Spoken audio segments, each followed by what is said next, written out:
Good morning, ladies and gentlemen, and welcome back for the fall-winter season of the 2025 Tamarac Mission meetings. Today is Wednesday, October 27th, and it is 9:30 a.m. Good to see everybody. City Clerk, please call the roll. Good morning, everyone. Mayor Gomez. Good morning. Commissioner Bolton. Good morning. Commissioner Wright. Good morning. Commissioner Patterson. Good morning. Vice Mayor Daniel. Good morning. Thank you. Good morning.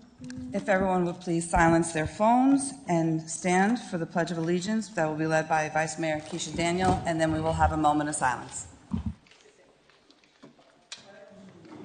To the flag.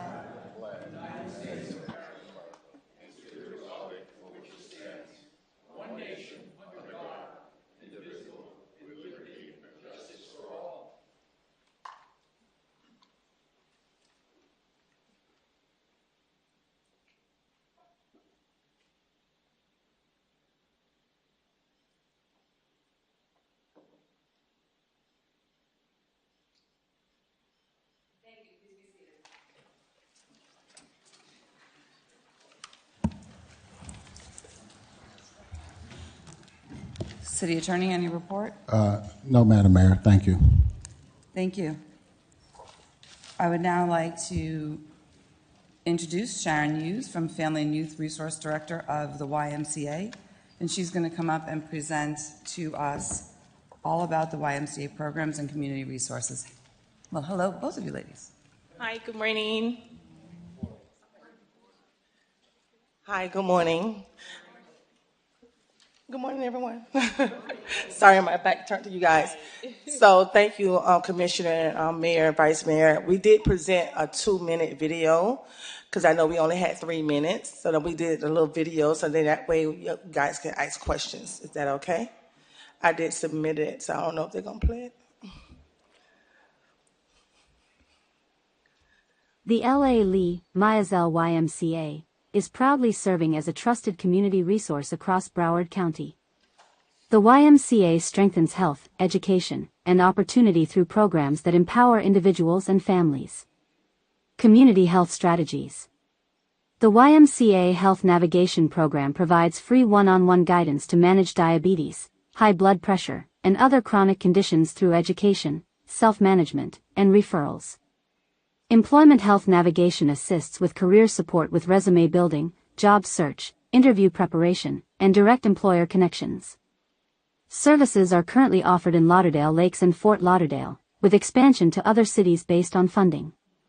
Through the HEAL program, parents and children are given free navigation services that connects families to resources, counselors, and education to support life challenges, growing even closer and uniting together. Youth and family programs. Teen Broadway is a literacy through the arts program that builds creativity, confidence, and communication skills. Our college prep and scholarship fair offers year-round college and career readiness workshops, culminating in an annual fair. In January, 937 students connected with 30-plus colleges, resulting in $49.9 million in scholarships and on-the-spot admissions. Through Active Older Adults, there are programs through the YMCA designed for older adults to stay socially connected and physically active. Health empowerment workshops are also offered in select cities, depending on available funding. Community outreach and engagement. Monthly social events, food distributions, and wellness initiatives bring services directly into neighborhoods, ensuring accessibility and connection for all. Our mission at the L.A. Lee Myazel YMCA is to remain dedicated to uplifting, supporting, and empowering every individual and family with tools to live healthier, more fulfilling lives. Thank you. So my name is Katie Brown Townsend. I am the Associate Executive Director at LA Lee YMCA. And today I wanted to share with you a little bit about our family programs. But I would like to let you know that our YMCA is a Y without wall. We meet you where you are, and we provide access to whatever resources that you're needing. So our families, we have our health navigation program, provides one-on-one services to individuals who are looking to connect to social services in the community. So we do partner with a lot of social service organizations to make sure that you have the resources that you need. We also provide care coordination. We have a team of community health workers that are lay leaders. They live within your community and serve you, so they're better able to connect you to resources within your community. We also have our health navigation and employment navigation program that provides resources around employment, resume building, and connect you to jobs within your community. And we have our HEAL program. Those are for individuals who have minor children that are also looking for resources, counseling, and whatever other educational needs you have. And we have our health empowerment resource. That's education around living healthy, diabetes, and fall prevention. That's a group educational workshop. Ms. Sharon will also share. Yes, sorry. So as you can see in the video, we have our youth programs. It's a plethora of things. But like she said, my coworker said, my AD, we are Wide Without Walls. So it's not necessarily that everybody have to come to us. We can also come to you. So in our youth programs, we have the Teen Broadway program, what she just said. It's a literacy program where kids learn how to write, read, and produce and create their own play. And we've been going 8 years now with that. And we have our college prep, as she said. We help the seniors and the high schoolers get prepared for the scholarship fair. Scholarship fair is totally different from a college fair. They literally come with money to be offered on the spot. So that's a big, big, big thing. We have our SOS Bike to School drive. We have our Give Thanks, where we have Thanksgiving baskets. And we have a Smile for a Tree, where we give out trees to households, families that have 2 or more kids that need a Christmas tree. And we have the wish list. We have the food for thought. We have a lot of preferable things that we can offer any city, not only just Tamarac, but all cities. Like she said, we're Wide Without Walls. We can come to you. And that's the reason why we want to do the presentation today, because a lot of times the cities get so balled up and they don't know what's all out there. So we're open to any questions that you guys might have. Thank you very much. Thank you. You ladies and your team, you do a fantastic job. The facility is beautiful. I've been down there as a YMCA baby myself back in New York. The programs are phenomenal, and I'm sure that any of us in the room and our families are grateful to know this, and then us as well, of any programs that we're doing. And we have our, I'm so bad at our titles, I'm sorry, our Park and Rec Director, Melissa Petrone, here as well, who can potentially work with you to figure out if there are things that we're already doing that you're doing, and then we can partner up. Instead of doing 2 separate ones, we can make it bigger and better. So thank you very much. Thank you guys for your time.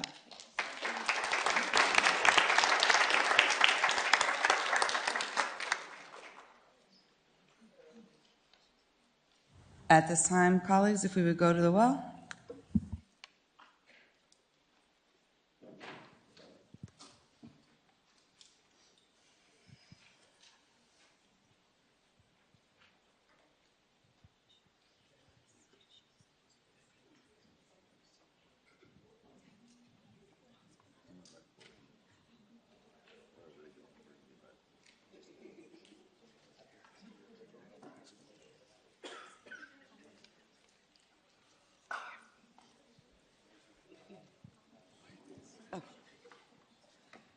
Good morning. We might be a little bit rusty, or I might be a little bit rusty, since we've had about 6 weeks away from commission meetings, but we've been out and about, I know.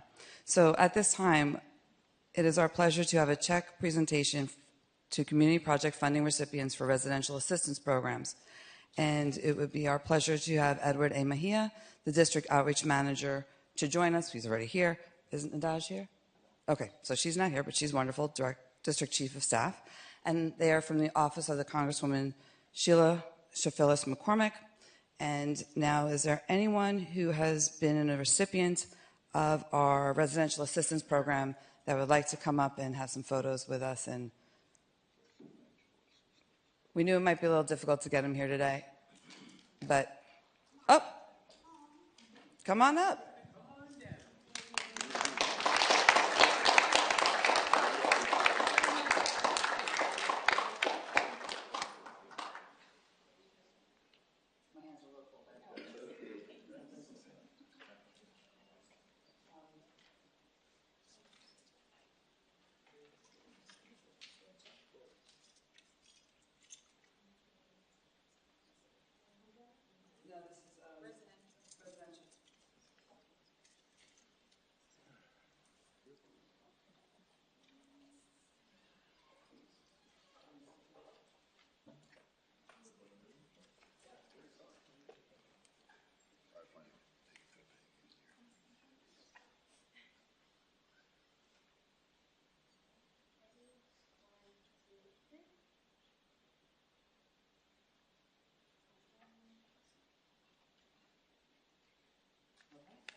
This next check presentation is to the community project funding recipients for first-time homebuyer program. And is, I know it's not you. I'm looking for my neighbor. I guess he's not here yet. So we'll just say thank you to, do you want to still take a picture with the check?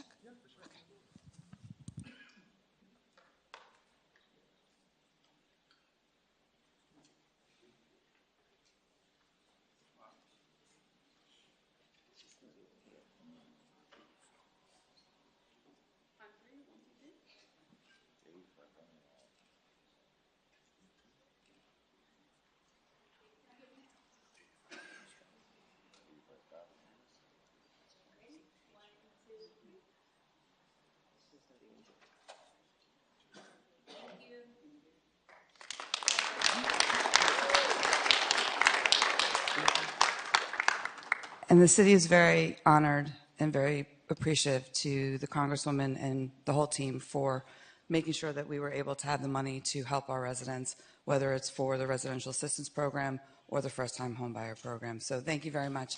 We appreciate it. You want to say more? He's being a little shy this morning, so no worries. Thank you.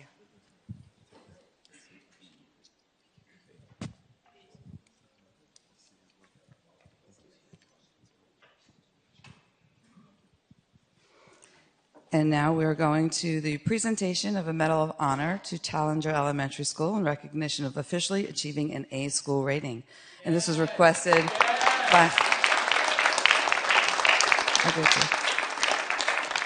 by Commissioner Bolton. Good morning.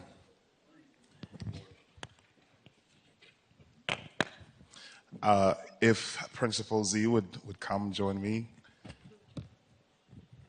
It is such an honor to present this Medal of Honor to Challenger Elementary and Principal Z on becoming an A-rated school. So give them a round of applause again.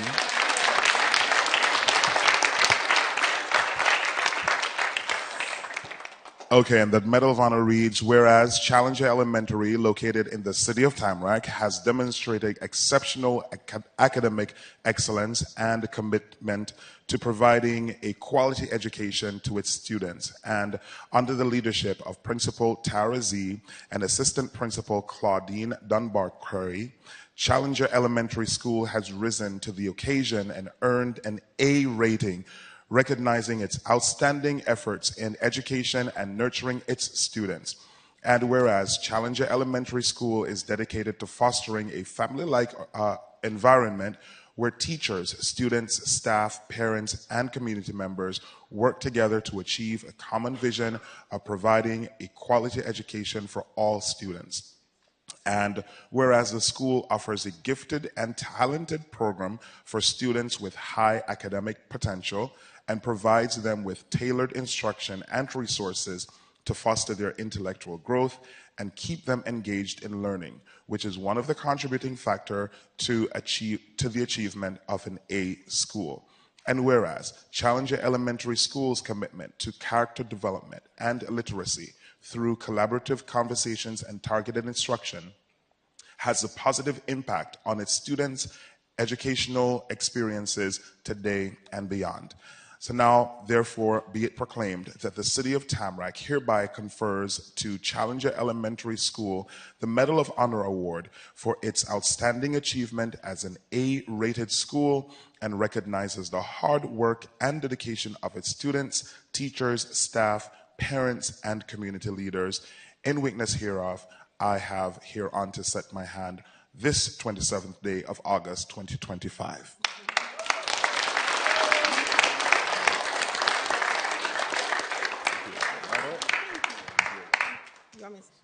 Hi. Well, this is an honor, and I could not miss this, and I can't thank the City of Tamarac enough because honestly, they've been a huge support in helping us to earn our A. If you have children that have gone through Challenger, if you have upcoming children, we have a lot of reassignments to Challenger. We're a family, and if anyone asks how we do it together. We have a vision that we set as a team, and we stick to our vision.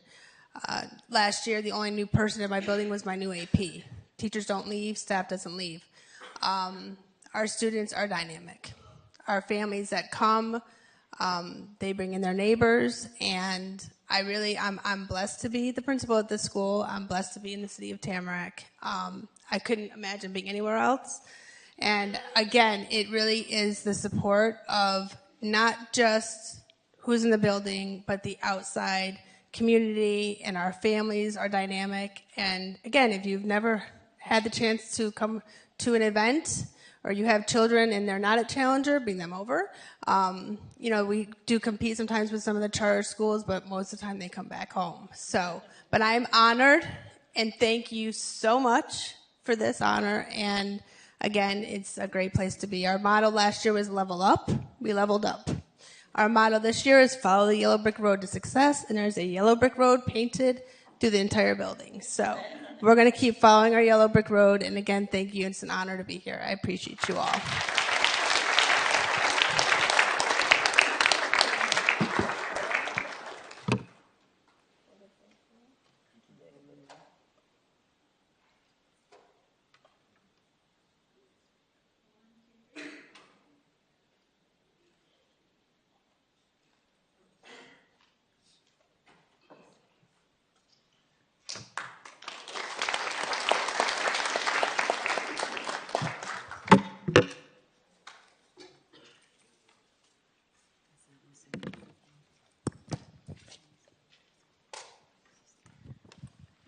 Next up is a presentation of a Medal of Honor to Pastor Alan Alexander, recognizing his contribution to the community through his work with Daybreak Assembly, and this has been requested by Commissioner Maury Wright. Thank you, Madam Mayor. Welcome, Pastor.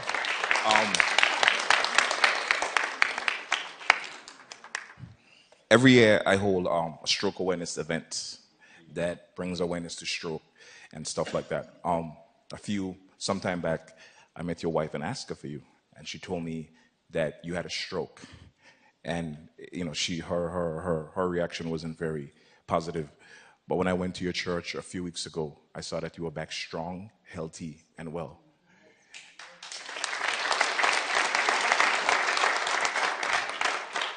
Obviously, we're going to hear your contribution to the community, but I've seen your work throughout your time, my tenure that I've been here, and I just wanted to give you your flowers, while you're here. And we know you're going to be here for a very long time. Whereas Bishop Alan Alexander has exemplified a life rooted in compassion, integrity, and deep commitment to loving and serving others throughout his ministry and public service. Whereas he has made significant contributions to the local community by actively partnering with schools, shelters, nonprofit organizations to provide essential resources, mentorship, support to children, families, individuals facing hardship. And whereas he has consistently demonstrated leadership through hands-on involvement, organizing school drives, holiday outreach programs, food distributions, and providing critical support for single parents, ensuring that the needs of the most vulnerable members of a city are not overlooked. Whereas he has empowered individuals by offering free educational workshops and seminars, equipping community members with practical tools necessary for long-term success and well-being. Whereas he's bridged faith, community outreach, leadership development across different sectors of society. His unwavering dedication to building collaborative relationships with business professionals, community leaders has fostered a culture of compassion and has made a lasting and measurable impact on countless lives. And now, therefore, on behalf of the City of Tamarac, Broward County, Florida, we do hereby award the City of Tamarac Medal of Honor for Community Service to Bishop Alan Alexander for outstanding and selfless contributions that have made lasting impact on our community.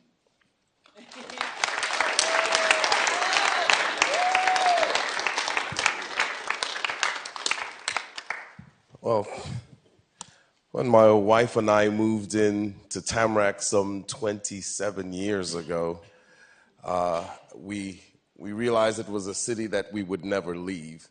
And so our business, our ministry, we brought it here too as well. And it's been an honor working alongside this city.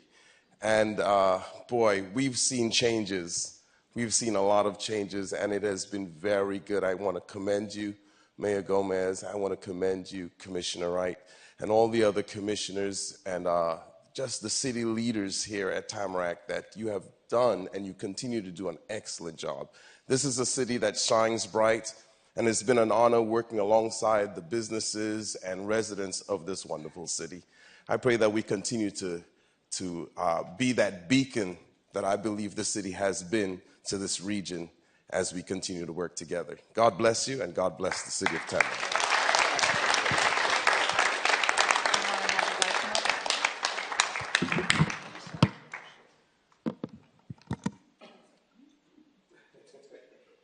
This is my wonderful wife. Yes, she is.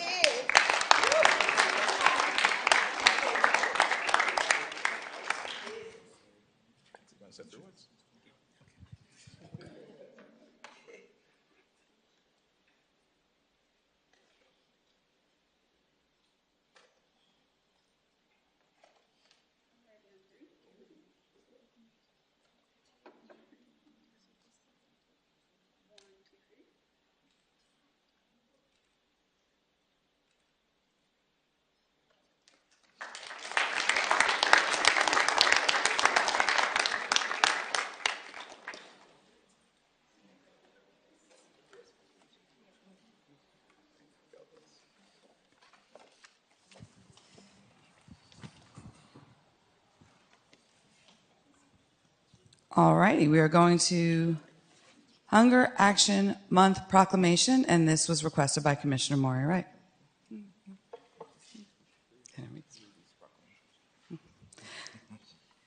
Whereas Feeding South Florida has been dedicated to addressing hunger and food insecurity in the city of Tamarac and throughout the region since 1981 by providing immediate access to nutritious food and essential resources. And whereas hunger is a challenge that affects individuals and families from all walks of life, in South Florida, nearly 1 million residents struggle with food insecurity, and no one in the city of Tamarac should have to choose between food and other basic needs. Whereas Feeding South Florida serves as a leader in hunger relief and poverty advocacy, transforming lives through innovative programs, education, and services that foster economic opportunity and overall well-being. Whereas the City of Tamarac proudly supports the mission and initiatives of Feeding South Florida, recognizing its vital role in working towards a hunger-free South Florida. Whereas the City of Tamarac encourages all residents to join in this important cause by supporting Feeding South Florida's efforts throughout this dedicated month of action.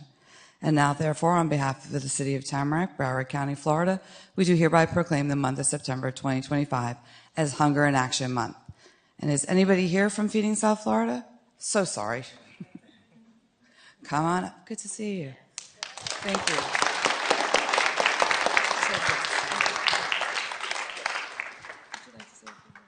Yes, thank you.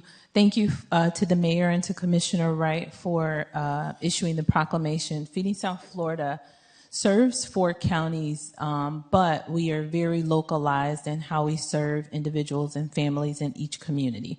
And here in Tamarac, we provide home-delivered meals and grocery boxes to seniors. We have a school pantry program.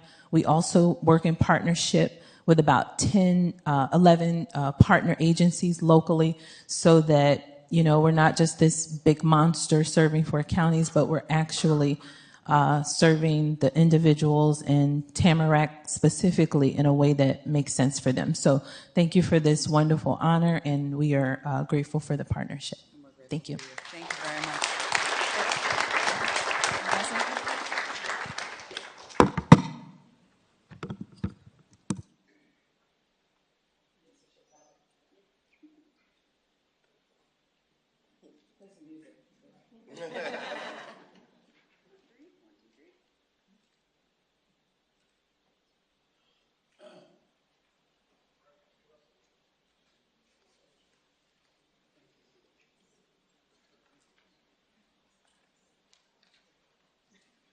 Excellent. At this time, we are going to check presentations to various charitable organizations that were requested by Commissioner Crystal Patterson. Thank you, Mayor.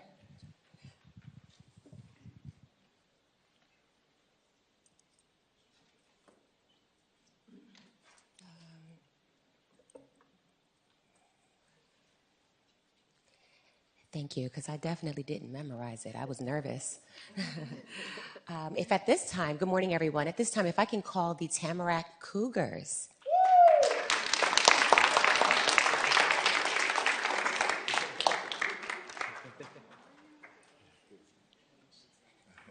Sounds like the city's familiar with you guys.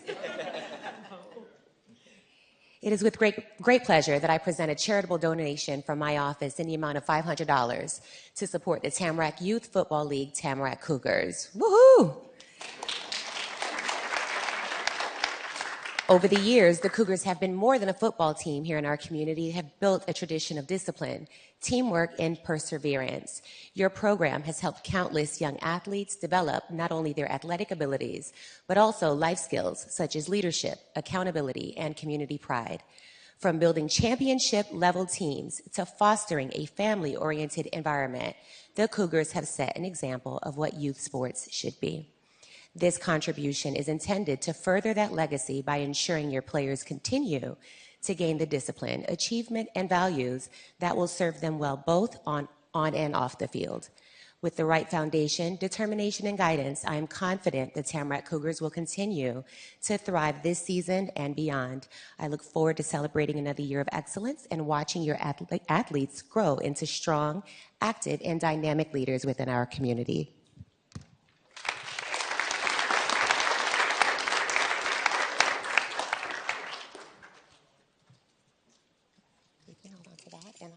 Give you a moment to say a few words if you want. Absolutely.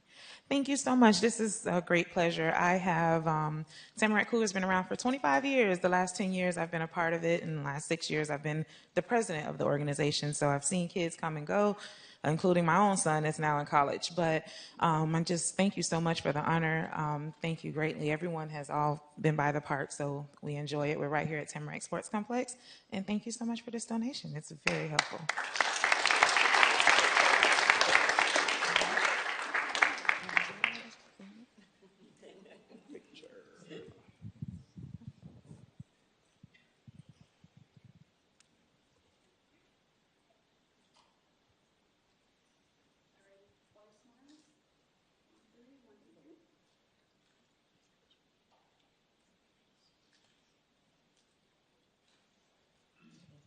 You're welcome.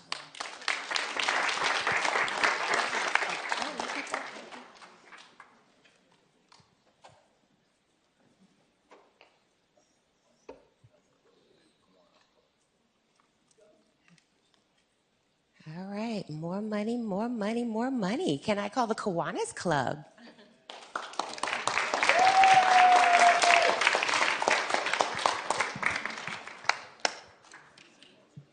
You're welcome.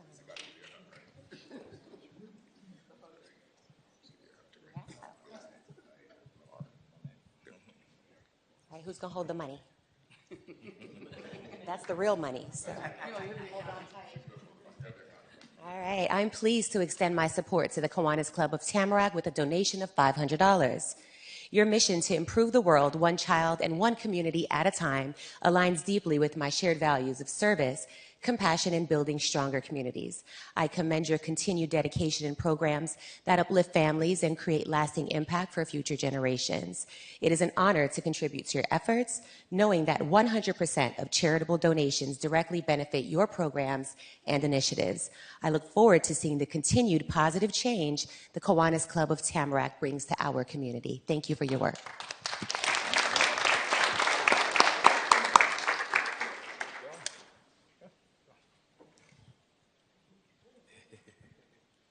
Somebody want to hold the plaque? All right. Oh, yes, yes. Well, we'll take a photo.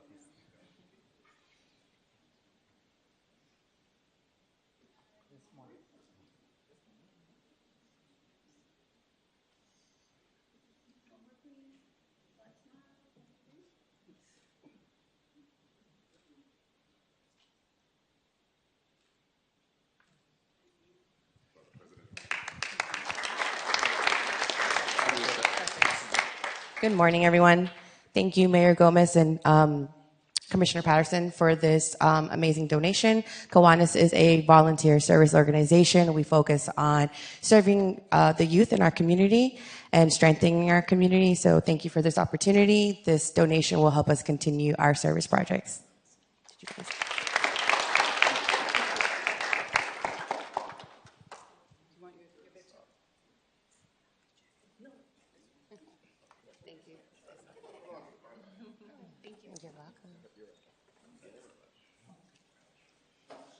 And last but definitely not least, I invite the Kings Point Veterans Club.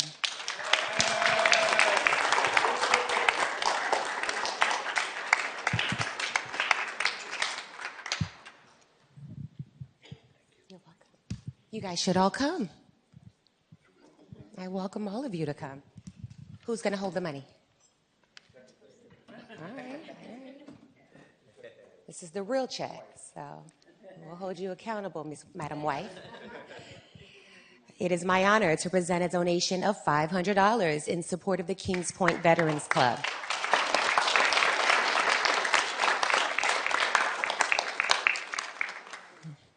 The Kings Point community is a cherished part of our city, and the Veterans Club has long stood as a beacon of pride, service, and fellowship. Over the years, your members have dedicated themselves not only to honoring the sacrifices of those who served our country, but also to uplifting the Tamarac community through events, programs, and a steadfast spirit of patriotism. Your continued efforts to provide camaraderie, recognition, and advocacy for veterans have left an enduring mark on our city. This contribution is a token of my deep gratitude for your immeasurable service to the veterans and for the enduring commitment of your club to keeping their legacy alive. This Kings Point Veterans Club represents the very best of Tamarac: honor, resilience, and unity. I am proud to support your mission. I am proud to be a wife of a veteran and the daughter of a veteran. Thank you for the work that you do.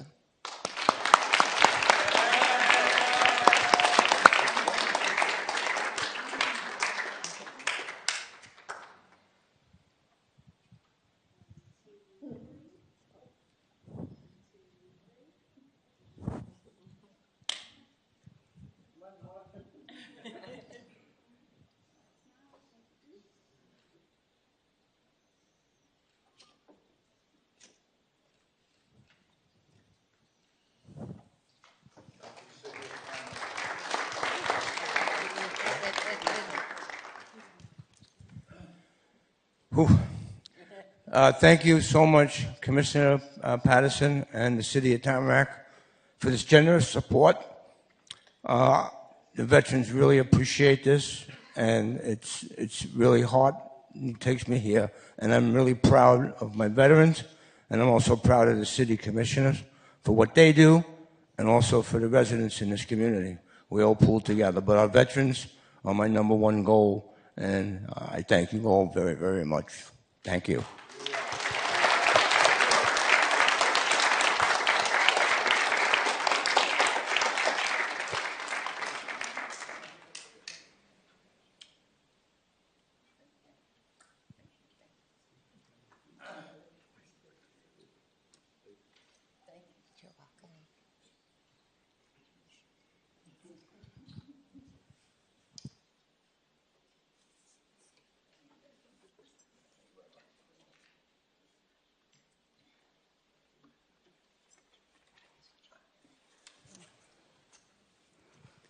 All right.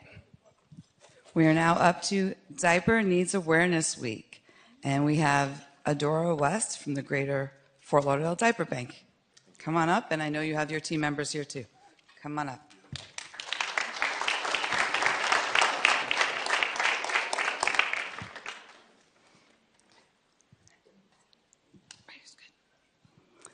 Whereas diaper need, the condition of not being able to afford a sufficient supply of clean diapers to keep babies and toddlers clean, dry, and healthy, can adversely affect the health and well-being of children and their families. And whereas national surveys and research studies report that nearly 1 in 2 families struggle with diaper need, and 48% of the families delay changing a diaper to extend the available supply. And whereas a daily or weekly supply of diapers is generally an eligibility requirement for babies and toddlers to participate in child care programs and quality early education programs that enable children to thrive and parents to work. Whereas many parents struggling with diaper need report missing an average of 5 days of work each month due to an insufficient supply of diapers. Whereas without enough diapers, babies and toddlers risk infections, health problems that may require medical attention, resulting in medical costs, and parents may be prevented from assessing child care needed to go to work or school, and thereby disabling the family's economic prospects and well-being. Whereas the people of Tamarac recognize that diaper need is a public health issue, and addressing diaper need can lead to economic opportunity for the state's families and communities and improve health for children, thus ensuring all children and families have access to the basic necessities required to thrive and reach their full potential. Whereas Broward County is proud to be home to the trusted community-based organization, including the Greater Fort Lauderdale Diaper Bank and the Fort Lauderdale Essential Needs Coalition, that recognize the importance of diapers in ensuring health and providing economic stability for families and thus distribute diapers to families throughout various channels. Whereas through their important work of addressing diaper need, diaper banks play a critical role in supporting families, improving infant health and well-being, and advancing our local and state economic growth. Now, therefore, I, Michelle J. Gomez, very proud mayor of the city of Tamarac, Broward County, do hereby thank the aforementioned diaper banks, their staff, volunteers, and donors for their courageous service during the crisis, and encourage the citizens of Tamarac to donate generously to diaper banks, diaper drives, and support those organizations that collect and distribute diapers to families struggling with diaper need, so that all Tamarac children and family can thrive and reach their full potential. And on behalf of this whole commission that supports this initiative, we do by proclaim the week of September 15 through September 21, 2025 as National Diaper Awareness Week. Thank you so very much.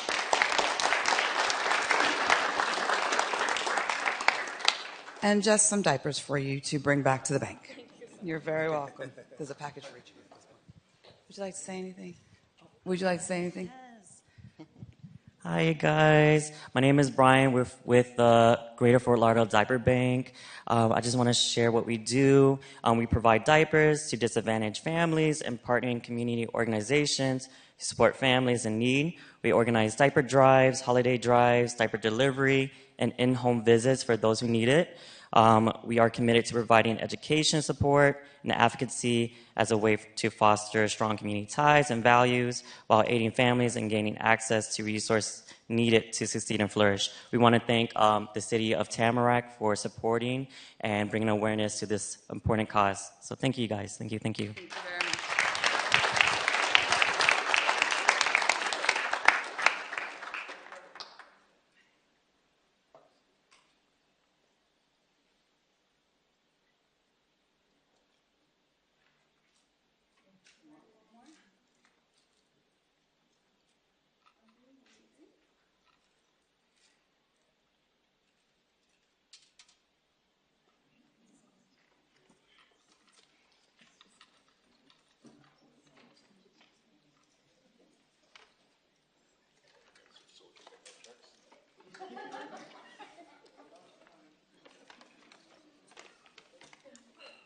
Making sure that we get more checks from the commission, so I feel it's a big game.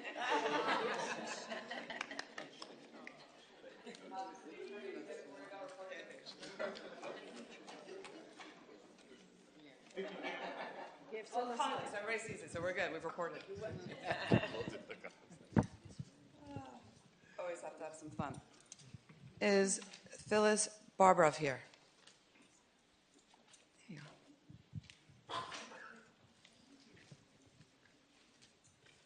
How are you? Fine, how are you? This next proclamation was requested by myself. It is Overdose Awareness Day Proclamation. Whereas the city of Tamarac does affirm and acknowledge the great harm and hardship caused by drug overdose. And whereas we recognize the purpose of International Overdose Awareness Day as remembering loved ones who lost to overdose and the ending the stigma of drug-related deaths.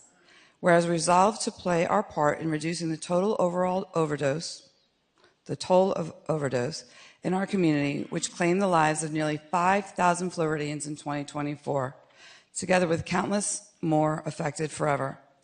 Whereas we affirm that the people affected by overdose are our sons and daughters, mothers and fathers, sisters and brothers, family and friends, are all deserving of our love, compassion, and support. Now, therefore, I, Michelle J. Gomez, very proud mayor of the City of Tamarac, along with the City Commission, do hereby encourage all residents to support those affected by overdose and to learn and share information about what can be done to prevent overdose in our community, and do hereby proclaim August 31, 2025 in the City of Tamarac is Overdose Awareness Day.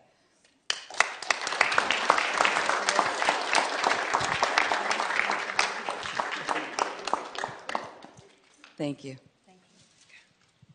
Thank you very much, Mayor and Commissioners, for proclaiming August 31st International Overdose Awareness Day in the City of Tamarac. I lost my daughter in 2020 to an accidental overdose of fentanyl after she struggled with addiction for over 30 years. So bringing awareness of education and information to the citizens is the best way that we have to save lives. So thank you very much. Thank you.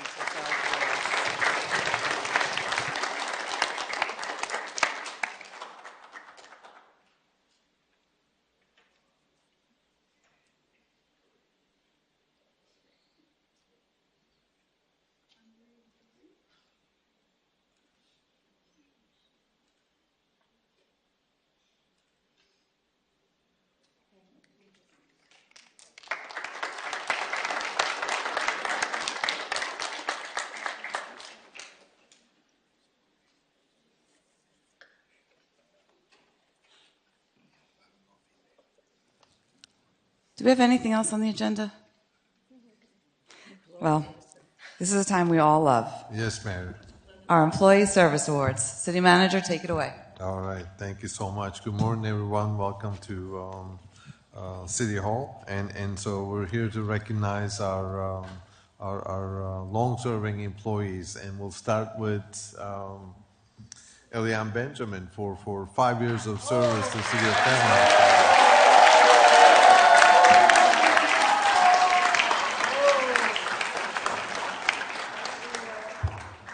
She has the easiest job in Tamarac, working in the commission office.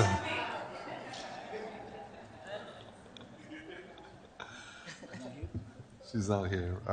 But 10 years of service, Todd Cooper.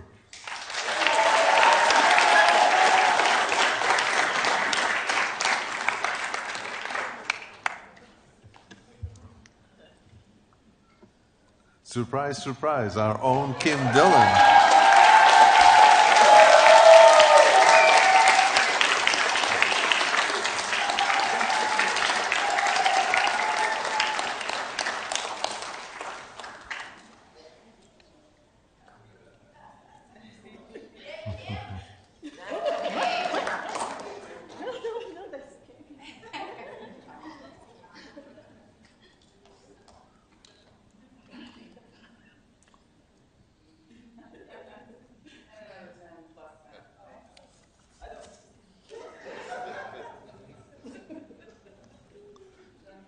Congratulations, Kim.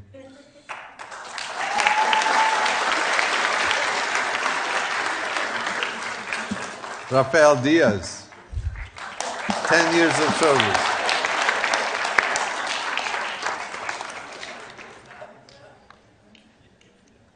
Thank you, Mustafa, for picking that up.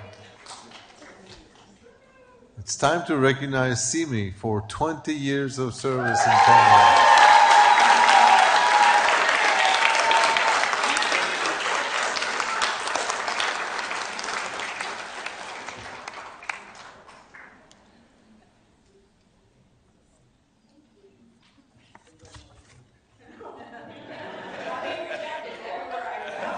Thank you, Simi.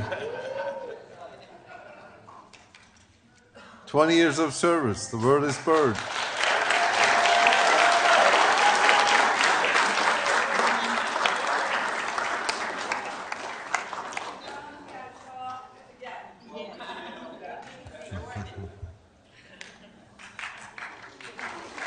Oh my goodness. 25 years of service. Rocio Good.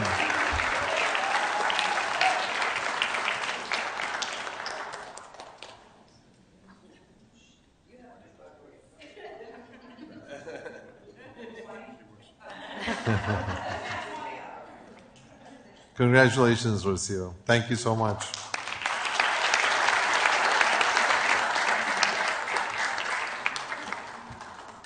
For all of our 5, 10, 20, and 25 people, if you'd please go outside and take some photographs. Ladies and gentlemen, as always, we love having you here. We wish you would stay. We kind of know that you won't. But thank you for being here today and kicking off our first meeting back after hiatus. So thank you very much. Be safe.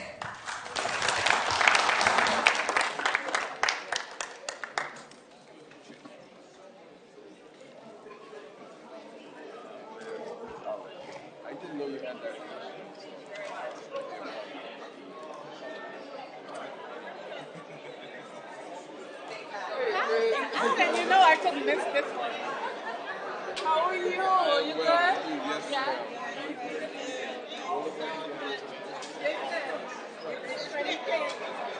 I'm not pretty hot stuff. You showed up.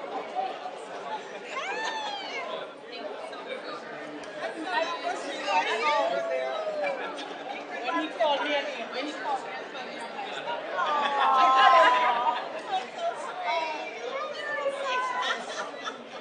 Bishop.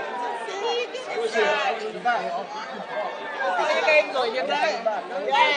Great. Our son's great basketball. Long time no see.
Ladies and gentlemen, we're going to take a 5-minute recess. We will resume at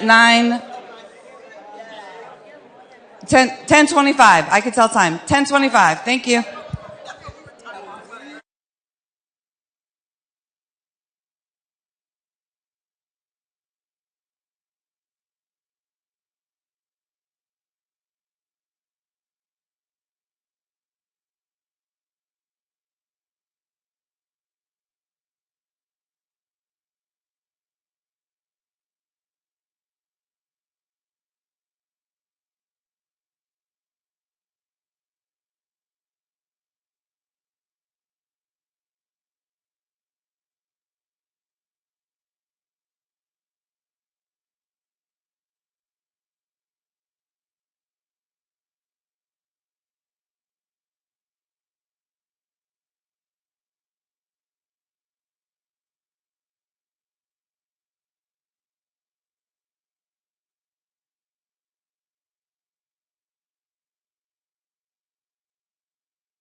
Ladies and gentlemen, are we ready to come back?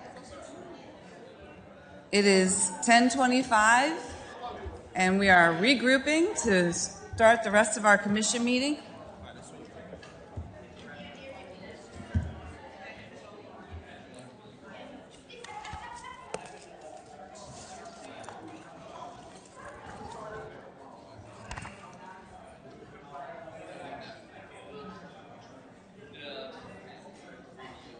All right, City Manager, do you have a report? I do, Mayor. Thank you so much. Good morning, everyone. Good morning, everyone. So let's start this morning with this great recognition. Tamarac has received the 2025 Mayor's Municipal Innovation Award in Service Delivery Improvement from the Florida League of Mayors. This is the third consecutive year. So the recognition was for our Amazon Connect omnichannel call center solution, which was recognized for transforming municipal service delivery, enhancing accessibility, responsiveness, and citizen satisfaction across the board. We're honored to have been selected, and this achievement is a testament to Tamarac's commitment to leveraging technology to better serve our community, delivering more efficient, transparent, and human-centered services for residents and businesses alike. Our sincere thanks to each department and everyone who contributed to this accomplishment, and congratulations to the City of Tamarac. So, this young man decides, after just a few years of service to Tamarac, let's say it's 27 years, Chief Anisi has faithfully served the City of Tamarac Fire Rescue Department. He began his career in 1998 as a firefighter paramedic, rising through the ranks with dedication and leadership, and was appointed fire chief in 2022. On September 26, 2025, Chief Anisi will retire, leaving behind a legacy of service, professionalism, and commitment to the community. His leadership and steady guidance will be deeply missed, but his impact will continue to be felt for years to come. We will definitely celebrate Chief Anisi's time in the City of Tamarac and his service to this community, but for today, we want to recognize him, congratulate him, and wish him all the best for the remainder of his retirement, for the rest of his time. So thank you so much, Mike.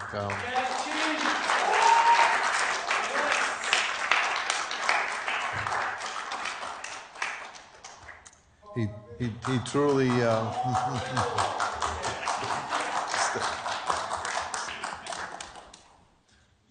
go back. So before the next item, I want to recognize our acting captain, Chris Palamara.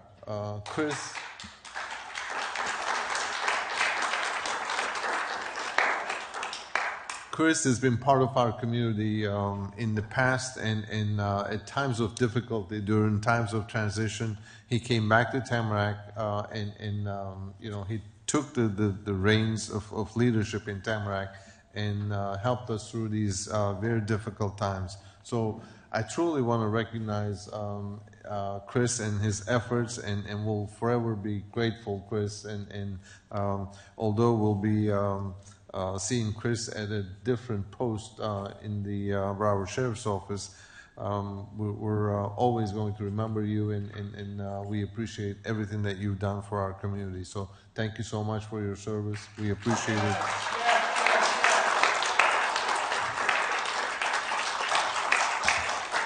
And all the best. And that also brings me to the announcement of our new BSO captain, our Tamarac Police Chief.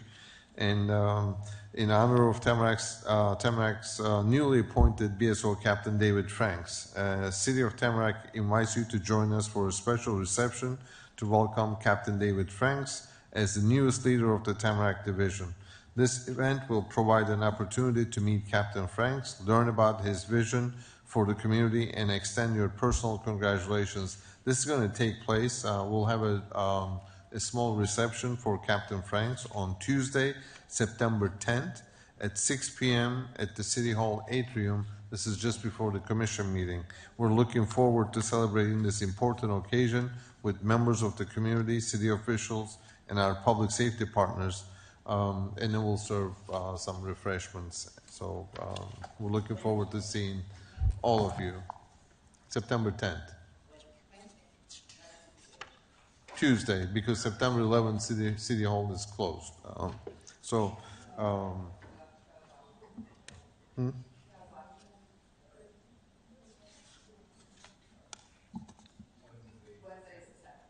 Wednesday the 10th?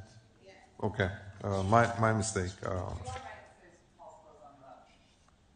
Okay. We'll have it on social media as well. And City of Tamarac is launching its first sustainability program beginning Wednesday, September 3rd, 2025. Residents can complete a short survey to share which green initiatives, such as water quality, energy efficiency, and waste reduction, matters the most. Your feedback will help shape Tamarac's sustainability priorities, so we encourage everyone to participate in this survey. So, pursuant to Section 6-148C and Section 7-12 of the City Code, the City Manager is required to report emergency purchases to the City Commission either in writing or during a City Commission meeting. So, an emergency purchase was made in the amount of $127,180.90 to repair the City Hall elevator. Mowry Elevator will perform the modernization of the 35-plus year elevator, which has been out of service due to lack of repair parts for quite some time. The approximate turnaround time is 16 to 19 weeks, and that's my notice to the Commission for this emergency purchase. We have a number of upcoming events, and so we're looking forward to seeing you on September 9th for Living with Coyotes webinar hosted by Florida Fish and Wildlife. September 17th, Grab a Bite with BSO at Manino's Italian Restaurant. And September 19th, Hispanic Heritage Concert at Tamarac Sports Complex. In observance of Labor Day, all city facilities will be closed on Monday, September 1st. City of Tamarac's Veterans Affairs Division launched a new initiative to support homeless veterans, and we're asking for your assistance through donations of essential items. Donations may be dropped off by appointment at the Parks and Recreation Administration Building. So let's make a difference for our veterans in need together. And this concludes my report. Our next commission meeting is scheduled for Wednesday, September 10th at 7 p.m. So thank you, Mayor. Thank you very much. We are now moving on to public participation. The rules remain as they did before. If you're happy about something, please do this. If you're sad, please do this. We do not want to interfere or be rude or make somebody feel uncomfortable if we do not agree with their comments. You have 3 minutes. Please state your name and your address. If you're not comfortable with your address, please provide the city or county and where you live. And we are ready to roll. I think there are some people who signed in who just signed in because they were attending. I believe I have the ladies from the Y here that are still not here, so they're not speaking. But I do have Ron J. Wasserman. And then Ingrid, I'm not seeing you here, so I believe she's left. Raul Lormias? Okay. And then Mark Goggin then will be on deck. So we've got Ron Wasserman and then Mark Goggin.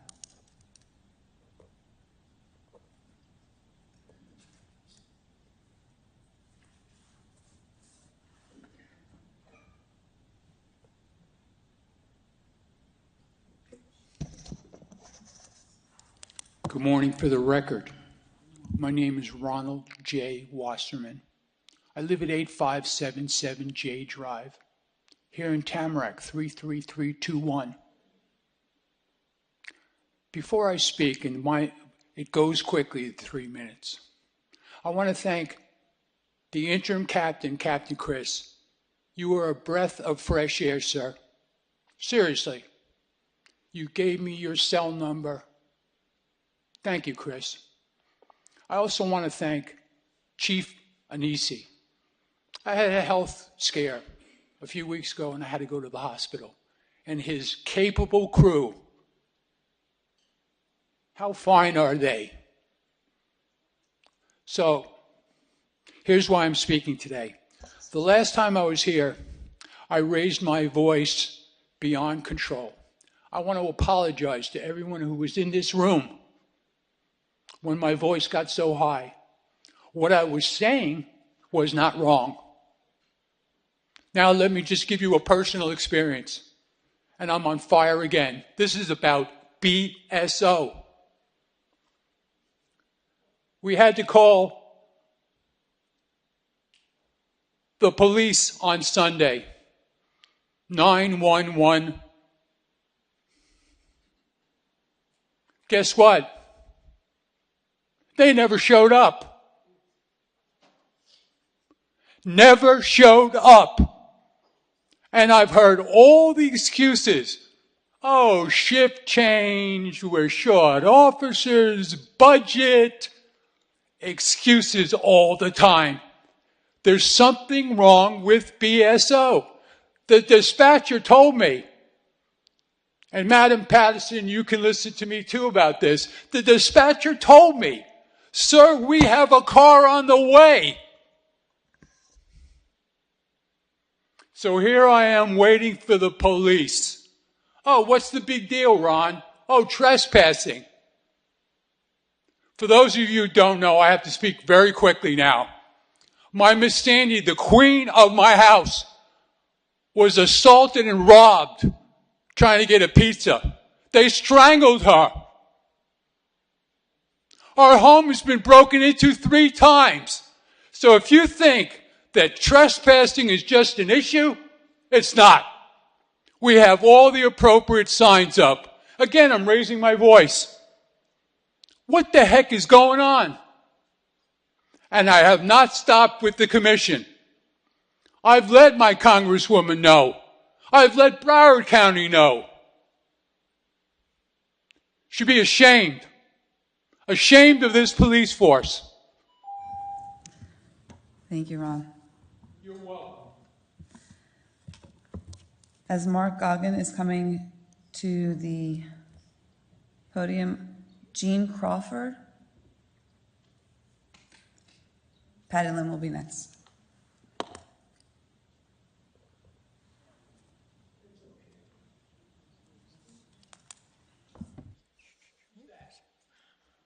Good afternoon. Mark Goggin from Tamarac Lake South. Want to first to say it's been a privilege having Captain Powell back here. We wish he was going to stay.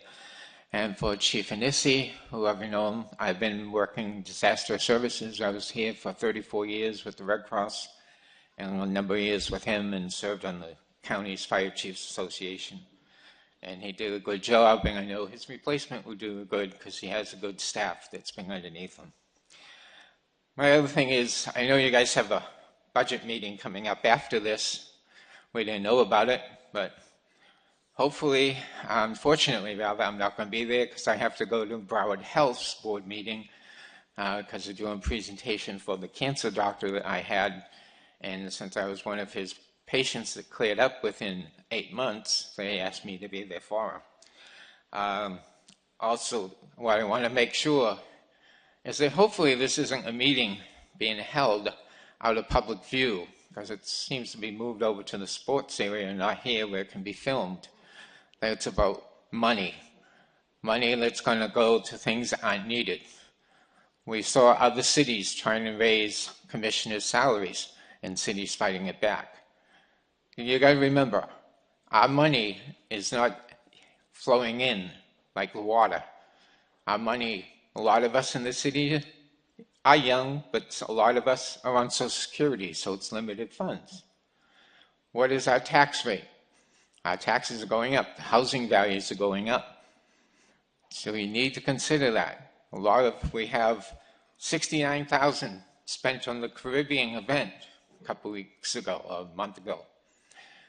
Is that what all these events going to be? Is the Heritage, the Spanish event coming up? Is that being spent on there too? How much for all these other parties that are held?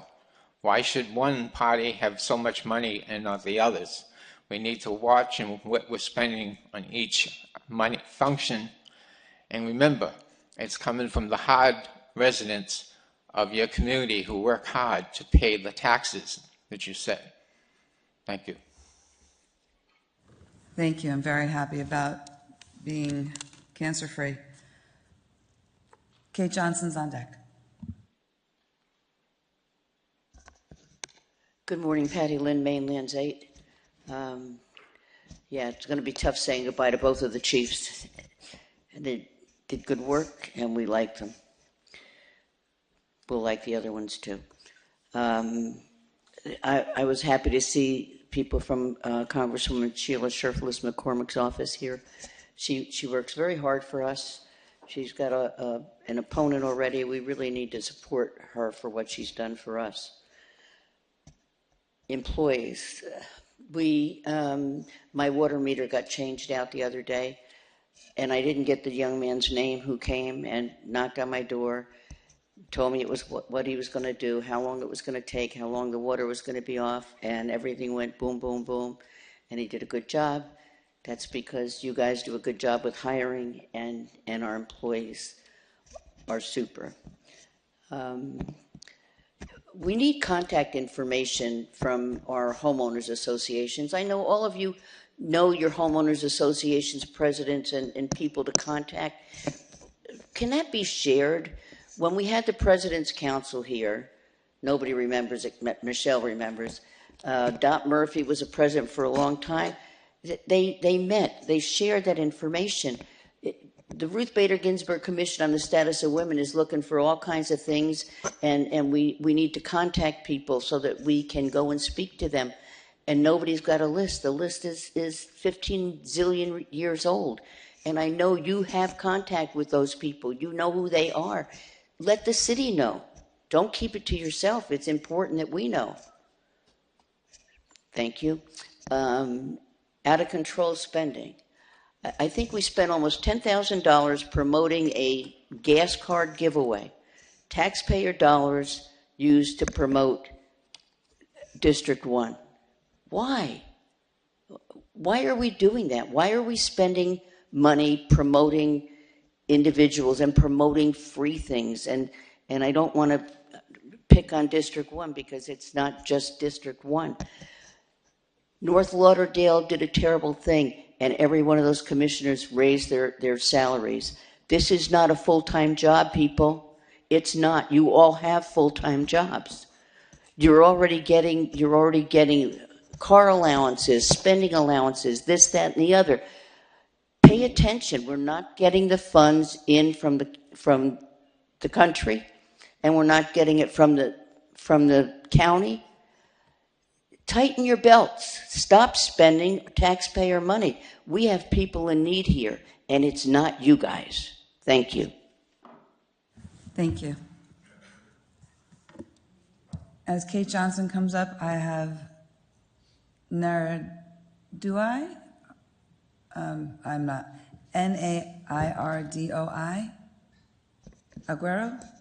Nope. Okay. Is there anyone else who wants to speak who's not signed up? I've got Stuart Webster next. Good morning, Kate Johnson, Mainlands 4. I want to take a moment to commend Tamarac Fire Rescue on their outstanding work. We had a house fire on 48th Avenue 2 doors down from me. The owner is a frail woman, and while I watched both BSO Fire and TFR who responded, what struck me was the compassion and care I saw our rescue personnel give to the woman. They were kind, they were compassionate and caring, making sure she was safe, calm, and cared for. So thank you. Job well done. We know that leadership makes the difference, and this type of behavior truly comes from the top, which is why I'm very sad that our fire chief has tendered his resignation. He has been exemplary in how people should be treated and cared for, and our department would not be where it is if not for him. I am sure all residents agree. We wish him the calmest and most restful retirement. Chief, I am sad for us, and you will be missed. Enjoy your drums. I am also sad and disappointed that Acting Captain Chris Palomara has not been named as our Tamarac captain for BSO. He has shown dedication to our city and a willingness to work with the city and residents, and has instituted some changes that have been very helpful in keeping the city informed and residents safe. While I do not know the person named, I do know Captain Palomara. He would have been a stellar choice for this city. Two more things. There is an emergency budget meeting this afternoon. What is so important? Although I can't tell from the agenda, I have a feeling it is more spending of taxpayer money where it doesn't belong. And why is there no agenda with discernible details? Sounds like someone is trying to hide something, and that is never good. You don't hide good things, so it must be bad. And as was said, why is it not at City Hall where it can be video streamed? Isn't an agenda supposed to be posted with details? The agenda wasn't even posted until yesterday, and I'm pretty sure that violates statute with 48 hours notice. So if it wasn't done correctly, the meeting should be postponed.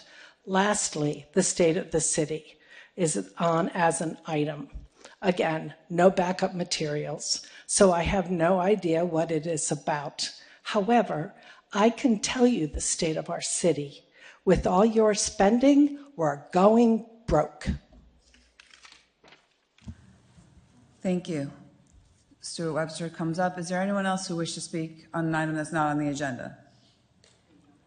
You'll come up after Stuart?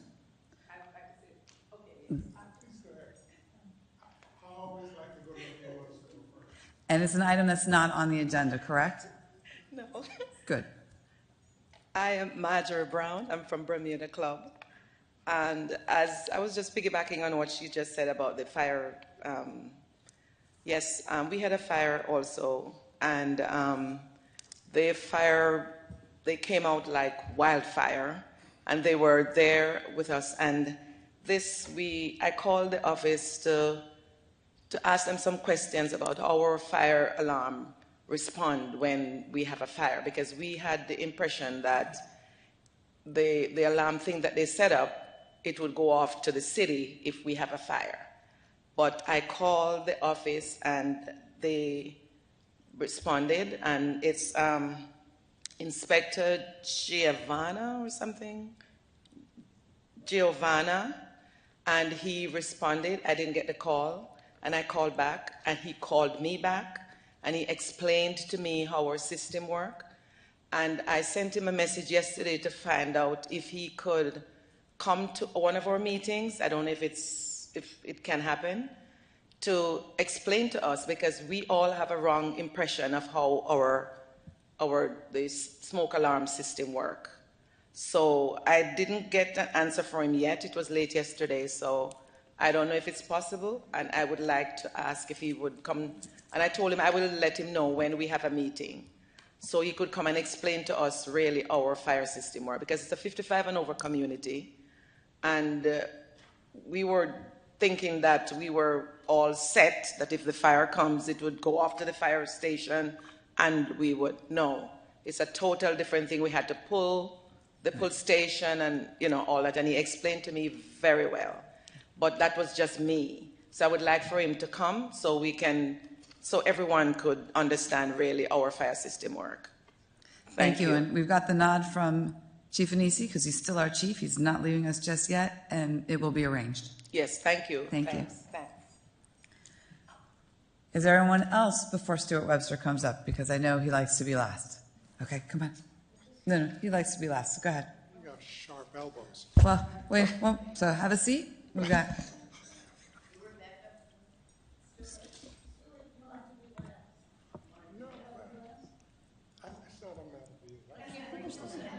It's good thing I'm loud. Hi, my name is Jill Gerber. I live at the Bermuda Club in District 1. I'm an owner and resident.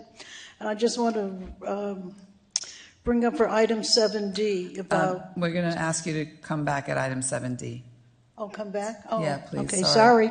Sorry. Anything that's actually on the agenda other than what's on consent and other, we speak now. Sorry. Anyone else? Floor is yours, Stuart Webster. Come on up. Best for last. I'm pouting.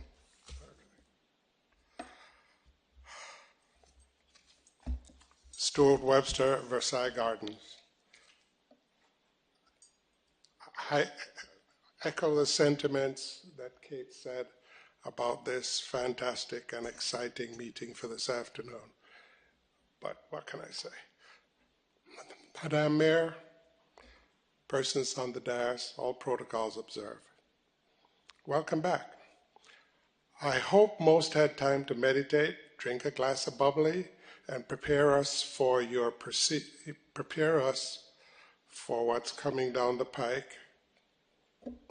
Others might have had time to fly out to foreign and peacock in public, informing people that if you had the inclination, you could walk on water and give people jobs in your city.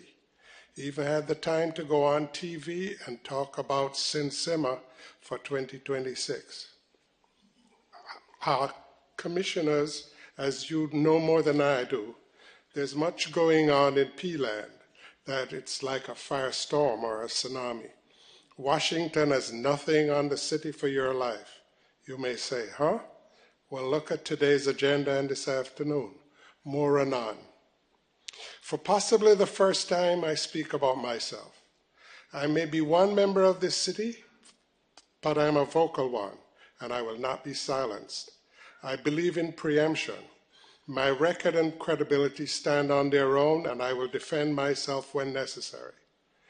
Mayor and commissioners, I've been told that somebody on the dais has been aggressively discussing finding something negative, even if it has to be false, to use against me to silence me. Such intentions are deeply troubling, as they are already allegedly doing an excellent job negating any initiatives I propose to the city. Coincidentally, in recent weeks, a senior city leader has gone out of their way to twice dismiss me entirely, sending a clear message. We all know the expression, if looks could kill. 47 years ago, I received my first Martin Luther King Award for activism fueled by youth and courage. This one, the one I received this year, reflects a lifetime of courage and wisdom and the same unwavering resolve to activate for what is right. I remain steadfast in my commitment to this city, and I will not be intimidated. Thank you. Thank you. Seeing there's no one else who wishes to speak at public comments, public participation is now closed, and we will go to our City Commission reports. Madam Mayor, before you do, may I take a moment? Please. You know, quite a bit was said about BSO, so if you don't mind, I truly would like to clear the record and ask Chief Captain Palomara to come in and explain, because that's not BSO, and so we want to set the record straight. Please do. Thank you very much. Sure, does it matter? Wherever you're comfortable. Good morning, Madam Mayor, Madam Vice Mayor, Commissioners, Mr. City Manager, Lieutenant Chris Palomara, Broward Sheriff's Office, Acting Lieutenant, Tamarac District. I don't want to get in a back and forth with Mr. Wasserman. We have a wonderful relationship. He called 911 on Sunday. Within 7 minutes of not having anybody show up, 7 minutes, he called me, and when he spoke with me, he informed me, don't even bother coming. They're gone. A storm came through. Nonetheless, I reached out to my on-duty sergeant, had the on-duty sergeant reach out to Mr. Wasserman. Same facts were relayed to our sergeant. So it was not that BSO did not respond. It was not that we were not responding. It was that when he reached out, further efforts. He told us, don't bother coming, they're already gone. And this was a bunch of boys fishing on the lake on Woodmont Golf Course. So that's a little bit more of the background of what we're talking about here. But it was not that we weren't coming, we weren't going to come out, it was that he told us they're gone. Thank you very much. City Manager, did you have anything further? No? Okay. Vice Mayor. Captain, I just wanted to say thank you for personally reaching out to him, always when he has a concern, for always reaching out to him on your own personal time. So thank you for doing that. No, my Thanks pleasure. for looking out. We have some Appreciate it. very wonderful residents in the city of Tamarac. I would do it for anyone. As I get to know people, it's a lot easier to give people your personal cell phone and take those phone calls. It's not something I could do for everybody, obviously, but I know our guys do a good job. I know they don't sit around eating donuts, as the stereotype may be. You know, they're very responsive, and if not, as at times I found with some of our citizens here who are still here, who have brought incidents to my attention and to prior command's attention, we will address it appropriately, and we have. So, thank you, guys. Thank you very much. Commissioner Bolton. Good morning, Mayor and Commission. Summer was great. I'm glad to be back to carry on the work of the residents and the taxpayers in the city of Tamarac. So I'm looking forward to that. During the summer, the city turned 63, 62. And while the city always asks city commissioners, when is your birthday? And you want to post about commissioner's birthday. I saw a fantastic post on Commissioner Wright's birthday. There was a post on Commissioner Mayor Gomez's birthday. But on the city's birthday, on July 19th, nothing, crickets. City did not do anything to celebrate our history here. Social media had nothing, and as a media expert, I like to think that PIOs would have a social media calendar. Nothing went out for the city's birthday on July 19th. I think that's shameful, and I don't think that's appropriate for us not to have done anything for the city's birthday. So I'm supporting a local business. They do cakes, and because I have a wonderful voice, happy birthday to you, happy birthday to you, happy birthday, dear Tamarac, happy birthday to you. So, happy birthday to Tamarac. I've given staff some cakes as well. There's some on the dais for the PIO's office. The City Commission and the staff on the dais also has a cake. So happy birthday to the city of Tamarac. I think this is the 10th captain that we're going to have in about 7 years. I don't like it. I don't think that shows stability. I saw a post on my calendar to look to meet some potential candidates for BSO captain, and that never happened. Out of the blue, here comes another captain. When we had an amazing captain in queue in the person of Captain Palomara. I don't know this captain that's coming. I hope he is as good as Chris, and so I don't know what we can do. I like Captain Palomara, and so I do not stand by the city manager's decision to name a new captain. I think Captain Palomara was doing an excellent job.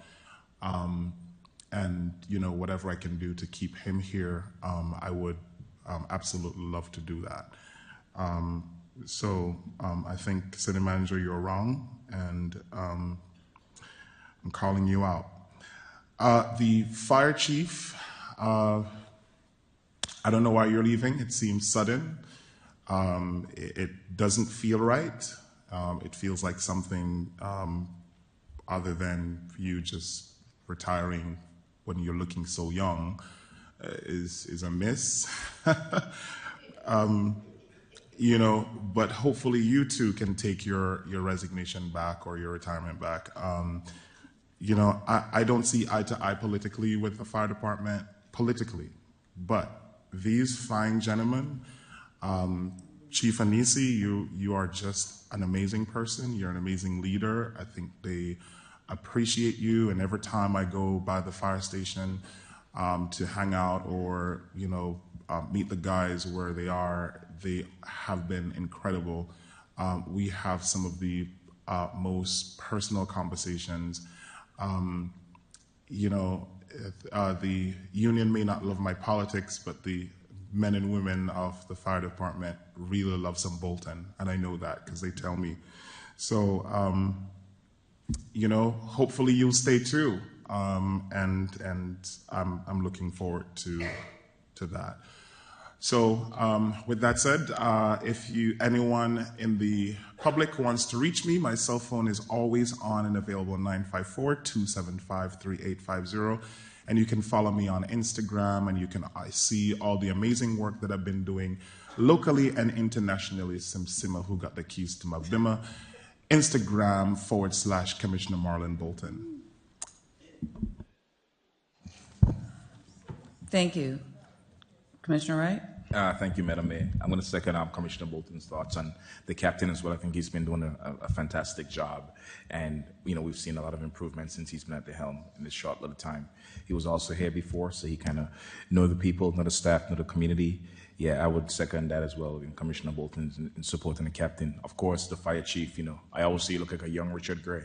And I think, you look very young for someone who have served 27 years as well. I think you have a lot of life inside of you. So I second that as well in hopefully taking back your resignation and continue to manage this fine organization. Not saying that your lieutenants are not qualified. I think any one of these men can serve in the position, but you've been doing a fantastic job.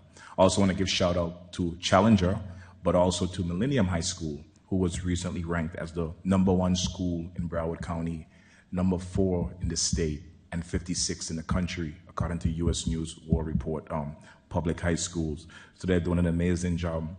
That Millennium beating out schools in Western like Cypress, Parkland, and those places. So big kudos to that fine institution for definitely representing Tamarac.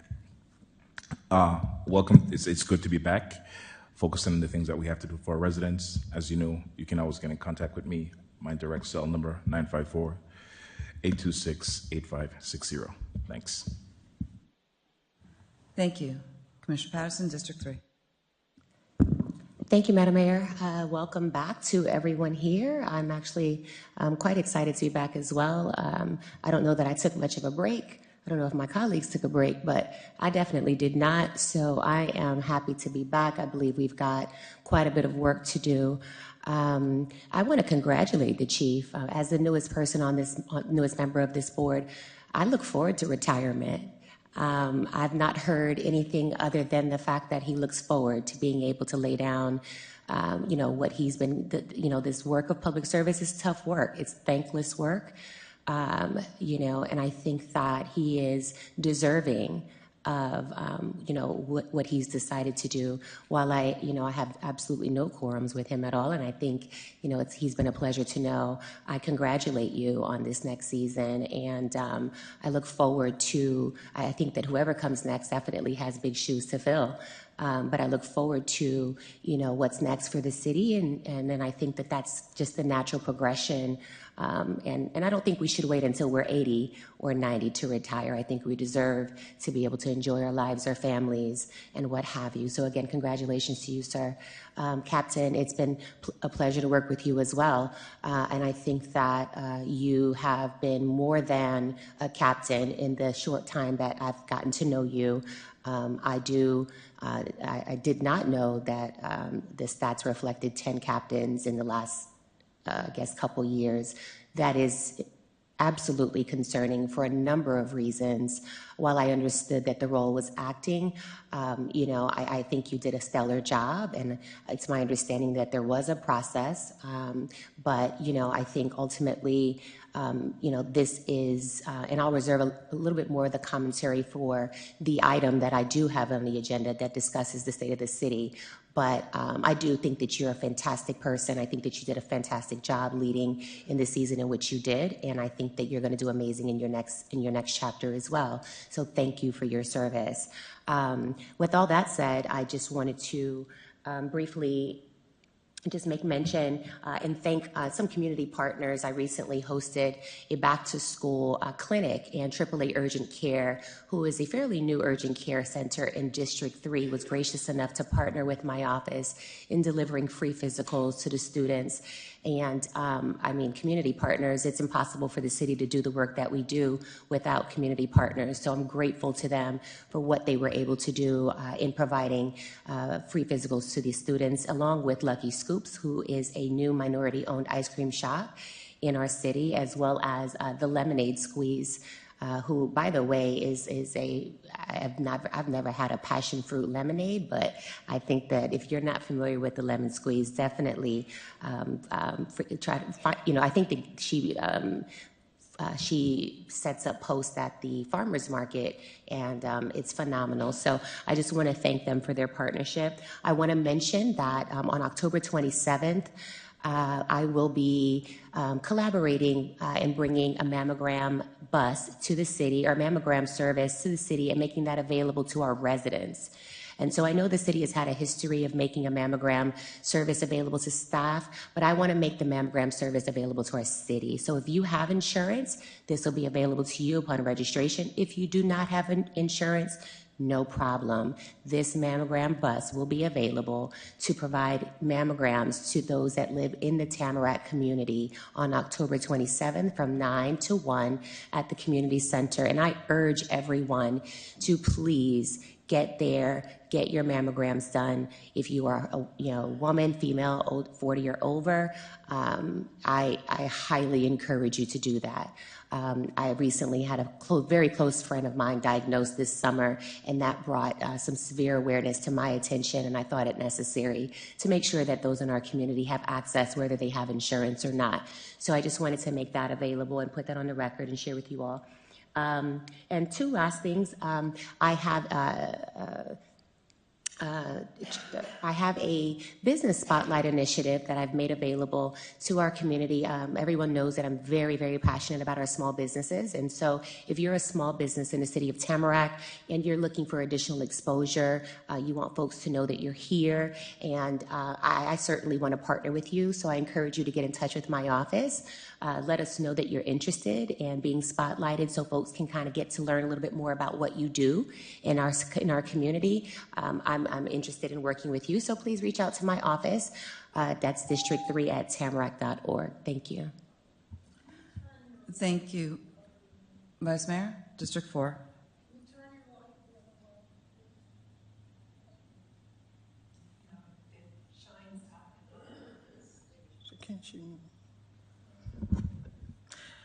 Good morning, everyone. Just wanted to, first of all, celebrate the chief. I'm right behind you after 27 years of service. Hoorah. That's awesome. Awesome. Simmer. That is awesome. Awesome. Make sure you enjoy yourself. I'm sure you have a multitude of plans, but we appreciate you for your hard work, everything that you have done here. You are loved and appreciated, so thank you. As far as District 3, we had our senior expo and it went fabulous, fantastic. Over 300 residents attended. They were patient, they were kind. We had health and wellness vendors. Our resident received gift cards from all over the city. It didn't matter what district you live in. If you came, you got service, you got gift card. If you needed your hearing tests, I know I needed mine. They were there to test it, help you out with anything, do screening, anything you needed. Also, District 4 resident, we had a successful home improvement grant that was given out to multiple residents, over 60,000. They were happy. Normally in District 4, our residents do not meet the criteria for getting any of the programs from the city of Tamarac. So this time, those criteria were changed, and all the residents in District 4 who apply receive funding. So that was awesome and appreciated. Our haircut for students going back to school has been going on all month, the whole month of August. So if you haven't gotten haircuts yet, please stop by our office, I think Tamarac Park, and you can receive a voucher to get a haircut for your son or your daughter with different hairstylists and hairdressers in the city of Tamarac. One of the things we want to do, or I want to do, is support our local business. So everything we do, we bring out the local business. That being said, on October 9th, we'll be also celebrating Hispanic Heritage Month, and we're going to have a Taste of Tamarac. Come out and taste all the different restaurants so you can support them in the future. So make sure October 9th you come out and get a Taste of Tamarac. All the different restaurants that want to participate will be there, and we welcome you to come out and see what you're missing. Because like me, you probably haven't been to everywhere in Tamarac, but they need your business, so make sure you come out and support us. Line dancing. Does anybody know how to line dance? All right, so we will start line dancing every other Thursday at Edgewater Park starting on September 18th. Please come out. I'm not the only one with two left foot. If you have two left foot, come out so I won't be embarrassed by myself. So it will be September 18th from 6:30 to 7:30. Come out. I know the mayor know how to do it. I will, except that night I have a... Oh, well, it's every other Thursday, so come out another Thursday. So come out and learn how to line dance. If you don't know, now you'll know. Thank you. I'm sorry, one more thing. I just want to say thank you for Millennium High School, who gave me an intern this year. Fabulous. I wish she was here to support. Fabulous young lady. She'll be working with me on and off. She's going to MIT next summer. That's what Tamarac produces. Students going to MIT. So hopefully she can come to one of our meetings and you could get to meet her, but she did a fantastic job. So shout out to Millennium High. Excellent, excellent. And I'm sorry. I'm so sorry. BSO captain, you are loved. We will miss you. Hopefully you'll you need to go somewhere else and be captain because you're ready to go. But wish you all the best. Thank you for your service. Thank you. Commissioner Patterson, thank you for bringing the mammogram van here. That particular van that you were using, that community, was Lynn Cancer Institute, and I'm grateful for them because for them, they found my stage 2B cancer, and I was able to get the care I needed. So thank you for bringing them here. As far as, I just want to correct the record a little bit. The number of captains or fire chiefs that we've had in the past 10 years has been 3. It has been Mike Burton, Percy Sales, and our own Chief Anisi. And while we may have had several BSO captains, those have come primarily because they've been promoted and they've gone on to be majors and colonels and doing great things. So just want to put that out there. And while I am very sad for both gentlemen not being here, and they know that I wish they would stay, they will be having a great time doing what they will be doing and being promoted and enjoying the drums and all that good stuff. So we wish you well. As for the discussion of the new captain, I am sure that the new captain is a qualified person and can have that conversation a whole other time. So it's been a very busy summer. I don't believe any of us actually relaxed much, if any. I am happy to say that the Florida League of Mayors reappointed me to their board. I'm back as one of their board members. It was great to have everyone who participated in our first Running on Tamarac in August. It was August 9th. So the second Saturday of every month, starting at 7 a.m., we're going to be running on Tamarac. We'll be running at Thetford Park. You don't need to sign up. You just need to show up. We ran in the rain. It was a whole lot of fun. There was about 80 of us. Some of us walked because some of us don't run anymore. But it's a 5K. You do 2 laps. Each lap around Thetford Park is 1.5 miles. I believe that's what it was. Yes, 1.5 miles. So come out, have a good time. Stretch at 7. Start running at 7:30. Stretching afterwards, and some good fellowship after your nice stretch and run. So that's every Saturday, second Saturday of the month. Thank you to everyone who participated in the One Woman Fearless Summit. It was great. We look forward to doing it again. We're going to do it in a different panel style next year. But Dion Davis of Love Blossoms, who's also at our farmers market every Sunday, Thank you for all your effort along with Pinkberry. The gratitude walk with Vita, thank you so very much. It was great to be an honoree for there. We had a wonderful HIT program for even our toddlers, from our 5-year-olds over to our high schoolers over at Millennium Collegiate Academy. They gave us a gym where children showed us their skills and learned more skills on karate, and it's going to be even bigger and better next year. Thank you to Tamarac Fire Rescue and BSO who showed up to show your support. Bunch of giveaways through various churches and city events. Want to invite everybody out to the community forum on deed fraud that I will be hosting with the property appraiser at our community center from 7 to 8:30 p.m. on Tuesday, September 16th. Learn more about how criminals can try to steal your deed and commit deed fraud and how to protect your home. While we're there, there will be other property appraiser offices and services that they will be able to provide through their mobile assistance. On the 17th, which is Wednesday, I'm sorry, BSO, we've got a little bit of a competing event.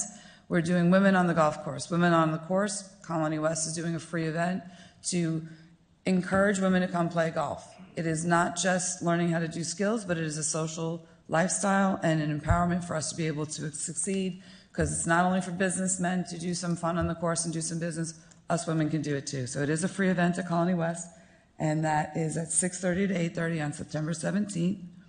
And then one last thing that we just came back from, it was Commissioner Bolton, Commissioner Wright, the city manager, and myself, and actually Ken Lopez, who was our economic development person. We went up to Orlando to the International Conference of Shopping Centers, where we were able to talk about all the good growth that the city of Tamarac has, meet good people and have them want to know more about the city and see what kind of partnerships we can bring in and help that we can also bring our plaza owners if they want to redevelop. So it was a wonderful time. Looking forward to a wonderful last quarter of the year to be able to do great things for our city. Thank you so very much. We are now going to go to our consent agenda. City Manager, do you have any additions or deletions? No, Mayor. All right. Is there anyone wishing to pull any items? All right. Well, I do. Mayor, I'd like to pull item 5D from the agenda. Also, item 5G from the agenda, and item 5H from the agenda, item 5I from the agenda. Thank you. Thank you. So I would like to pull 5F. I was going to pull 5H, but Commissioner Bolton already has done so. 5J, 5K. So at this point in time, is there anyone else who wishes to remove anything else from the consent agenda? Seeing none, Commissioner Patterson, is that a removal or getting ready to vote? Okay. So I would like a second to the motion to approve 5A, B, C, E, getting there, 5A. J, and so actually those are the only ones left, right? Madam Clerk, can you repeat what's been pulled? So the items being pulled are item 5D, Commissioner Bolton, 5F, Mayor Gomez, 5G, Commissioner Bolton, 5H, Commissioner Bolton, 5I, Commissioner Bolton, 5J, Mayor Gomez, and 5K, Mayor Gomez. So the items left on the consent are items 5A, 5B, 5C, 5E. That's it. And that's the conclusion of the, the consent agenda. So I'll take the second to the consent agenda. Second. As amended. It's got a second by Commissioner Wright. City Clerk, please call the roll. Thank you, Madam Mayor. Commissioner Bolton? Yes. Vice Mayor Daniel? Yes. Mayor Gomez? Yes. Commissioner Wright? Yes. Commissioner Patterson? Yes. Thank you. Motion passes 5-0 as amended. All right, so we'll just go in alphabetical order for the items that were pulled. And start with 5D. Commissioner Bolton? I need to read the title, Madam Mayor. Oh, yes, I'm so sorry. City Attorney, please read the title for the record. Item 5D, a resolution of the City Commission of the City of Tamarac, amending the City of Tamarac list of charitable entities by adding Christian Coalition Against Domestic Abuse, Inc. to the list of charitable entities with whom the City of Tamarac recognizes a formal approved relationship, attached as Exhibit A for the express purpose of compliance with Section 1-19C5A4 of the Broward County Code of Ordinance, providing for effective date. Thank you. I will take a motion in a second. Move it. I have a motion by Commissioner Bolton. Second. I have a second by Commissioner Patterson. And at this time, we'll then open up public comments. Anybody wishing to speak on this item, please come forward. Same rules apply as public participation.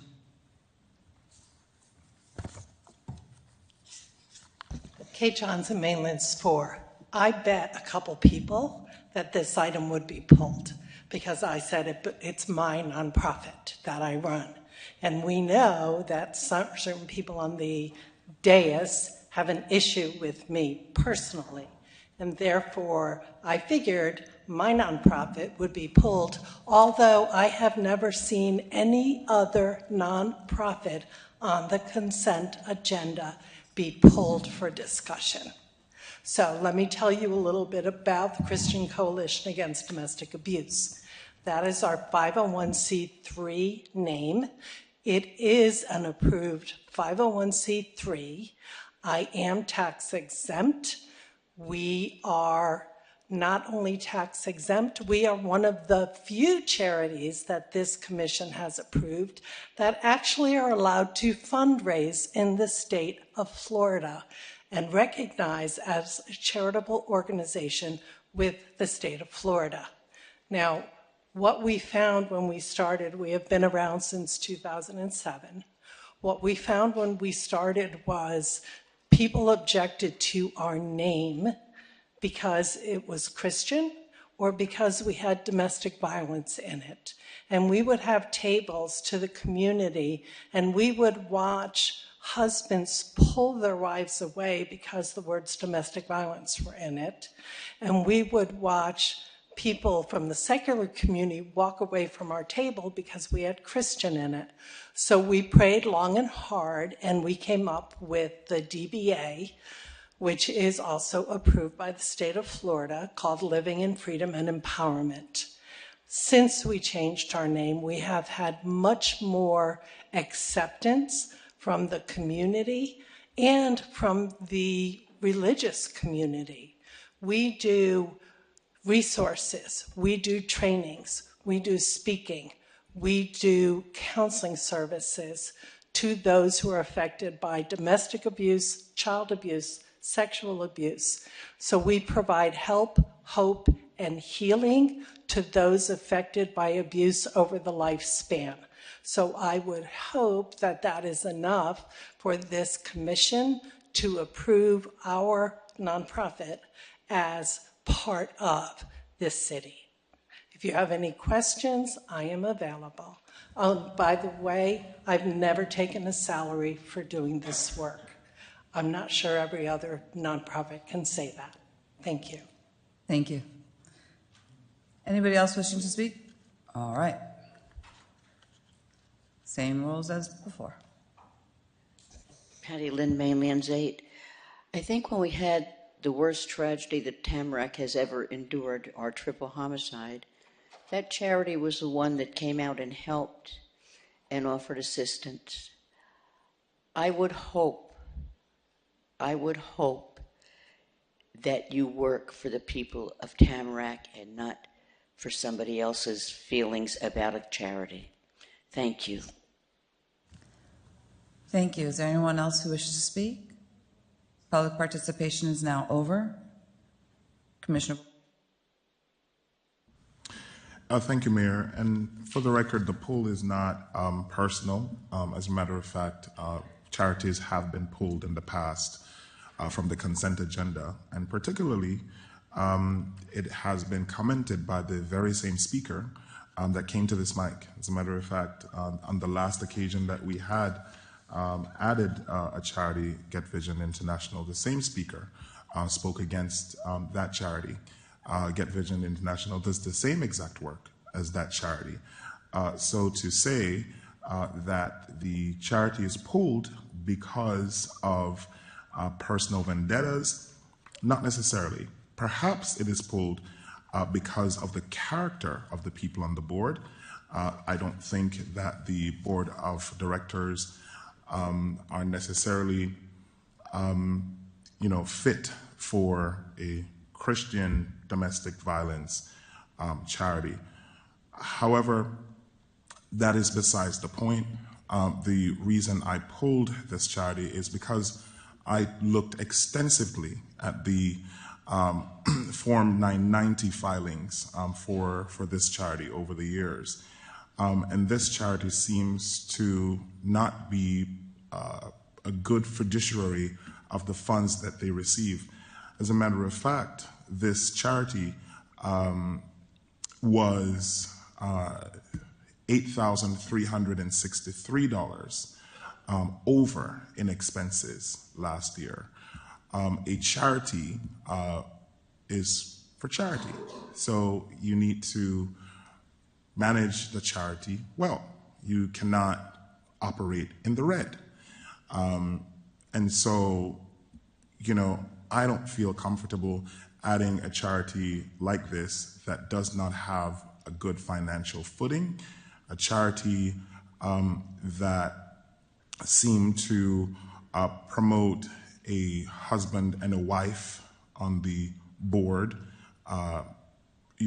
without having other people that are non-related by blood. And so that's my reason for pulling the charity. Has nothing to do with the individual. I know that this individual has been very political in the past. I don't want to use the city's resources to fund political machines. As a matter of fact, when I was running for District 1 City Commissioner for my re-election, and a landslide election, by the way, against two incredible people, very incredible, very fine people. This same board member of this charity sat as a president of an HOA and used the HOA to put signs, political signs, in front of the HOA. I've got pictures. And if you want to see the pictures, I will ask the mayor to direct Jim to put it on big screen. The picture was taken with timestamps, day after day. And so that referral for your HOA is coming. So to say that, we're pulling this charity for personal vendetta, character matters, just like DUI Lynn would say. Character matters. Okay. So, this is not the way to start our new year off, our new session off. Please. Enough. So, yeah, there's no speaking from the audience. That is one of the rules of this body, and you will respect that. Again, this is not personal. I'm just pulling this based on the financial standing of this organization. And it says that the finance director recommends it.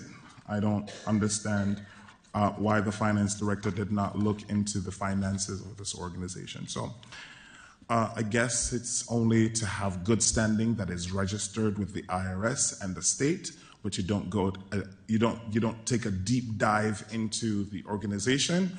But as a commissioner that has to protect the city's purse, I have to make sure that this charity is properly run, and it is not.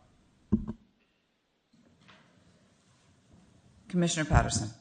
Thank you, Madam Mayor. My comments will be brief. I just wanted to note on the record I think, a comment by Ms. Lynn regarding a recent tragedy. I do believe that I was personally the person that advocated on behalf of this charity to host the events in which were hosted, and I believe that the manager can clarify that, and I believe that Madam President of this charity can also clarify that. So I just want to put that on the record because the comment was made and it was not accurate. Thank you.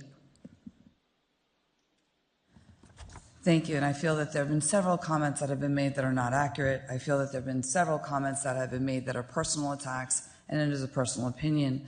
I feel that there are several charities that have not been dug deep into. I've made that comment before. I've complained about it, and this particular charity that is on the record today has all the qualifications. As for whatever financials that may or may not be, I don't know the validity of them, and that's for an issue to be discussed at another time. This charity was good enough to participate in our Night of Healing. It was also good enough to do our domestic violence awareness programs. So I find it that we're starting all over again to hypocrisy, where this charity is going to be pulled, berated, personally attacked, individually, over a charity that is doing good work, and any other issues would be between them and the IRS. So it's not my place to ask questions. We don't go back and forth, but I pretty much know that some of that is not necessarily the truth that was being stated from the dais, okay? So I have put this charity on here. I have not donated to this charity, but I do believe that the charity has done work for the city. And since we have a whole wonderful list of where we also partner with our charities, this way, this charity would be able to be one that we could partner with without having any issues that would be in conflict with the Broward County ethics or the city's ethics. But that's another item on this agenda that we'll get to, because I'm waiting for a memo from the city attorney, maybe that'll come up. But we've always understood that if we're going to partner or do an event and have another charity in there, we put them on our charity list. And since this charity had been already taken for that partnership, I decided it would be the best thing to do to make sure her charity was on here. If nothing else needs to be said about this item, seeing none, City Clerk, please call the roll. Mayor Gomez? Yes. 1 minute, I have my light. It wasn't on when I looked. I looked down when I said it, but go ahead, Vice Mayor. No, Go ahead, Vice you Mayor. would have to wait and give people the opportunity, Mayor. City Manager, can you please clarify what was said regarding this charity? And if our finance person can come up and speak regarding what was said about the finance. Sure, I can ask our finance director to come and identify the process we go through as we check on these charities before we put them on the agenda, so she can talk about that process that we follow.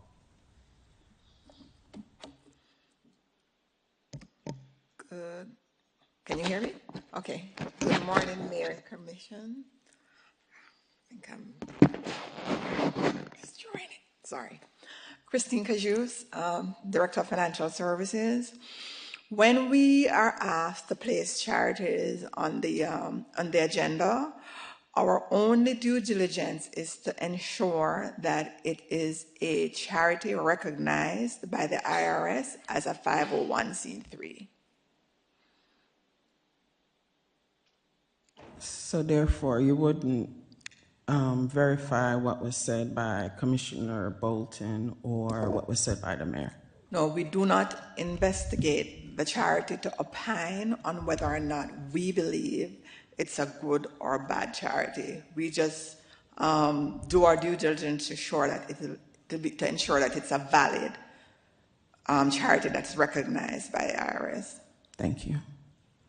So with that being said, can we table it till we get more information regarding what was stated, since it was already stated in the public, or You can ask that, but I would also say that if we're going to do that, every single charity on that list needs to be double checked then, because one charity should not be subjected this to charity all is this. not on the list? I understand, but we never did the same thing for the other charities. But I remember us calling out other charities and then we just didn't vote for them. So I recall that. And that's fine. I would say that we would take all the charities on the Okay, list, you the know, one that is, and let's just vote. Thank you. no, you want to table it? Do a motion to table. I take that back. We'll vote. Do a motion to table. Vice Mayor, motion to table. We'll vote. Okay. We'll vote. City Clerk. Mayor Gomez? Yes. Commissioner Patterson? No. Vice Mayor Daniel? No. Commissioner Bolton? No. Commissioner Wright? Yes. Thank you. Motion fails 3-2. We don't have any comments, but understood, and I am asking for a workshop item on having all of the charities that are listed on our charitable list, anyone who has been rejected on our charitable list over the past 4 years, to be looked at in more detail as far as it has been done today. So I'm asking that on the record for my I think a discussion, because if it's... No. You let everybody else get on the record for the next commission meeting. Mayor, I want on the next commission meeting. Mayor, the body has to make, if you directing staff to look at other charities... No, I'm the not asking them. commission- I'm putting the item on the agenda. That's fine. Thank you. All right, moving right along to the next item on the agenda, which was what I pulled. Nope. Item Yes, it was. 5F. Item 5F. TR 14307. City Attorney, please read the title for the record. Item 5F is a resolution of the City Commission, City of Tamarac, approving and ratifying past purchases of entertainment service for a Yard on the Lawn event, Caribbean Heritage Month celebration held on June 28, 2025, from Rhythms Marketing in the amount of $62,160 and $3,203 for a total amount of $65,362, providing for effective date. Thank you. Thank you. This item is now open for public comments. Does anybody wish to make a comment on this item? If so, please come to the podium.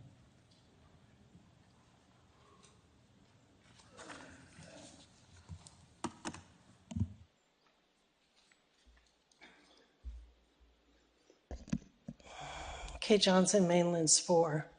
And just for the record, Commissioner Bolton and his wife both serve on his board.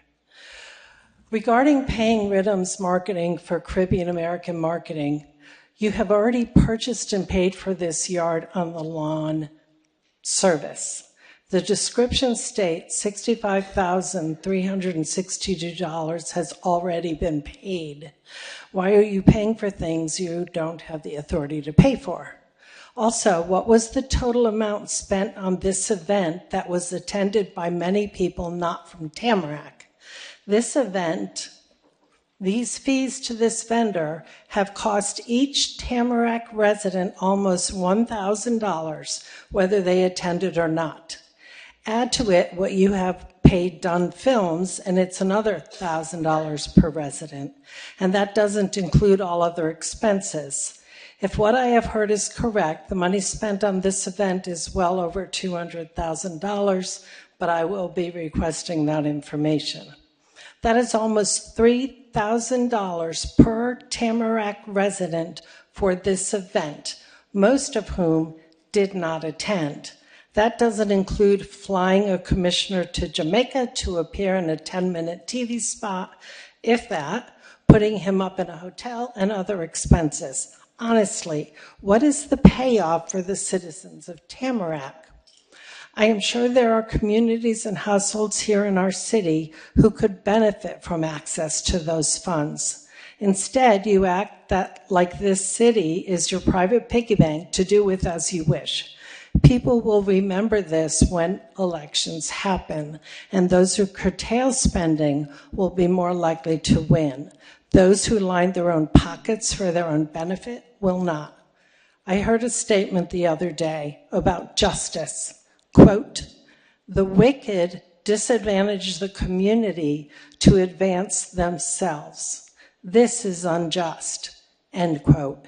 It seems to me these behaviors fit that description, and we are required to speak out against unjust systems, even when it costs us. Our city is not here for your benefit. You work for us and for our benefit, not your own. It is not here to line your pockets or further your political power. It is time to remember that.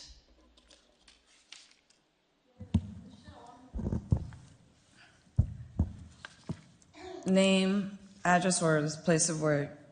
Okay, I know you know, but. Hi, my name is Mona Perlman. I'm from Granville, one of the Kings Point community. Now, that's a large community. And if they knew what you were spending money on, I can tell you this place would be flooded. You cannot do this.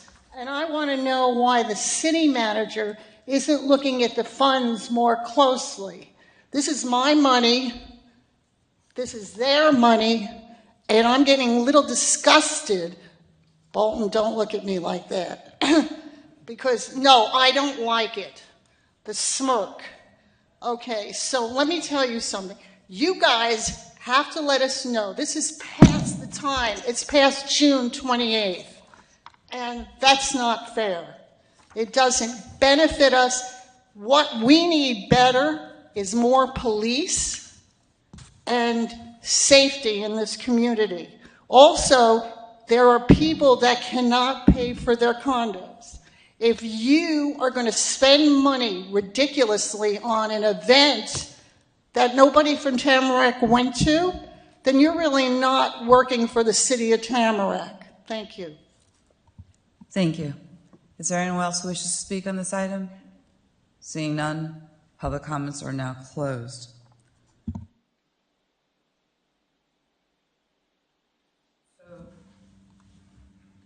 Yes, Go ahead, Commissioner Wright. so on a previous item, I just wanted to make a comment that charities that I approve, I don't really delve as deep. When I make a donation, I delve deeper to make sure that they're in good standing. So for me, you go through the national process, but before I make a donation, I make sure that all that stuff is in place, just to follow up on that.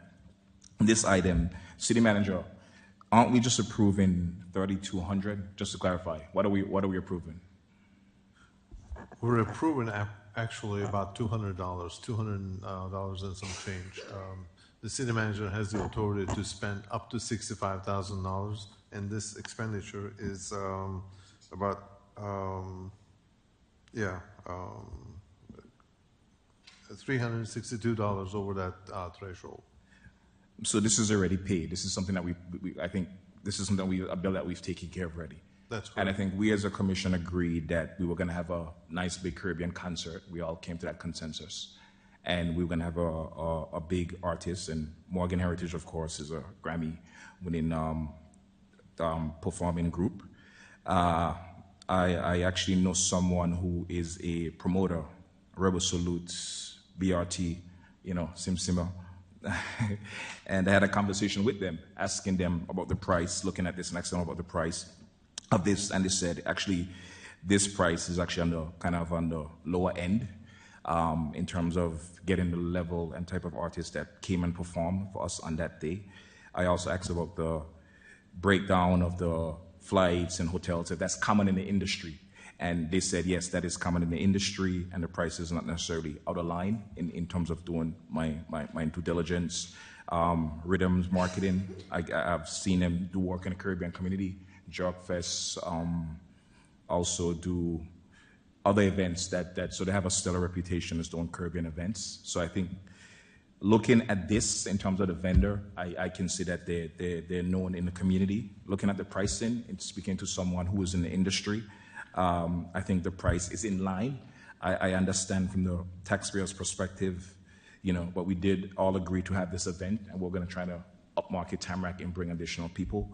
But I think this is something that you've kind of paid already, and you're just asking us approval for 200 more. Is that what you're saying?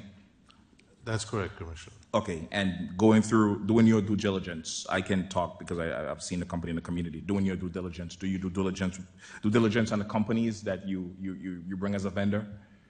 Absolutely. We've done business with them in the past, and they provide a turnkey product, turnkey package, and so this was one of those for this event, and so we're happy with the services that they provided.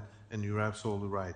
The numbers for this caliber talent to bring to Tamarac, it would be a lot more expensive, so we did have a much favorable number in this case. And again, going back to what I said initially when we agreed to have this concert, I wanted it at Colony West so it can kind of help the restaurant, because it's on the summertime, our revenues dip. And I know doing a concert like this would bring a lot of people from different places, which according to the numbers, we brought like 5,500 people. So for me, the idea was investing in entertainment tourism, which is big in the summertime, because the summertime, a lot doesn't happen in Florida. So that was the whole premise and the thought of it. And just looking at the numbers and what we did, and doing my due diligence, the numbers are not out of line or out of whack.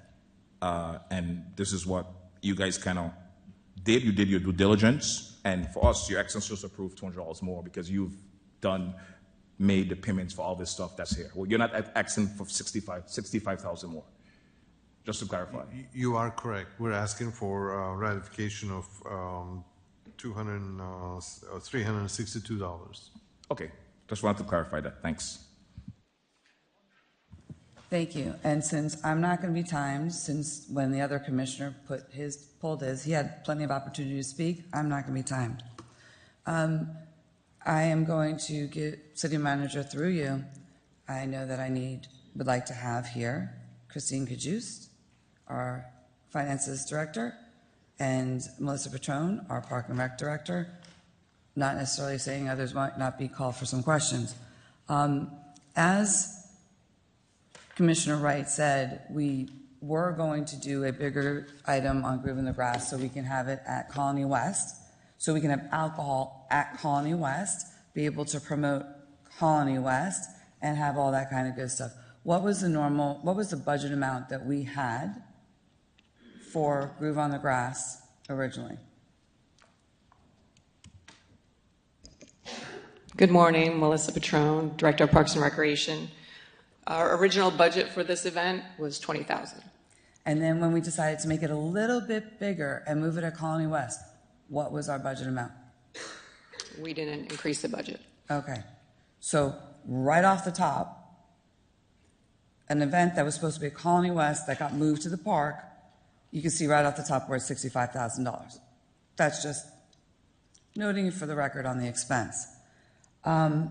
We received in the packet a non-signed contract by the city. Do you know what date we signed the contract? I don't have it in front of me. Okay. Just out of curiosity, because we see the non-signed contract. I would say, Mayor, that the contract was signed before the event. I don't have the contract in front of me to give you the date, but it was signed prior to the event. All right, well, I was trying to figure out also if it was before the scope of services for rhythms. Now, some people know that my background has been in special events, and I am extremely curious why this is the only thing that we have that has a couple of line items. There's no actual promises of certain things that are expected, other than performers, all costs are estimated at this time.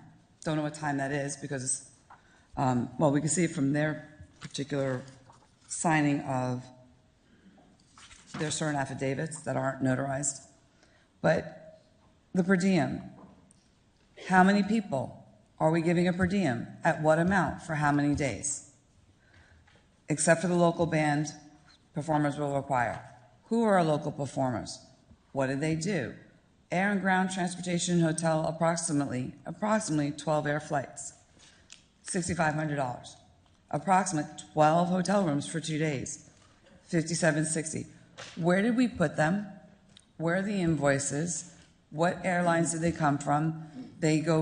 Some people said that they were here local. They were in Miami. They weren't out of the country.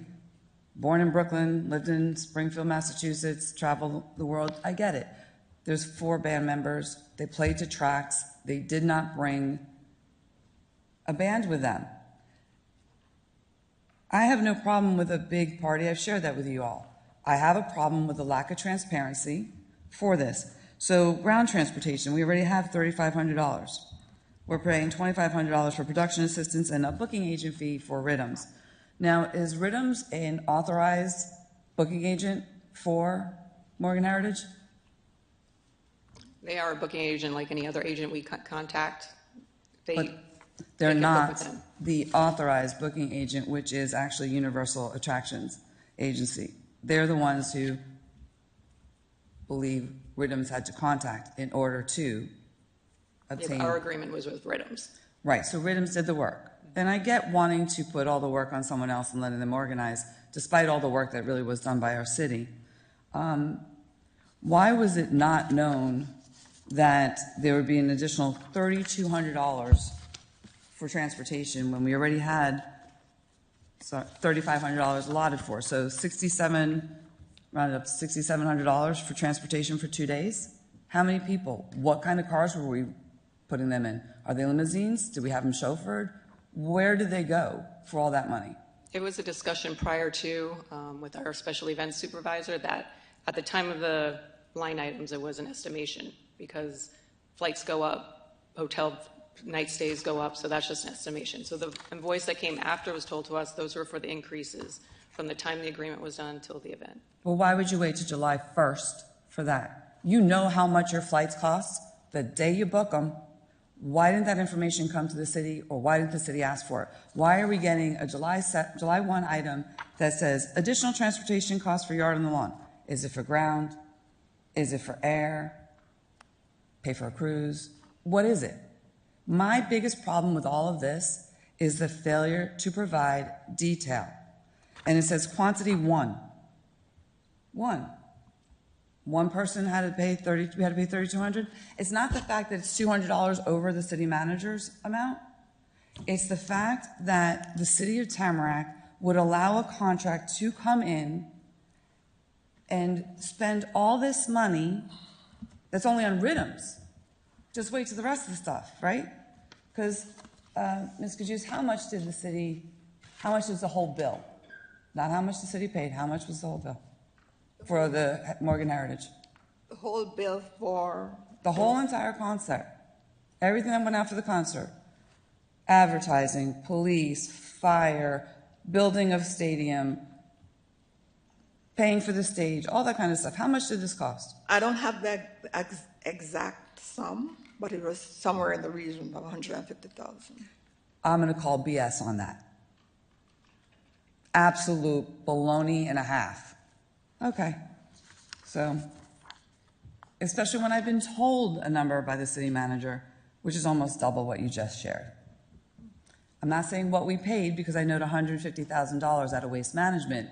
The gift that was given to us was paid to help bring it down to what would be maybe $150,000. Anyway, we have in our contract here that they signed. Contractor shall not incur costs for performance of services under this agreement in excess of $62,160 without the prior written authorization of the city manager or designee. Now, you may have said that it was an estimated cost, but you should have had the items in, and that should have been told to you prior to that they were going to have an additional bill, and it should have been approved by the city then. City manager, you wish to say something? I just want to clarify, the working relationship with the Rhythms, Madam Mayor. In instances where we have a contractor that provides a service, and the contractor is responsible for its expenditures, and we look at the bottom line, and we don't necessarily collect, the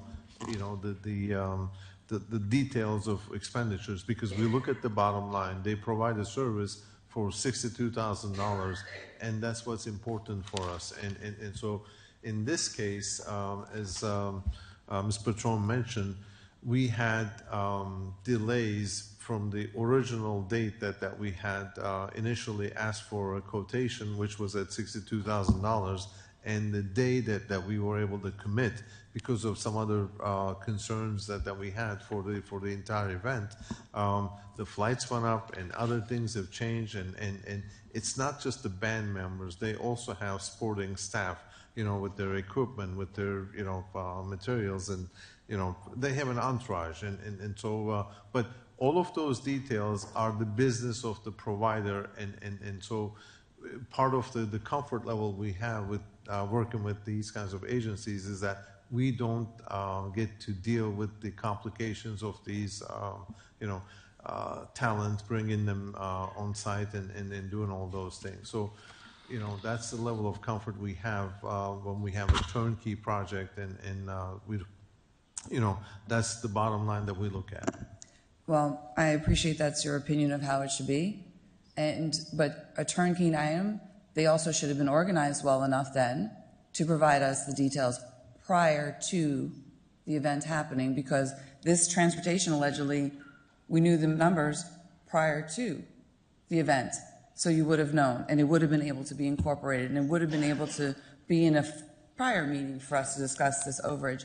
The fact of the matter is also, I can understand, it's like, oh, here's our pocketbook, here's $65,000, we want a great event, just do whatever you want. I guess I'm not comfortable with that. I want to know that I'm getting the services and everything that I'm expecting for that $65,000. That's our responsibility.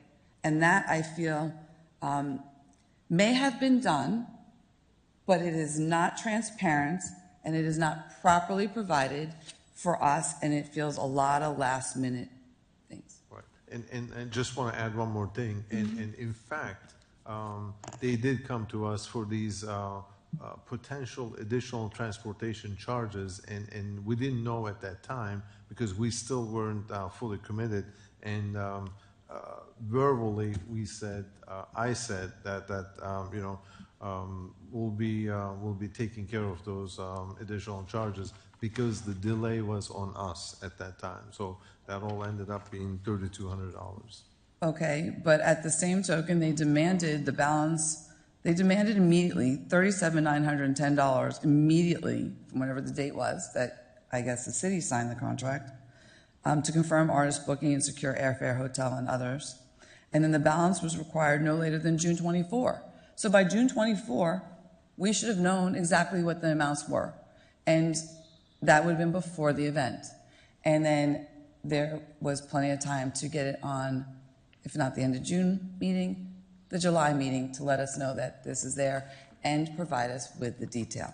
If the city manager seems you want to fall on the sword for this one, that's fine. But I'm just saying I have a lot of problems with the city not getting better detail for the amount of money we're expected to spend, especially when the original budget was $20,000.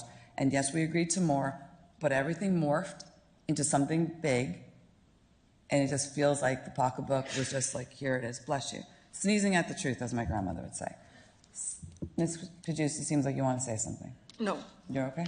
Yes. All right. So I still really want to know what the $3,200 went for and what airlines we paid for and the transportation. So eventually, even though I was told it was all in the backup, which it wasn't, eventually I'll see those documents. Thank you very much.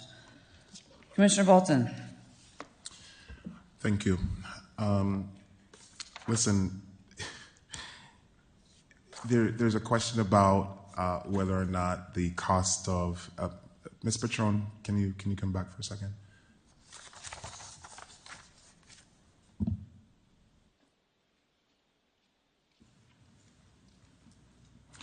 Restate the number, the amount for the Caribbean event that you guys were planning. The proposed amount for the budget? Mm-hmm. Well, we were budgeted $20,000 when we were planning. I don't think we got to that amount yet. Okay, so you budgeted $20,000 for what event? For the Island Groove on the Grass? Yes, which would have been for Caribbean Heritage Month. Not the Yard of the Lawn Festival. Correct. And the cost only changed after discussion by this commission in a retreat that said we did not want that event that the staff was planning. We wanted a different event to celebrate our residents. Yes. Okay, so it is not comparing apples to apples. One budget was for something else, and another budget was for something else. I was watching a funny video the other day, and somebody ordered food on DoorDash, and then as soon as the food was ordered, they canceled it. And then the person went back with a camera, "Why did you cancel the order?" And the person was eating the food. It's the same thing that is happening here. We have a mayor that went on stage, "Ha ha ha, love this event, oh my gosh, thank you so much for being here. Yes, yes, yes, it's great." And then complain after the fact. You're caught with the food in your mouth. For the limited amount of information that I have about this event, I understand that, these people were asking to stay at a 5-star hotel. They were asking to stay at the Ritz-Carlton and that sort of stuff. And I looked at the manager and said, absolutely not. Absolutely not. They will not do that. Cancel them. And there were conversations back and forth, and you know where they stayed? The Sheraton. The Sheraton. That's how frugal we are, right? So let's not talk about that. Here's another story. I was booking a flight to a Caribbean country, maybe Trinidad, and I was talking to the airline representative, and the person was giving me the code of the ticket. It was like, "Oh my gosh, this is amazing price." I made one change. When they went back, the ticket almost doubled. That's the airline industry. That's the cost of transportation. That's the cost of hotel. It changes on a whim. So you can't just say that. We cannot quantify celebrating our residents. We cannot quantify celebrating heritage, and this is what we did. And so talking about whether or not this is a authorized booking agent of the artist. I mean, an event planner knows, especially when you are protecting the purse of a city, that, listen, if you're going to go to person A and person A is going to charge you $100,000, and you go to person B who have a better relationship with a group that's going to charge you $20,000, who are you going to go to? The authorized booking agent that charges $100,000, or are you going to go to somebody who charges less? So we're talking about a Grammy Award-winning artist. We're talking about a booking agent that has booked for hundreds of people who are Grammy Award-winning. And what should we have done? Go to somebody that is more costly than these? This is just, plain silly, and, it's a waste of our time. And really and truly, I think the question should be called now. Thank you. And for the record, again, it is not that the event wasn't great. We had a good time. I do not agree we had 5,500 people, because some people say we had 8,500, some people we had 32, whatever it was. That's not the point. And the point always seems to get lost. The point is, yes, airfare changes, but when you changed it that day that you changed it, you had to pay the credit card in order to get the flight. So when was this known? Why didn't we have details? That is my issue with spending in this city. When we do events, we should have better records provided to us for expectation. That is my comment. Commissioner Wright wishes to say something. Madam Mayor, just following up, I think you brought questions with the legal aspect of it, and that's not my expertise. I'm more of the business mind. And if you divide 12 by 6,500 for the flights, it's 540. That's the cost of an economy flight. If you divide 12 by 5,700 for 2 nights for hotel rooms, that's about 290. That's a cost of like a 3-star hotel. If you divide 12 ground transportation by 3,500, that's 291. So if we granulate it by the numbers, I think the business is kind of giving us good value for the money in terms of what they're giving and what we got. I don't understand the legal aspect of what you're talking about from a business perspective. I think we've gotten a good deal for what we got. Looking at it in detail and what they have here, I think it's very self-explanatory. It's delineated well. And as a business, I think, they have to make their money. in their booking fee. It's capitalism, it's a country that we live in, but I don't think we were overcharged at all in any way with what we were providing. For your opinion, again, I didn't say we're overcharged. I said we were not provided information, in my opinion, in the manner that was more transparent. City Clerk, please call the roll. Madam Mayor, I still need a motion and a second, please. Oh, I'm sorry. I thought we already did that. Move it. I have a motion by Commissioner Bolton. Second. I have a second by Commissioner Wright. Thank you. Commissioner Bolton? Yes. Mayor Gomez? Yes. Commissioner Patterson? Yes. Commissioner Wright? Yes. Vice Mayor Daniel? Yes. Thank you. Motion passes 5-0. Ladies and gentlemen, while I know that we still have plenty to go on this meeting, it is 12:04, and there are people who are requiring some restroom breaks. We will be back at 12:20. 15 minutes, we're in recess.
Hello, everyone. We are back. It is 12:21. We were off by a minute. My apologies. Just for everyone's FYI, we are having a hard stop at 1 for 30 minutes. A hard stop at 1 for 30 minutes. All right. Getting back to the fun of it all, we are now on item 5G.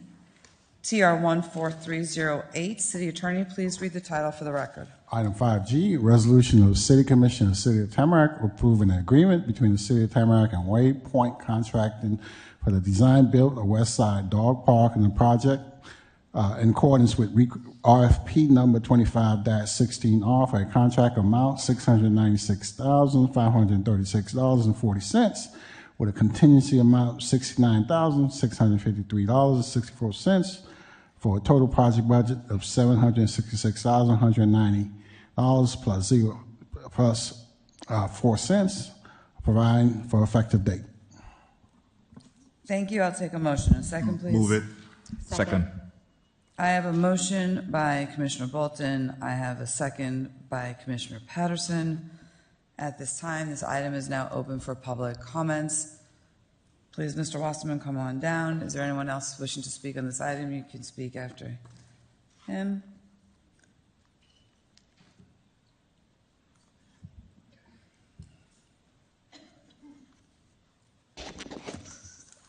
Ronald Wasserman, 8577 J Drive, Tamarac 33321. You're approving, or you're trying to approve, a doggy park for $750,000.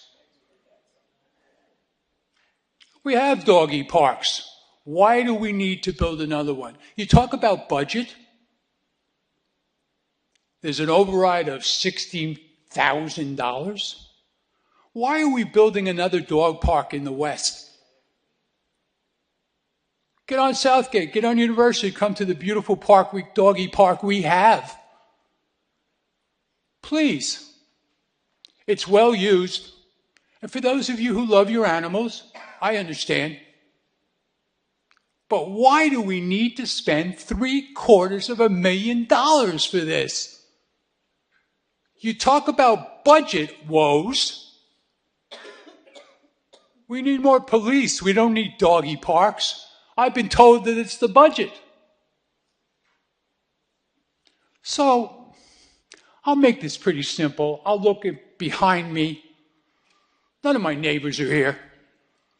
If they knew this kind of nonsense for a doggy park, when crime is happening in our community, when we need more police, when you talk about budget woes, here I am raising my voice again. And why? For people that are on this commission, you know I've been speaking before the commission since 2016. Mayor, I know you a long time. Commissioner Bolton, I know you a long time. Madam Daniel, you're my commissioner. I appreciate all your assistance. But let's get real here, guys. You need to build a new unit here for City Hall.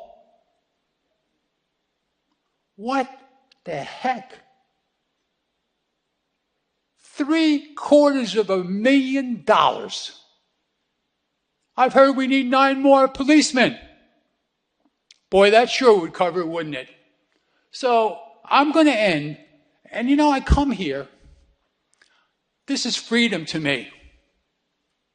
Mayor, I've known you so long. Maury, we've met. I know you. Madam Patterson, I've met you. I know you. Everyone knows me here. A doggy park for $750,000. Wow.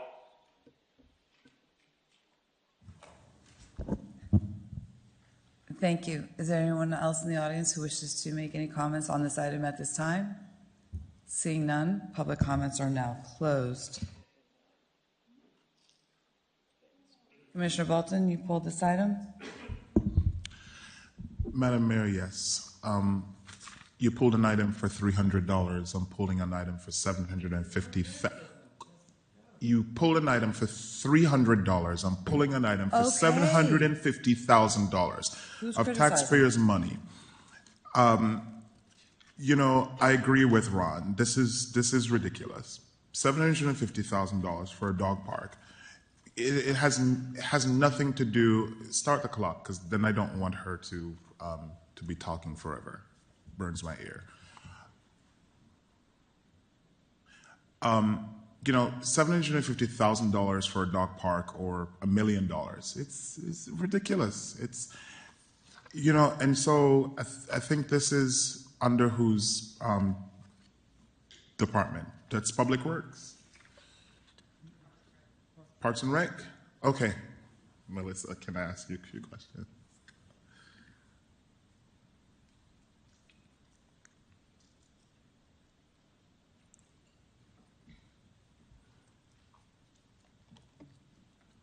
Okay. For the record, I love dogs. My son wants a dog. He's not had a dog yet. Matthew, you'll get the dog soon, but not now. How big is this dog park? It's a little over half an acre. Half an acre. Okay. Have you looked at other dog parks in other cities? Have I personally? No. Did the committee, did staff, did anyone look to find out where the other dog parks are in the other cities? Well, there's a couple around. Coconut Creek has one. Sunrise has one. There's a couple of dog parks around in the area. But you don't know the size of their dog park? No, I don't. Okay. It would have been helpful to have some information as to how much their dog park cost to construct, right? For a half an acre, I really don't think that, you know, it's worth it. Listen, I have a whole lot to say on this item, and, you know, I really don't want to go there other than the fact that I'm not going to support this. I think it's not a waste of use, it's a waste of resources. I think that perhaps we can get a better price. I don't know, but, you know, this doesn't sit well with me. When I have so much notes on something, and believe me, I go through the agendas with a fine-tooth comb. I read everything. And when I make so much notes and I've researched so much about something and it gives me that aggravating feeling, I don't move forward on it. So, you know, I'm going to vote no on this. I don't think it's appropriate. And I think that the city should go back and look for a cheaper cost. Thanks. Commissioner Patterson. Thank you, Mayor. A couple questions, Manager, on this project. I'm glad it was pulled. I actually didn't realize it was on consent. I was a little surprised that it was on consent, especially considering I've not had a conversation with anybody about this project. My first question is, in terms of strategic goals, my backup says that this project aligns with our Tamarac is home goal. Can you explain? Sure, Commissioner. First of all, this project is one of those. This project is one of those items that was included in the strategic planning agenda by the City Commission and funded by the City Commission. So we're following the direction based on our strategic planning direction from maybe 2 years ago. So 2 years ago, maybe a little longer, 2 years ago, I think.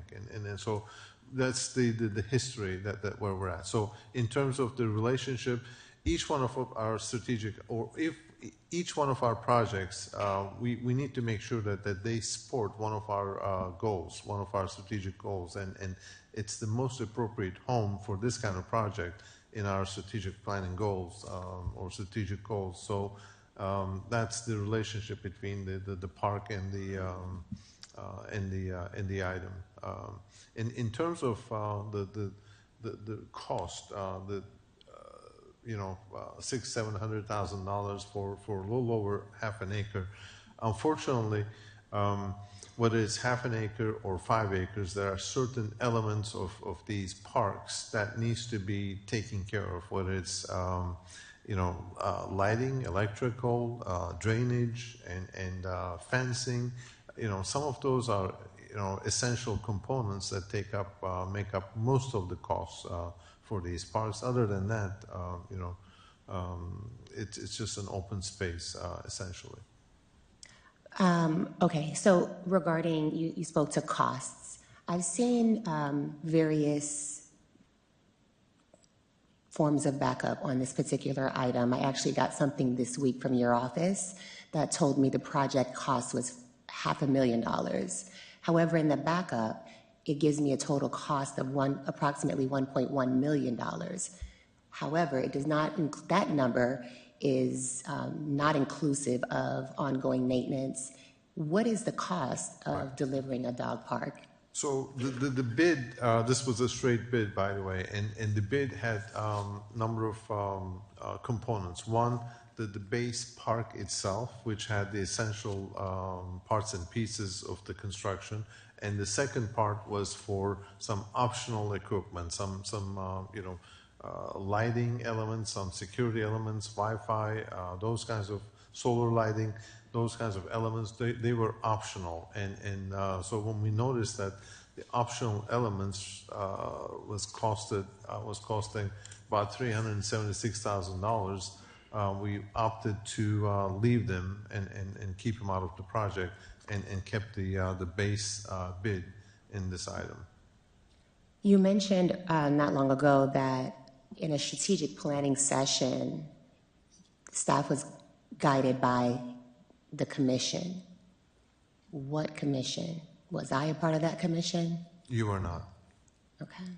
The backup I was provided says that the adopted 2014 Parks Master Plan identified the need for an additional dog park to serve the communities surrounding Westside Park. It doesn't say that a commission 2 years ago, it says a 2014, 11 years ago, somebody decided they wanted to spend, or the Parks Master Plan identified a need. To the mayor's point, I'm confused on the transparency on this item. So the original master plan looked at the city as a whole and said, you need this much green space, you need this much, certain parks and these kinds of elements, and so they looked at it from a holistic perspective, but they did not identify, you need to use this piece, you need to use that parcel, you need, so it was just a holistic review of the city's parks needs based on at that time. So this item came about at a strategic planning meeting. I believe it was 2 years ago, prior to your term, obviously, and so this pocket has been empty for quite some time, and the discussion was had in terms of what can we do with this piece, and the dog park was the suggestion, and so that's how it became part of the budget, and here we are today. I'm going to ask the attorney I just want clarity on, because I've heard a number of times over the last 9 months, a prior commission. Is the city a council manager form of government? Can you clarify that for me? Based on the city charter, yes, the city is a council or city commission manager form of government. By definition, council manager refers to prior council or current council? By definition, the policy-making body who's obviously in charge at this time is generally the ones that make policies that the manager and other charter members must follow. And it is up to the current commission to follow any prior city manager policy directive unless it's a contractual issue that we have to deal with. So with that said, it's my understanding that procedurally, similar to a past, if something comes before this commission that has already been moved, I have an obligation to address as it pertains to past commissions. However, it's not my responsibility to execute vision for this city based on a past commission, is it? If, with respect to the vision of the city, each commission has a right to establish the vision they want the staff to follow. So if there's a vision that was established prior to this commission, that vision can be revisited by the current commission. Thank you. I say all that to say I've had millions of conversations. I talk to residents all the time. I have not had a single person, and I don't say this because either way or the other, I've not had a single person ask me about a dog park. I have personally lived adjacent to that space for 14 years. I have personally called code enforcement over the years to ensure that it's kept, that it's clean, that it's graffiti-free, etc. I've not had a single person. I was at a community meeting last week. Over the summer, I mentioned earlier, I didn't take a break. I worked. I've spoken to residents here, there, and everywhere in my district. Not a single person, except that to the resident's point, and I apologize, your name escapes me in the moment, but I've seen people walking dogs in Tefford Park religiously, which is right around the corner. I have residents, however, asking me about economic issues. I have business owners who need support. I've got families that are looking for ways to, looking for us to identify affordable housing. I've got seniors who are looking for tax cuts. There is no way that I can see how,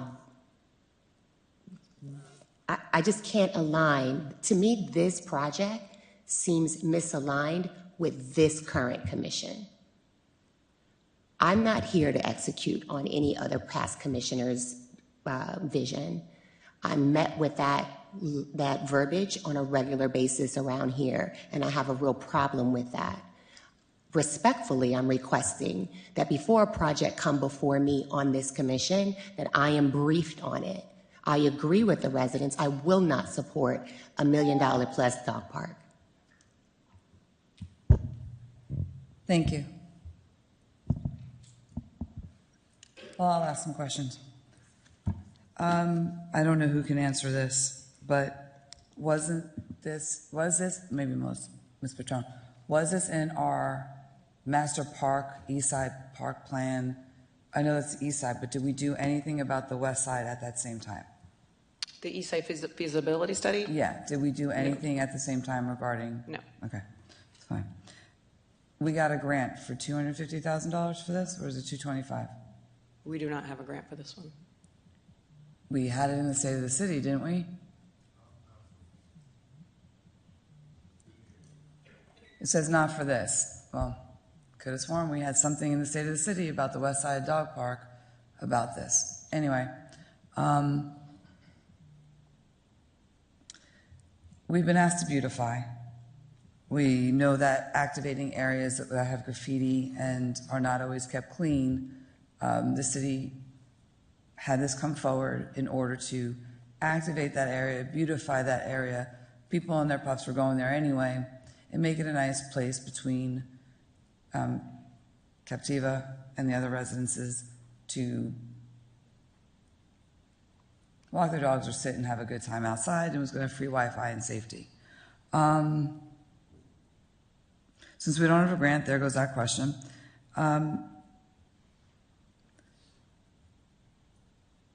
I've spoken to a few people about that area. Some people are happy about it. There are some people that are not. They're worried about noise. They're worried about this. How much have we already spent other than putting this out to bid? Nothing that I'm aware of. We put it out to bid, it didn't cost us anything?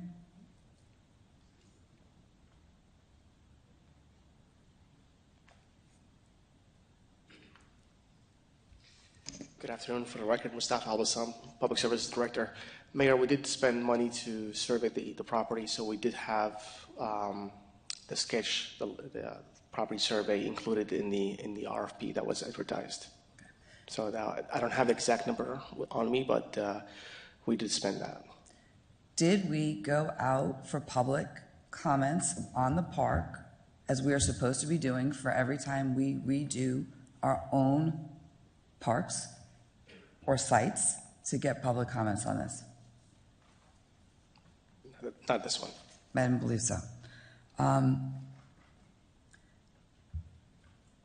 My opinion is that at this time, this doesn't have to go through, but I would like to see our other parks become more dog friendly, since people are bringing their dogs in anyway. And so instead of having worries that people are going to step on something because we don't have any bags or we don't have any facilities or for whatever it is, as Commissioner Patterson, Tedford Park has got dogs all the time. It's also got some signage that's a little bit confusing to residents, where no dogs could be in the playground, but it looks like they can be on the path. So I think we need to maybe look at our parks and figure out where we can make some of our other parks more user-friendly for pups and parents. Goodness gracious, we had potbelly pigs, I think they were, at our dog park several years in a row, right? With all that's coming up with budgeting and issues, I have no problem putting this to the back burner and revisiting it at another time. I do believe that sometimes the finances have gotten higher on this particular one, because we've discussed it at budget. We discussed it at our last budget. We've been discussing this at strategic planning. This isn't a surprise to anybody. We've had the information. Public has known about it. I brought it up at the State of the City. This is not, and that was what, in April, whatever it was. And all the meetings have been public. So the lack of knowledge type thing, I don't have an issue with that, because the information was there for people who wanted to seek it. But I understand with what we're dealing with right now in finances, this may not be it. However, I think one of the reasons it's gone up so much is because it's another project that has gotten a can kicked down the road, and every time we push something down the road, it becomes more and more expensive. But again, on this one, I don't have a problem not having this one go forward at this time and being back for discussion with the public at a later date to determine if what we desire really fits there. Commissioner Bolton. So we do agree that if we wait on anything, even seconds, that the price goes up. Can't have your cake and eat it too. Or you can have this lemon cake. If apples and apples and oranges are oranges. Anyway, Vice Mayor? Yes, I know the mayor requested to make in our parks more dog friendly, but please keep in mind that some of us, like myself, is extremely allergic to dogs. So if we have a dog park, that's where they should go. So someone like myself won't go to a dog park because I know I'll get sick. Thank you. Thank you, and precisely that's why I asked for a conversation. I didn't say just do it, because I do know that there are people who are afraid. There are people who are allergic. There are pet parents that are not perfect. But that's why it would be a conversation to be had in the future. I'm not saying that this is a motion for that now. Seeing no other comments on this item, City Clerk, call the roll. Commissioner Wright? No. Commissioner Patterson? No. Vice Mayor Daniel? No. Mayor Gomez? No. Commissioner Bolton? No. Motion fails 5-0.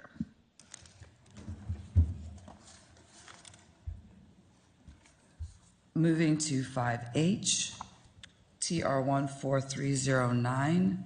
City Attorney, please read the title for the record. Item 5H, a resolution of City Commission, City of Tamarac, approving a Broward Sheriff Office permit application for special details, authorizing appropriate city official to execute the permit application for police service to be used by the Parks and Recreation Department, providing for effective date. Thank you. Thank Move you. it. Out of respect for at least the other people in the audience, would you please let me ask the question and say it kindly? I am looking for a motion on this item. Move it. I have a motion by Commissioner Bolton and a Second. second by Commissioner Patterson. This item is now open for public comments. Is there anyone wishing to speak on this item? Seeing none, public comments are now closed. Commissioner Bolton, you pulled this item. I did. Is this Melissa again?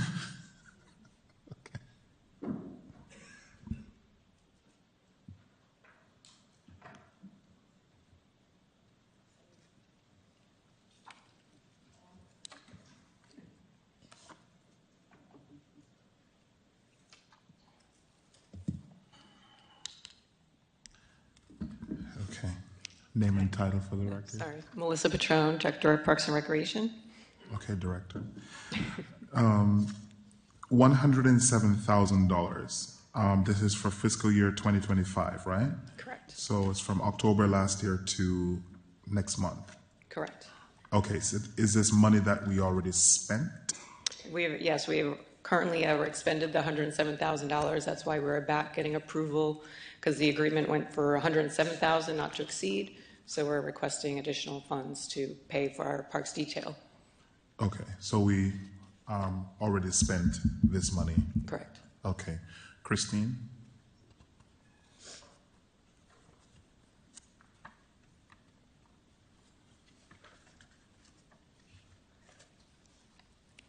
Commissioner Bolton?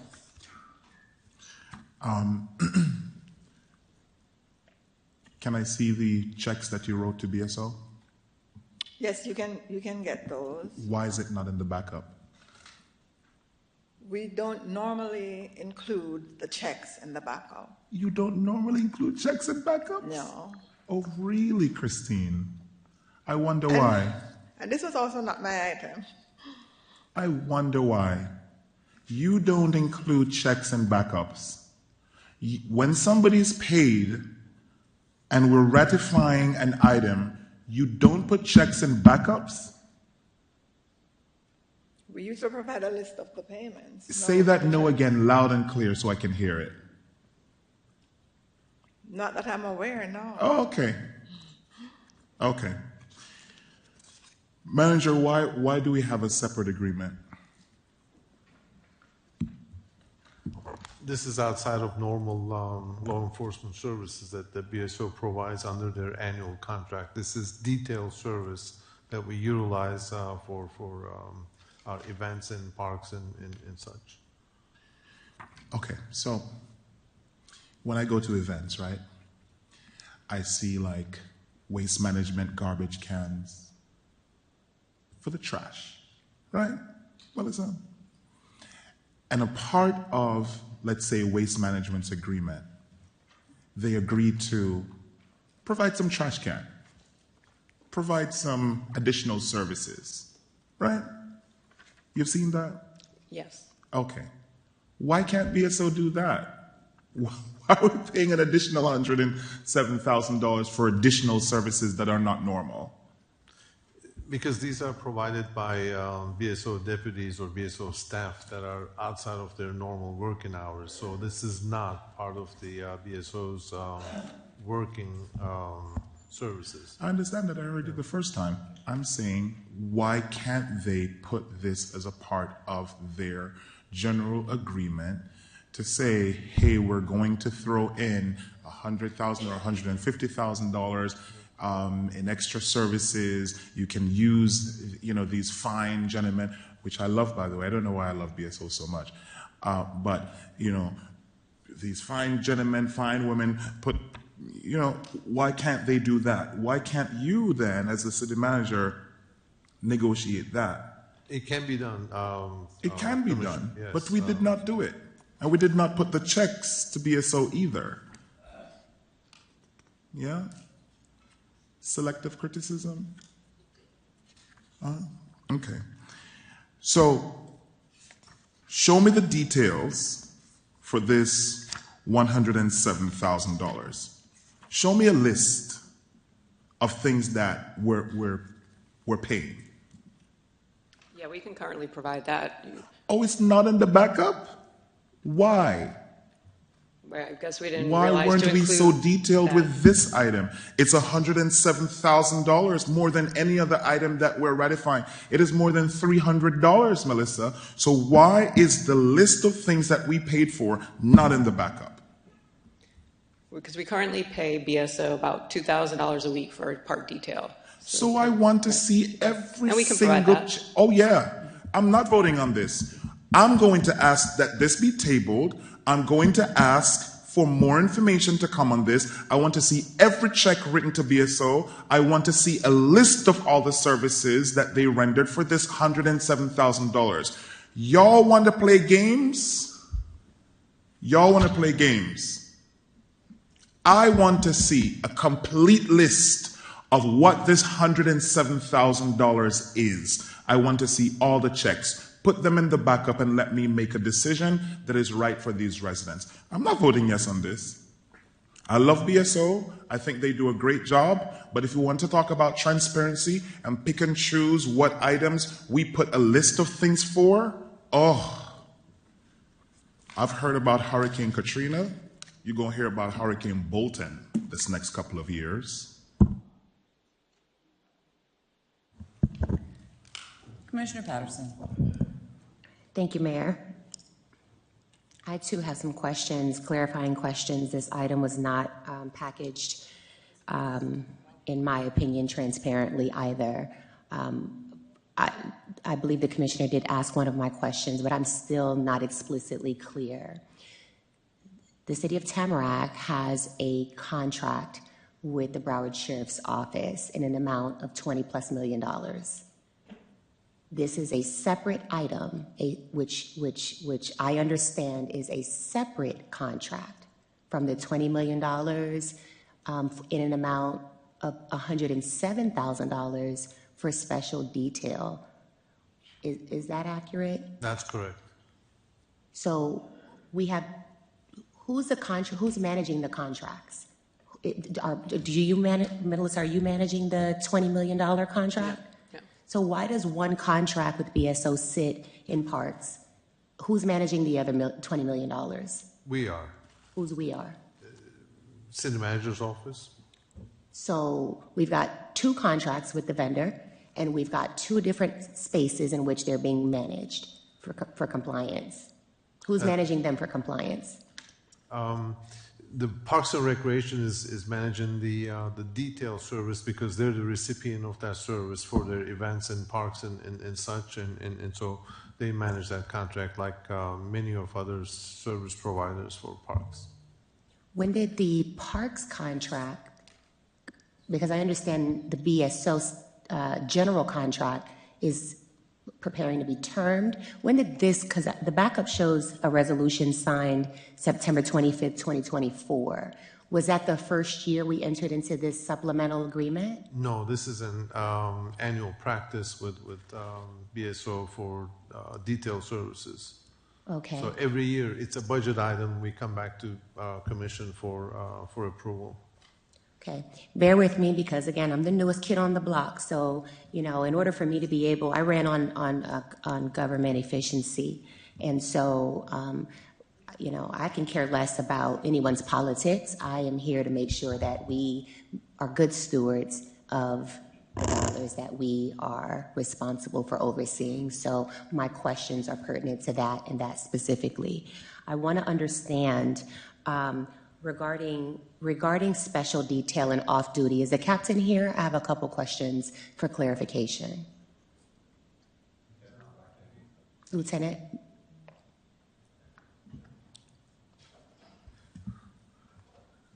Actually, Deputy Marion manages the detail services for us, right? So.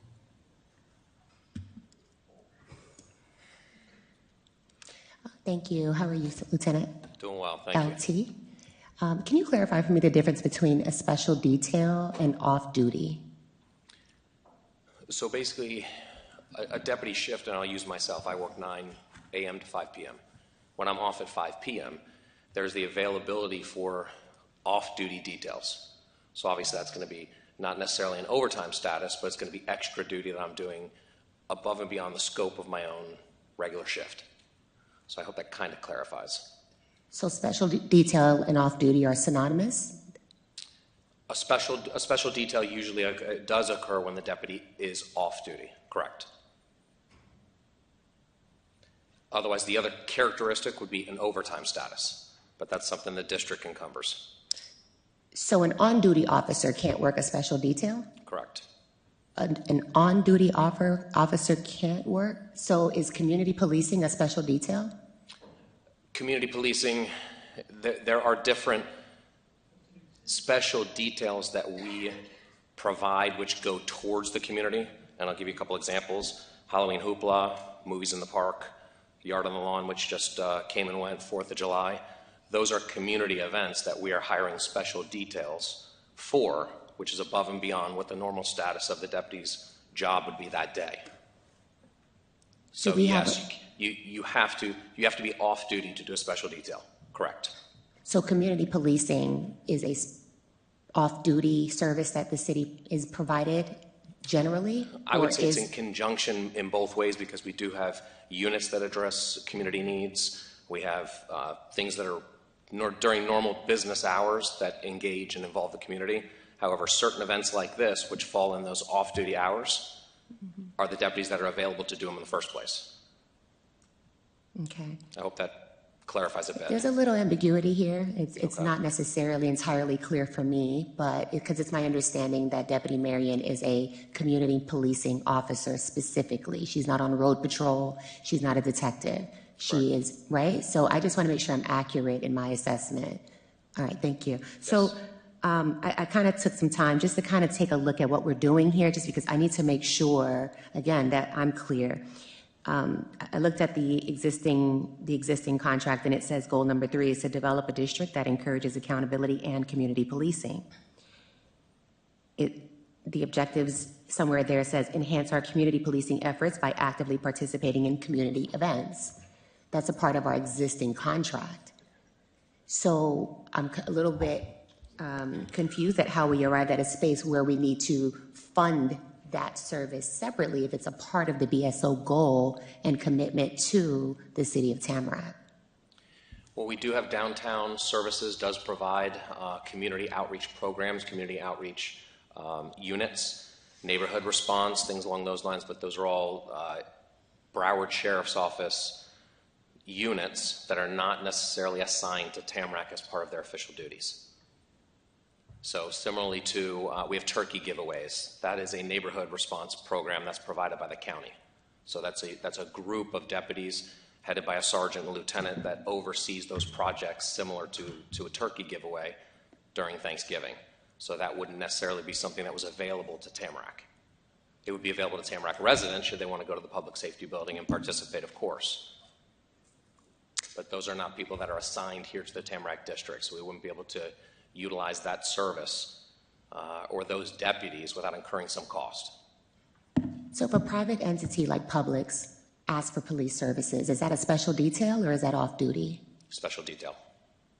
If Publix wanted additional security in their parking lot after hours due to anything happening during a specific time frame that's been identified, they can hire a security detail, and that would be a deputy that was off-duty providing a special detail service. But I kind of think we are kind of using the terms interchangeably, it seems. Yes. There's a special detail services section under the contract that says BSO will provide special detail services for the city-sponsored events. However, the district chief, in his or her discretion, will determine whether the services can be provided through on-duty staff assigned to the district or through a special detail. Have we ever considered how many sworn officers do we have? We have a total of sworn, we have a total of 92. So the contract says that the district chief, in his discretion, can determine whether or not we use our existing resources. How many times have we engaged that part of the contract? Well, just recently, the two main events where we utilized that would have been 4th of July and for Yard on the Lawn. Those were not special details that were funded. That was taken upon by the district itself. Normally, that paragraph in the contract is usually for things that are maybe last minute, maybe something that has come up that needs police services that the district chief can look over, formulate an operational plan, and put something together rather quickly for the city as a response. We then take upon that cost. Things that are pre-planned above and beyond the scope of what the deputies' normal business hours would be and what their normal shift hours would be are usually handled by the Special Detail Office. Thank you, Lieutenant. Can you clarify for me, Manager, what is, you guys are asking for $40,000 for what exactly? Are we ratifying charges, expenditures, or are we, is this a number for future, for events for the month of September? It would be for future expenses. And we do have some existing unpaid invoices from BSO. It would be to pay for those and to pay for additional possible use of these services. And Melissa, you can probably provide some more detail. Yeah, and that 40,000 is just the maximum. Doesn't mean we're going to spend that, but so to avoid us having to come back again before September 30th. What's the rate?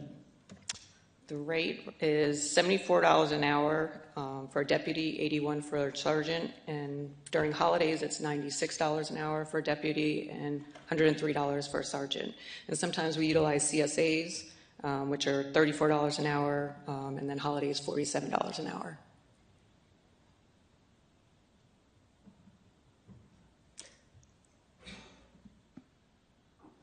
By no means am I a mathematician, but $74 an hour divided by the $40,000 in which you guys are asking is about 2,000 hours. Full-time officer is about 2,080 hours. At 20 years of service, it's the value of a full-time officer is less than the amount that we're spending for this contract. So I do have questions. I am going to support, obviously, making sure that the staff is paid. But I, Manager, have a lot of questions about our practice here in the city of Tamarac. In terms of BSO details? In terms of generally. Generally, of course. If I may, one of the things we try to incorporate with city-sponsored events is we make sure that Tamarac district deputies are given first priority. And in many cases, we do have the people who volunteer for those positions, that we make sure that the people who are familiar with the city are following through with those details and providing the best service for the residents. Thank you. Vice Mayor? Thank you, Mayor. I'm glad this item came up and that we're discussing it, because I have some serious concern on our part as a city, because we need to negotiate better. I'm at the park almost every Saturday during football season, every day for conditioning. And the Cougars were told that they have to pay $97 an hour or $90-something an hour for each detail they have every Saturday. No, to me, that's ridiculous.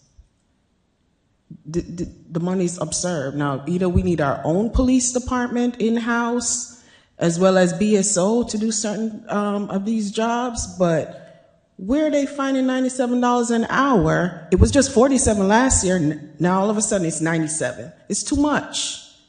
So I don't know, we as a city need to revamp our police force.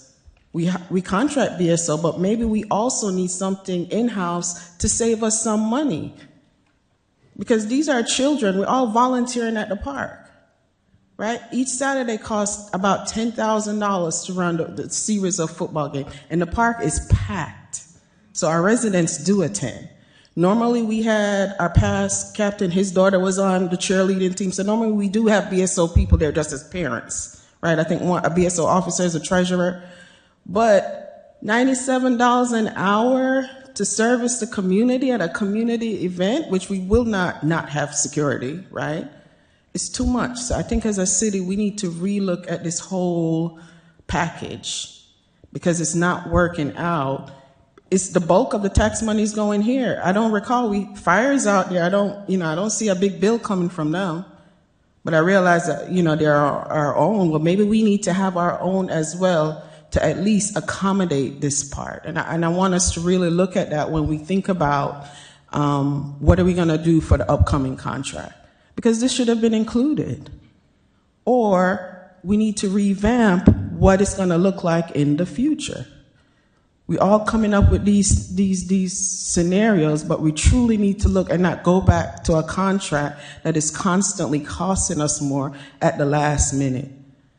You say you need $40,000 before September. September is 1 month. That's crazy. Give me $40,000. I'll go get licensed to carry a gun. I mean, come on. Maybe we need to look at security companies, something, but we truly need to revamp and have a workshop on this before the contract and not extend this contract that is costing us so much. Commissioner Wright. Thank you, Madam Mayor.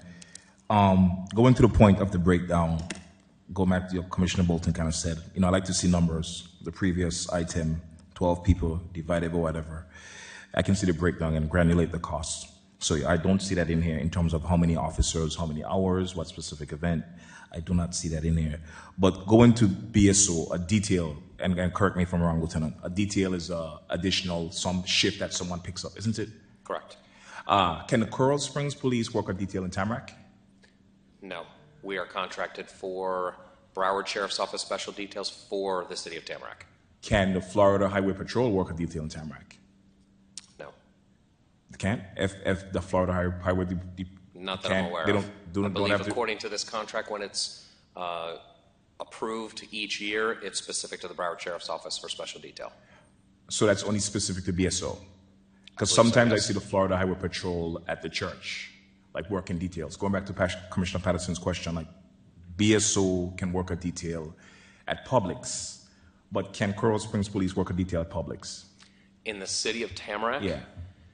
The vendor, I guess, would have the choice to employ whom they wish. I mean, however, legally from a state perspective, because I see the Florida Highway Patrol, and I know some residents in Woodlands said, we have a detail in the Woodlands that the community was paying extra for, right. And someone mentioned that the only person that can come in was the Florida Highway Patrol.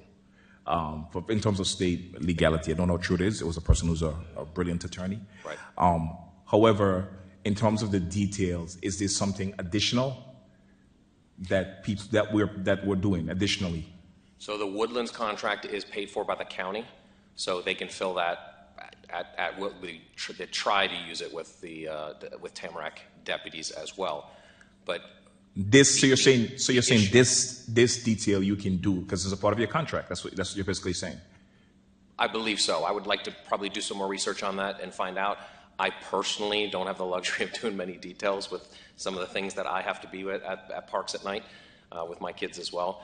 But the benefit for something like Woodlands to be hopefully assigned to Tamarac deputies is you have people who are familiar with both the parks, the areas, the streets, the residents, and you have that kind of hometown feel as far as security being provided. So to have somebody that works for Florida Highway Patrol doesn't necessarily know where they are. When they're calling for backup, they might not know where they are. Okay, so I just want to understand the difference of this detail and that detail. So you kind of just clarify that this detail, you said it's a part of your contract, it's included. So I understand a private community, like a community like the Woodlands, paying for detail, but right. we are paying for this as a city, whereas you are a contractor. I think you kind of just clarified that specific in question.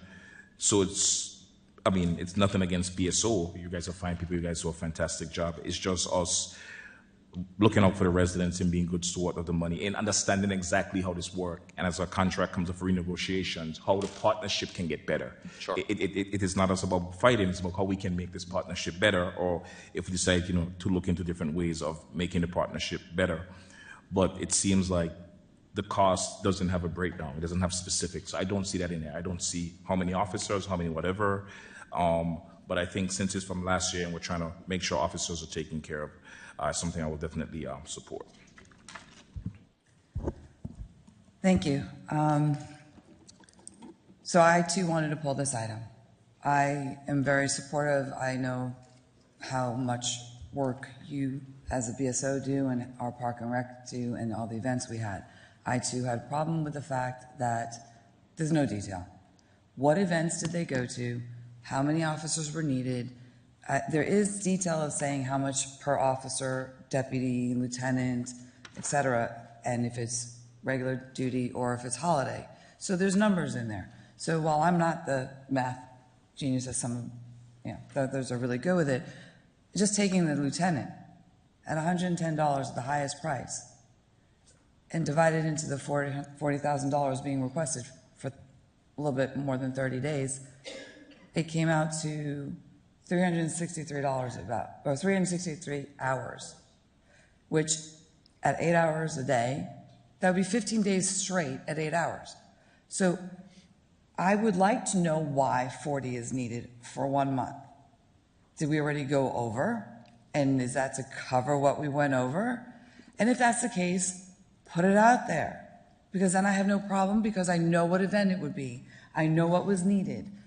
I know that this commission as a whole has also added a lot of extra events. My understanding is that's where the detail money comes from too. Is that correct? Correct. Right. Yes, ma'am. Some pay for the details, some don't. It is depending on the event and the agreements, right?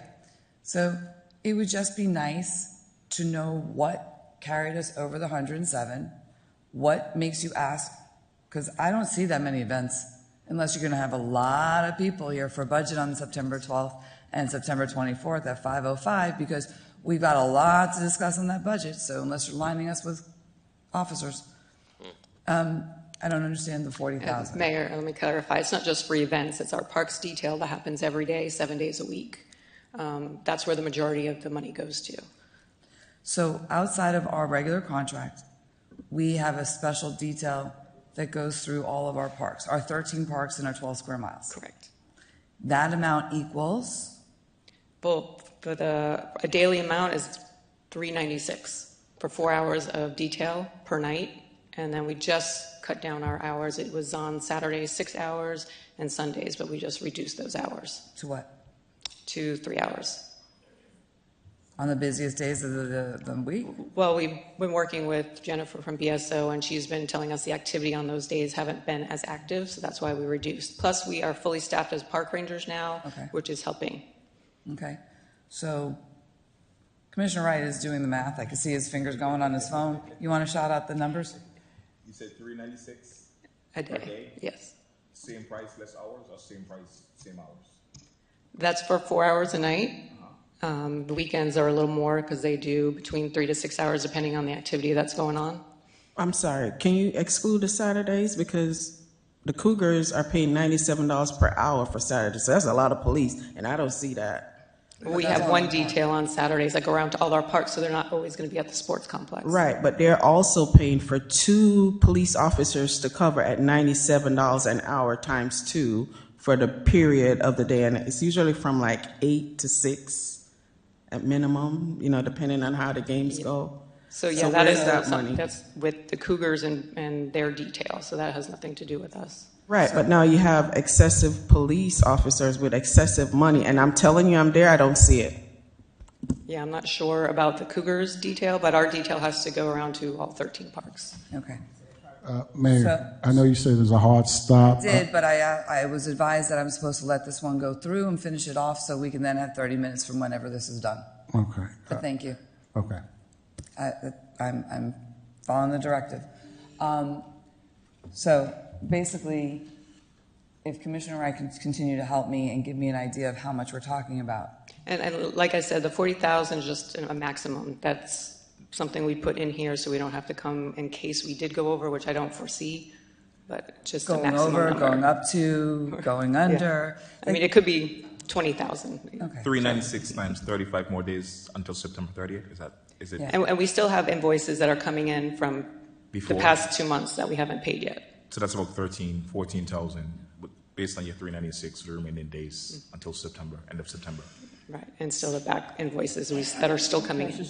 So I'm sorry, may I Mayor. Shouldn't that be included in the regular contract, going around detailing our parks? You want to give her 2 minutes? Because she'll finish for 2 minutes now. I agree. I don't got you.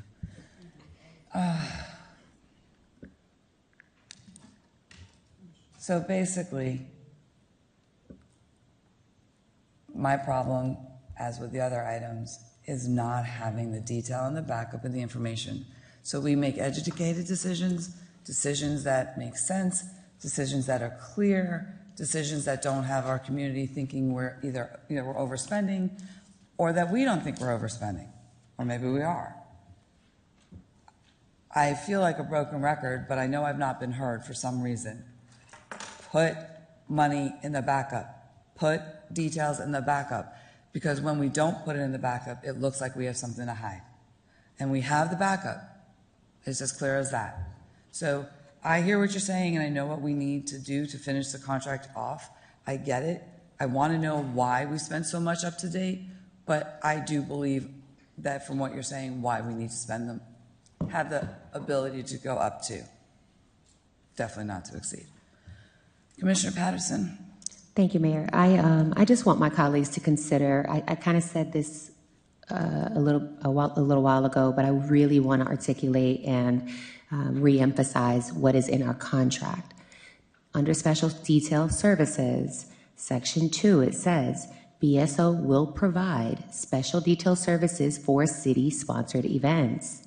However, the district chief, in his or her discretion, will determine whether the services can be provided through on-duty staff assigned to the district or through a special detail.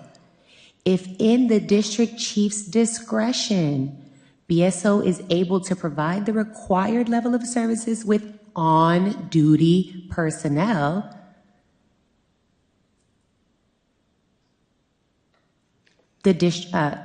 at the time of the event, the city will incur no additional costs. What I'm asking of my colleagues and the manager, I asked you this question: who's enforcing the contract?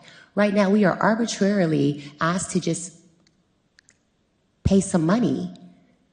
Has the district chief taken a look at the 92 sworn officers to determine whether or not they can cover the events for September?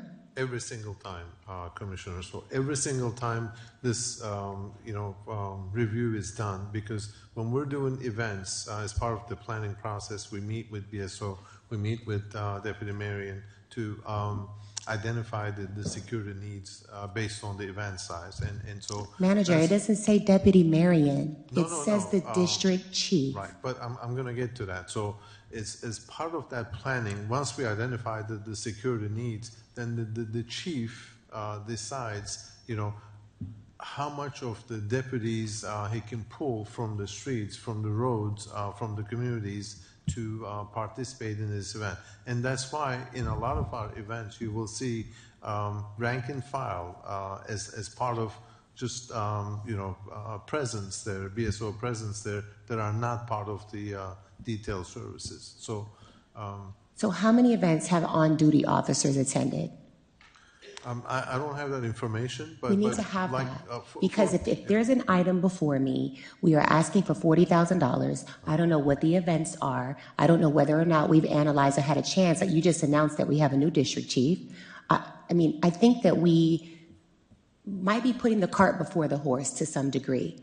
If there is an event that you need to staff, then you guys can easily come back and get the item or the charges ratified if, in fact, the new district chief determines that there's not enough on-duty staff to cover the event. We can definitely do that. So if that's your preference, we can definitely do that. Right now, we do have some outstanding bills that needs to be paid. I'm not sure what they amount to because they're not in the list. So this is just a cover yourself kind of an item. But if that's the preference of the commission, we can definitely go through the end of the fiscal year and then come back and true up, based on the actual expenditures.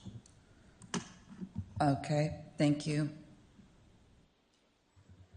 There was a light lit and now it's done. Everybody's... City Manager, did you wish to say something? No, if that's the preference of the City Commission, for us to wait until we totally go through the end of the fiscal year and identify the actual expenditures for detailed services and then come back to the Commission for ratification, I think we can do that too. So what happens if it doesn't get ratified? So then we're outstanding payments to people who've worked. Then we would have outstanding bills that's not paid to BSO. And there's going to be so many people wanting to do a detail when they know that they may not get paid. Commissioner Bolton has light lit. Commissioner Bolton? I don't have a problem paying BSO. I think, I think you guys do well. I don't have a problem paying you. What I do have a problem with is this backup, this vague backup that Christine put together, or whoever. You're the finance director. You should put the finances in the backup. You put finances in the backup for other items, put it in this one. This is what I don't like. You choose to be transparent for other items, but choose not to be transparent for this item. And that is my problem. I don't have a problem with paying BSO. I don't have a problem with the work that you do. When BSO is around, I feel safe. Right? So take that for what it's worth. I'm not voting yes on this today. If you go forward with the vote, I'm voting no. I think that we should table this, come back with more information, come back with a list of all the things that they did for that $107,000 or whatever, or $109.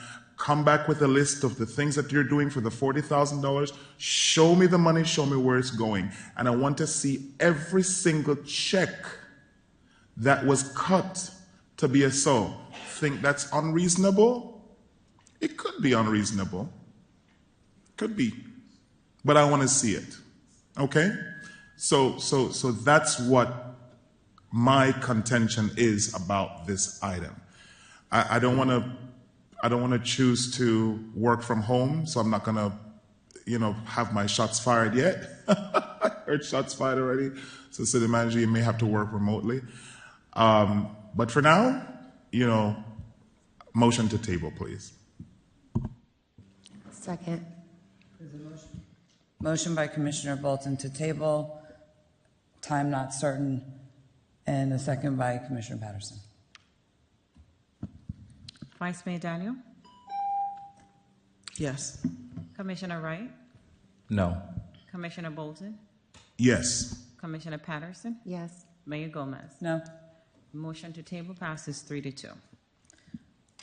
Ladies and gentlemen, it is 1:23, so 1, 2, 3. We're going to meet back here. We'll be back at 1:50. Did I do my half? No. Yes, 30 minutes, 1:50.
Welcome back, ladies and gentlemen. We are 3 minutes late. It is 1:53. My apologies. And we are now back on the record, and we are at item 5I, TR 14312. City Attorney, please read the title for the record. Item 5I, a resolution of the City Commission of the City of Tamarac awarding bid number 25-29D, an approved agreement with Kimberly Home Associates for design of Colony West Golf Club Champs Course Irrigation Replacement Project in accordance with the task authorization number 25-29D for a contract amount of $93,570,000, contingency in the amount of $4,678.50 will be added to the account for the total project budget of $98,248.50, providing for effective date. Thank you. Thank you. I need a motion and a second. So moved. Second. I have a motion by Commissioner Wright and a second by Commissioner Patterson. Anybody in the audience wishing to speak on this item? Seeing none, public comments on this is now closed. Any conversation on this item? Seeing no conversation, City Clerk, please call the roll. Vice Mayor Daniel? Yes. Commissioner Wright? Yes. Commissioner Bolton is absent. Commissioner Patterson? Yes. Mayor Gomez? Yes. Motion passes 4-0. Thank you. Moving on to 5J, TR 14313. City Attorney, please read the title for the record. Yes. Item 5J, a resolution, City Commission of the City of Tamarac, ratifying prior expenditure to Dawn Films for media, production, and advertising service in the amount of $14,038.79 in excess of city manager threshold in accordance with Section 6-15B6 of the Code, authorizing additional payment up to $10,500 for future service in fiscal year 2025, providing for effective date. Thank you. I'll take a second to my motion. Second. I have a second by Vice Mayor Daniel. So I pulled this item because I just want to ask some questions. I'm sorry, public comment? Please come up.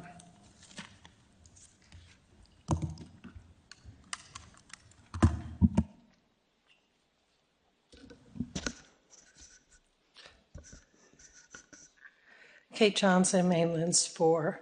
Regarding this item, it's very similar to the last one that we voted on, that you voted on, regarding the event.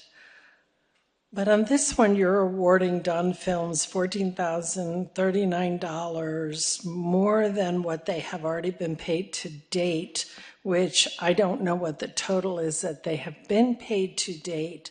But since the city manager is allowed to approve anything up to $65,000 without coming to the commission, I'm supposing that this is above and beyond, or will make it above and beyond the $65,000.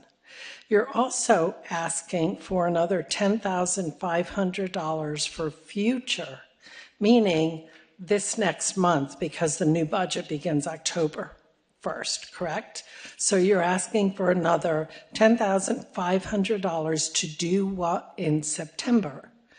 You question BSO money and why they are planning, what they are planning for the month, yet you want to give $10,500 for social media and no known services, but let's put it in there anyway. According to backup materials, they have already been paid, from what I could tell, almost $65,000, which is absurd in itself. Plus, if you look at the backup materials, the charges are almost all for Commissioner Bolton expenses. Accompany Commissioner Bolton to the Faith Center, accompany Commissioner Bolton to the Fifth Zone, and more. And, oh, don't forget, run his social media. Just because Commissioner Bolton used all his initiative funds and portion of the $925,000, already does not mean the taxpayers should be shelling out any more money. Why do commissioners have aides and liaisons if they need outside resources? This is a political runaround of the rules and budget that taxpayers cannot afford. All of our tax bills went up. Now you're asking for more. I do not understand why you have a budget and then do not stick to it. If a commissioner uses up their funds, they should not be able to run to the city to get the city to pay for what extra they want to do. Thank you. Is there anyone else in the audience who wishes to speak at public participation or public comments? Seeing none, public comments are now closed. So I know that our new procurement gentleman is not here, Stephen's not here.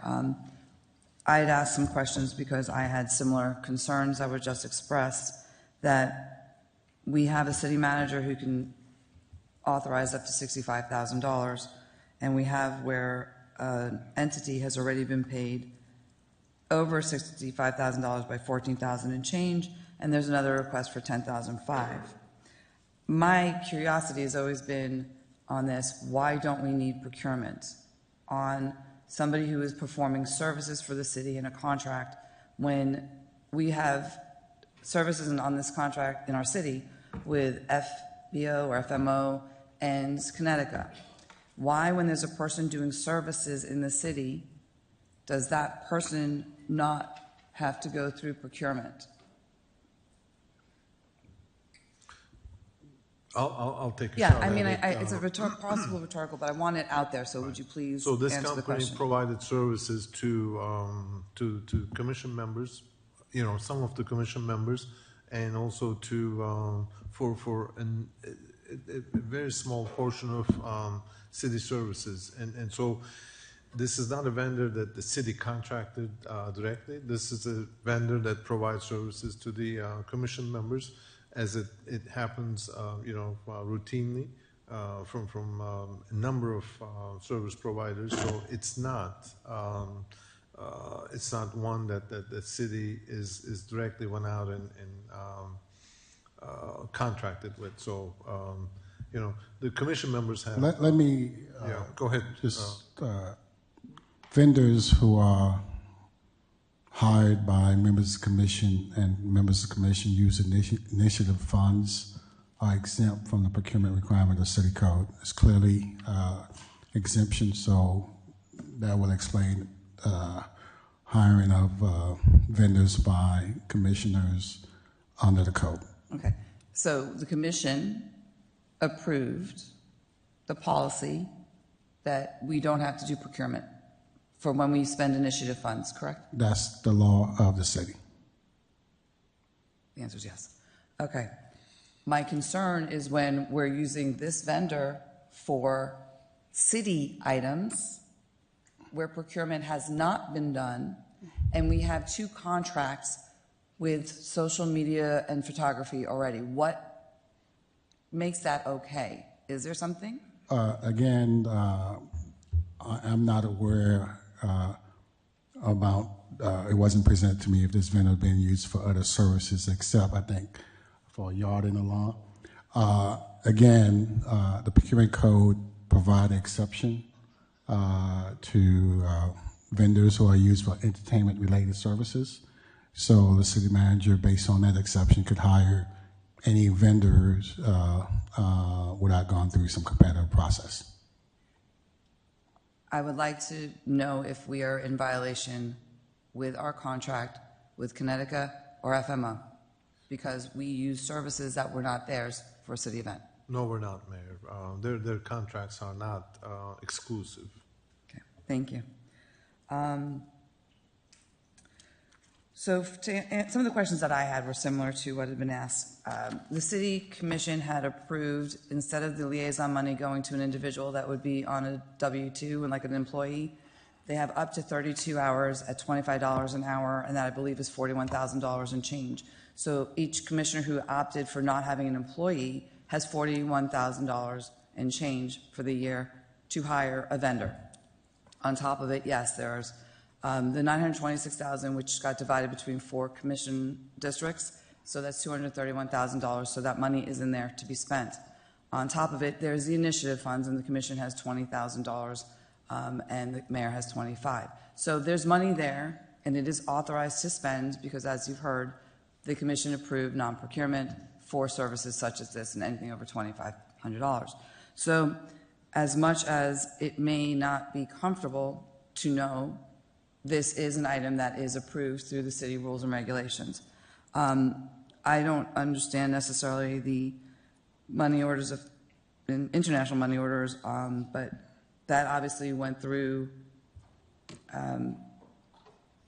finance and is approved, is fine. Okay, I've got nodding heads from the finance director. And I see that we expect $10,500. I believe that there might be more people on the commission that use this gentleman's services or this business's services, and that's probably why for 30 days there is an up to additional $10,500. Is that correct? That's correct, Mayor. Okay. Thank you. I just wanted to have my confirmations put on record. Thank you so very much, Commissioner Bolton. Thank you. And for the record, this company is doing exactly that, community engagement liaison stuff. So, to say that we should have community engagement liaisons, that's what they're doing. So, that's one. Number two, this is not asking for more money that is not budgeted. This is money that is already budgeted. So there goes that. As far as money orders, in the past, I've written checks from my bank account to finance, and finance director says, oh, you have to show that the check cleared your bank account. Or finance department.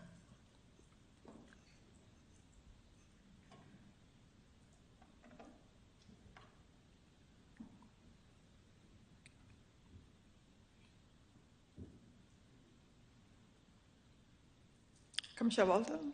Okay.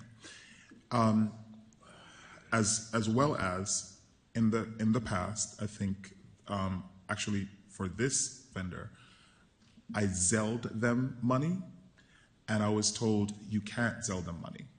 And I still have the emails. Refund the money to the vendor and pay them some other way.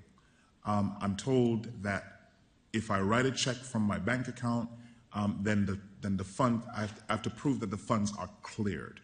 So, correct me if I'm wrong, Finance Director, what's your policy? Yes, typically we ask for a canceled check because then that proves to us that the funds left your bank account that you used to pay for whatever the item is.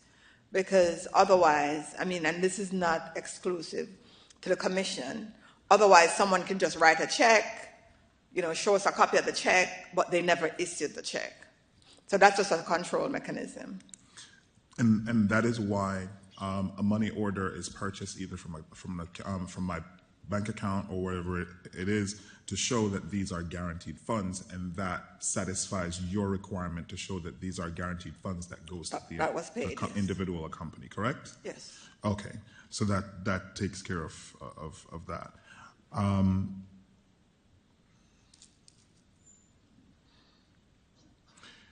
So when I called Connecticut, just to be transparent, and I don't know if Ian is here or Ian is listening. I called Ian. I asked Ian what the cost of his services are. He told me the cost of his services. He sent an email with the cost of his services. I asked other people what the cost of their services are, and this vendor was less, which is why I used this vendor. So I would have happily used Connecticut if Connecticut was cheaper, but they're not. Okay. I also looked at the cost of what Connecticut is charging the city. Might I add that Connecticut charged $20,000 for a State of the City video. Okay? A State of the City video. When I asked other vendors, not just this one, asked other vendors, how much would it cost to do a video like this? Nowhere close. I got a quote from this vendor. They estimate 20 hours of editing, $87.50 per hour, totaling $1,750. 10 days of filming at $150 a day, or $150 every time they go out to film, $1,500. 20 hours of consulting with staff to go back and forth to figure out what to put in the video and that sort of stuff. A total, $5,000, not 20. So we're paying Connecticut 4 times the amount of what this vendor would be paying. And it does not stop there. When I looked at the contract with FMO and Connecticut, I saw that FMO and Connecticut is charging almost $400 to put together social media captions and for copyright. So when you're doing a video to come up with a script to do that video, they're charging almost $400. Ridiculous. This vendor, when I do my videos, $0 for scripting. So if we want to talk about what is, this vendor is this, why don't we pay Connecticut this? Why don't we contract with this one? I choose to use this one because it's cheaper. Understand? Cheaper. That's what you want. That's what we all want. Cheaper. But not for less than, not to compromise quality.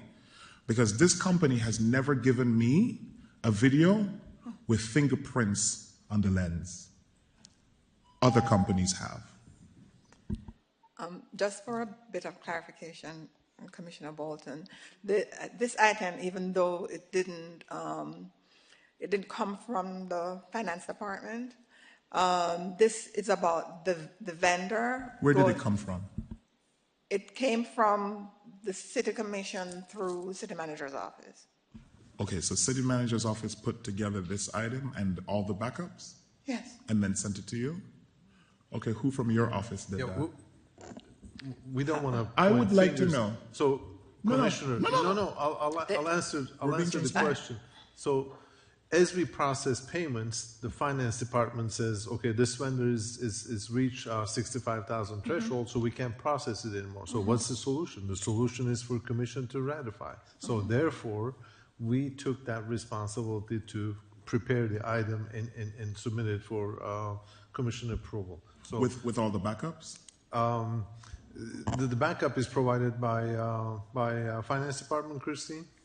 Yes, they came from finance. Okay, so you're saying that you and finance department put this item together with all the backups? I did not say that, no. Okay, so who did? It came from the City Manager's office. Okay, so he just back and forth. Okay, so who did? Your office? The backup is provided by finance. Okay. Okay, and you're saying City Manager's office. Okay. I said yes. Those documents are kept in finance. I'm saying that finance department did not put the item together for the agenda item. I'm not using my 2 minutes. I was just following up with a question from the city manager, just to be clear. So. For the agenda item. So I was saying that this item is not about the validity of the payments, but it's about the fact that the validity. I'm just asking a follow-up question to what the city manager alluded to. Who put the backup together? Where did it come from? You said it's not finance and it's the city manager's office. The city manager's office said it's finance. So where did it come from?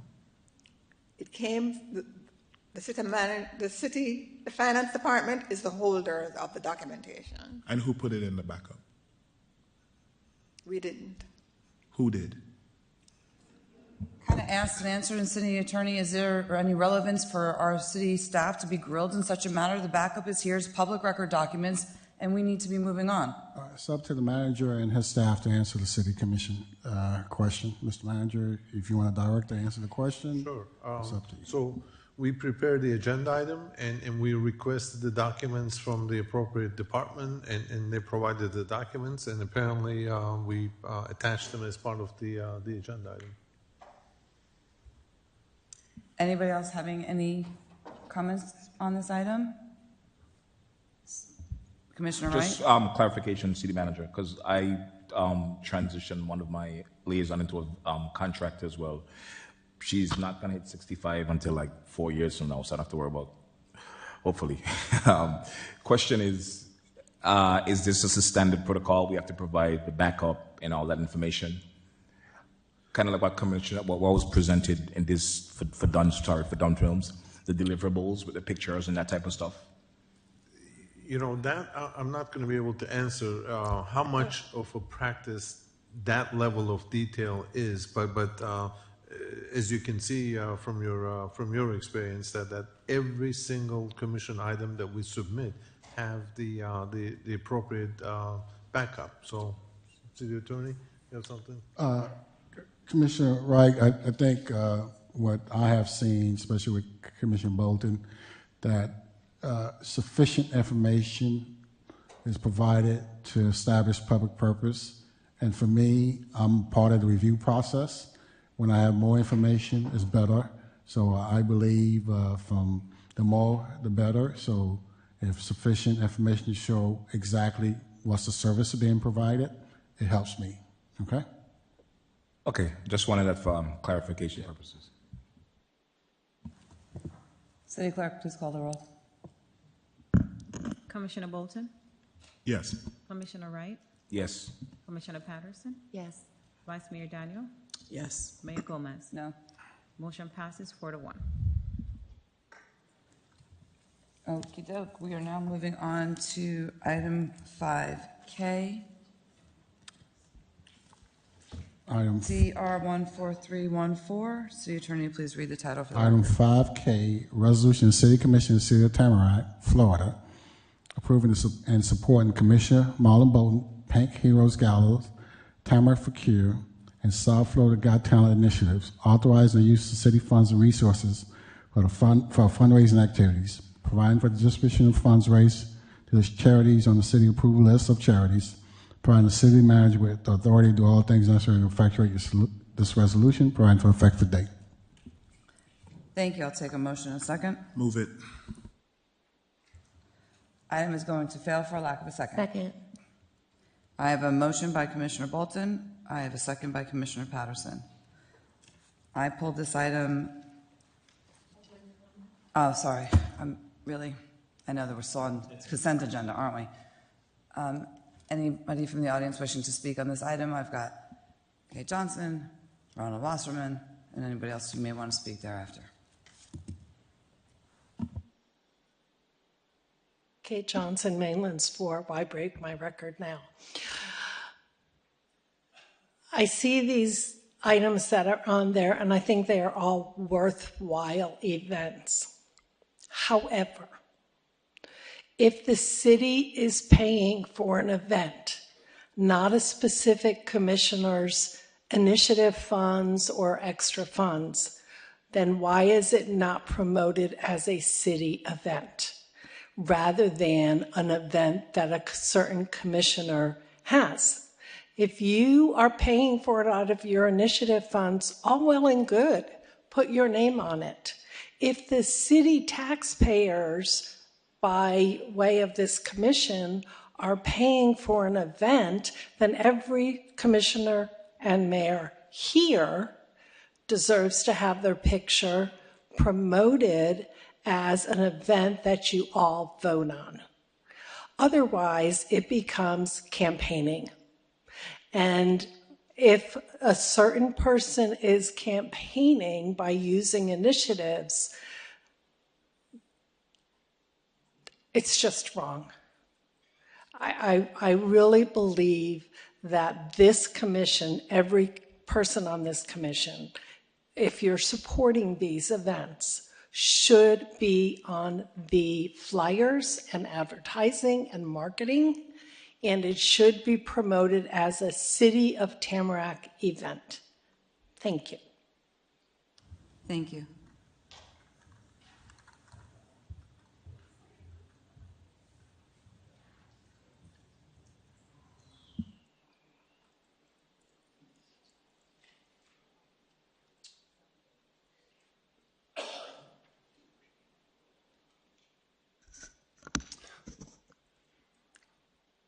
For the record, I'm Ronald J. Wasserman. I live at 8577 J Drive, Tamarac 33321.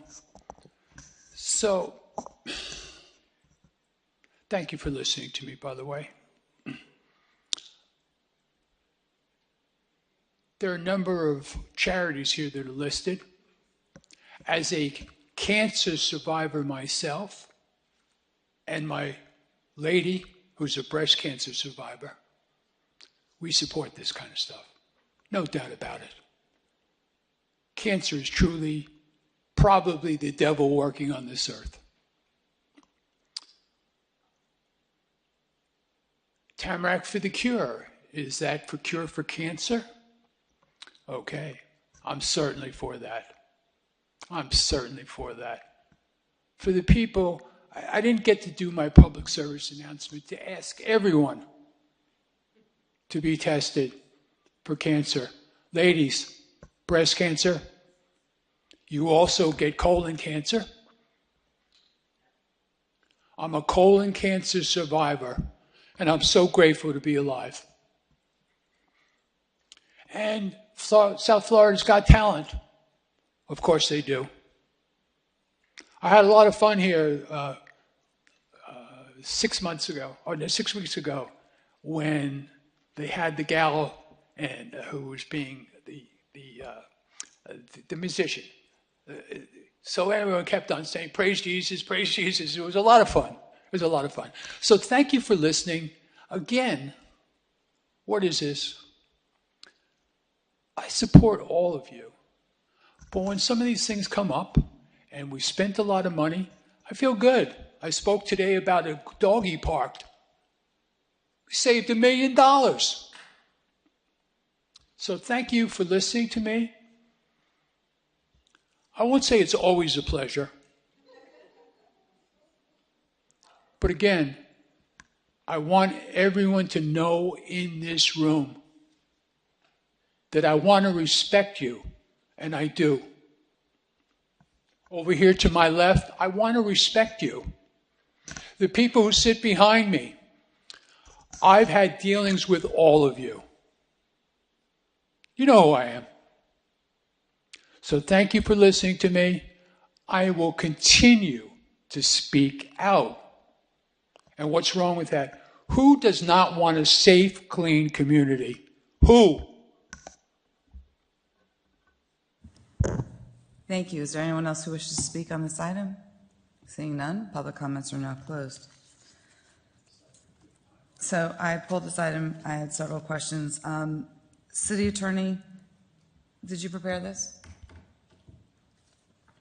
Yes, I did. Okay. Based on a comment you said to me earlier, don't you have to have people, 3 people, to allow you to do that on the resolution? So when I asked you for something earlier, you said I needed commission approval before you prepared anything. I don't know. Yeah, well, we can roll back the I tape. have Anyway, no recollection. So you were asked to prepare this. When you were asked to prepare this and you saw that there were 2 other people on the commission who get sponsorships for other events, and we used city initiatives, did you think that maybe you should send us a memo about your findings? First of all, with respect to the other events, I don't have any personal knowledge that city resources were being used. In fact, through this process, with respect, the law, Broad Ethics Code, basically says that if more than in-kind resources being used to raise funds for charities, then the commission approval, a formal approval of the city commission is required. Additionally, through research and talking to the ethics general counsel or deputy general counsel, being on a list of charities is not a per se formal approval. It is not or is? It's not. Okay. The You got language, this in writing or you have a letter? I got it in writing. Okay. Okay. And so, in abundance of caution, I advise Commissioner Bolton, which, sometimes he's happy with me, sometimes he's not, that we need to get a formal approval. So if these events are held, then no one can challenge it and said the commission did not approve it. So you're going to say you didn't have knowledge that there might be other events that use city funds when you have to approve every single initiative that we do? I did not approve anything relating to any charities by any member. My Ha-Ha's for the Tatas, which is clearly a fundraiser, you've never approved it. Let me tell you, in fact, Commissioner Bolton took the initiative to send me his proposal along with the city manager. That's how I was able to review it. Other charity events are not, they have not been submitted for me for review. But Commissioner Bolton took the initiative and sent it to me by email, and the manager, I believe, and deputy manager. So that's what if I didn't have a chance to review it, so I will not have any comment. It's been going on for 2 prior years, and two of us have had events for 2 prior years. And so as the city attorney who's been here, I would presume you would know, but that's fine. What troubles me is that you have information that should be in a memo to every single person on the commission here because you have a different interpretation, or there was an understanding, there might be an understanding by most of us that once we put a charity on here, then we are allowed to utilize our city funds to solicit and fundraise for them. You found out information that you say in writing is otherwise. So as a courtesy to the rest of the commission, I would appreciate you sending that to all of us. I don't have a problem. I think what again, my statement, I didn't make a conclusion of past events, whether they were illegal. I never made that. I'd say abundance of caution will present that. In fact, I think from my conversation with the Ethics Commission, I will basically have some clarity language. So if you're on a list of charity, if a member commission wants to move forward and hold fundraiser event, the language would be more specific going forward, so we wouldn't have this issue again. Okay? No, not okay, because I'm not understanding. My Ha-Ha's for the Tatas is scheduled for October 11, and it's been something this is going into its 3rd year. Yes, I use city funds, and then I get sponsorship, and donations get put back, so money can be then donated to 3 charities that are already approved by this commission. So I see where the Code of Ethics doesn't do a definition of fundraising. I see where it says it requires approval. Mayor, you could hold your fundraiser. I have never. But now you're telling me I need to ask permission from the commission. No, is that correct? Again, what I indicated, Commissioner Bolton, as bonus caution, because language was not clear, agreed to allow this matter to come before the commission. Okay. So to remedy the clarity language, I will move forward with a simple resolution, maybe at the next meeting or before your event, to put the language that the commission ethics want. So then basically what you just said is that it is unclear because the rules are unclear, and even though it says in the resolution it requires, that it is requires, which means it is clear. So that's fine. It is true that it is unclear. The definition of fundraising and approval is not as specific, and it could be easily believed by this commission that since we've got approval to fundraise for or put these charities on our list, approved list, and since we are allowed to use our initiative funds for whether it's hosting a gala or hosting a Ha-Ha's or whatever it might be, then since it's already approved, there should be no issue. But let me make it clear. The in-kind use of resources, like using your initiative funds, using your own aid, using telephone, city computer, is permitted without commission approval.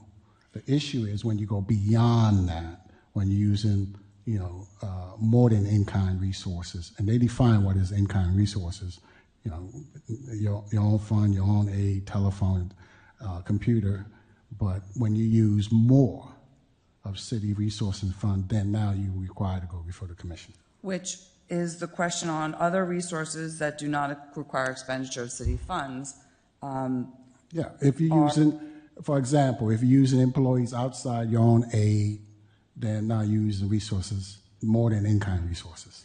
So if I'm reading this correctly, the approval of the City Commission is not required when an elected official uses in-kind resources, and in-kind resources are our direct staff designated to an elected attorney, city email, city telephone, and other resources that do not require expenditure of public funds. Correct. What does that mean? Are you saying that, because I heard the initiative funds were not other resources that were It's your funds. So the initiative funds are your funds. If you're using those funds, using your own aid, commission approval is not required. Okay, so our initiative funds, though, despite being public funds, are being deemed okay because they are individually line item to each of us. Correct. And so, therefore, if we're only using those funds, we're not asking for other city public funds. Correct. Even if we get sponsorship from outside people for an event to fundraise.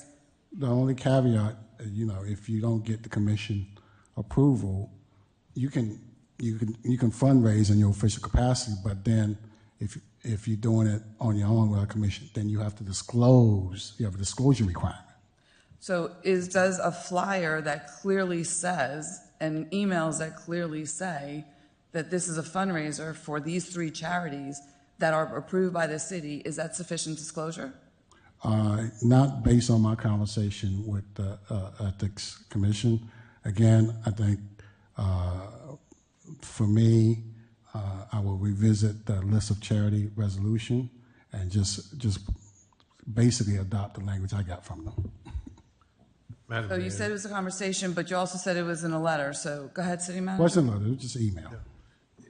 In the interest of being safe, may I suggest a friendly amendment from you and possibly Vice Mayor Vice Mayor Daniel for your event? That's We use collect sponsorship. It's not on the agenda. It's the use of city dollars, and you spend sponsorship. You get sponsorship to help pay your event. So we don't get caught in a net we don't need.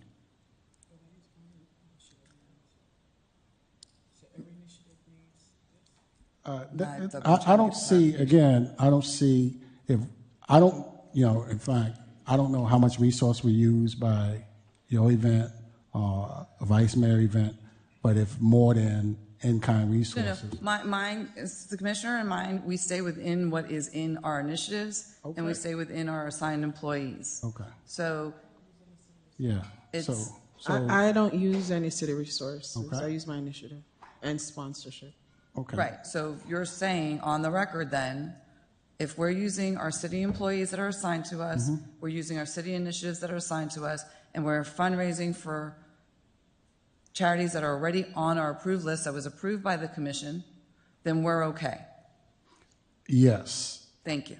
Okay. And that'll be in the minutes, so we have it in writing. The only issue that I will confer is whether you have a disclosure requirement.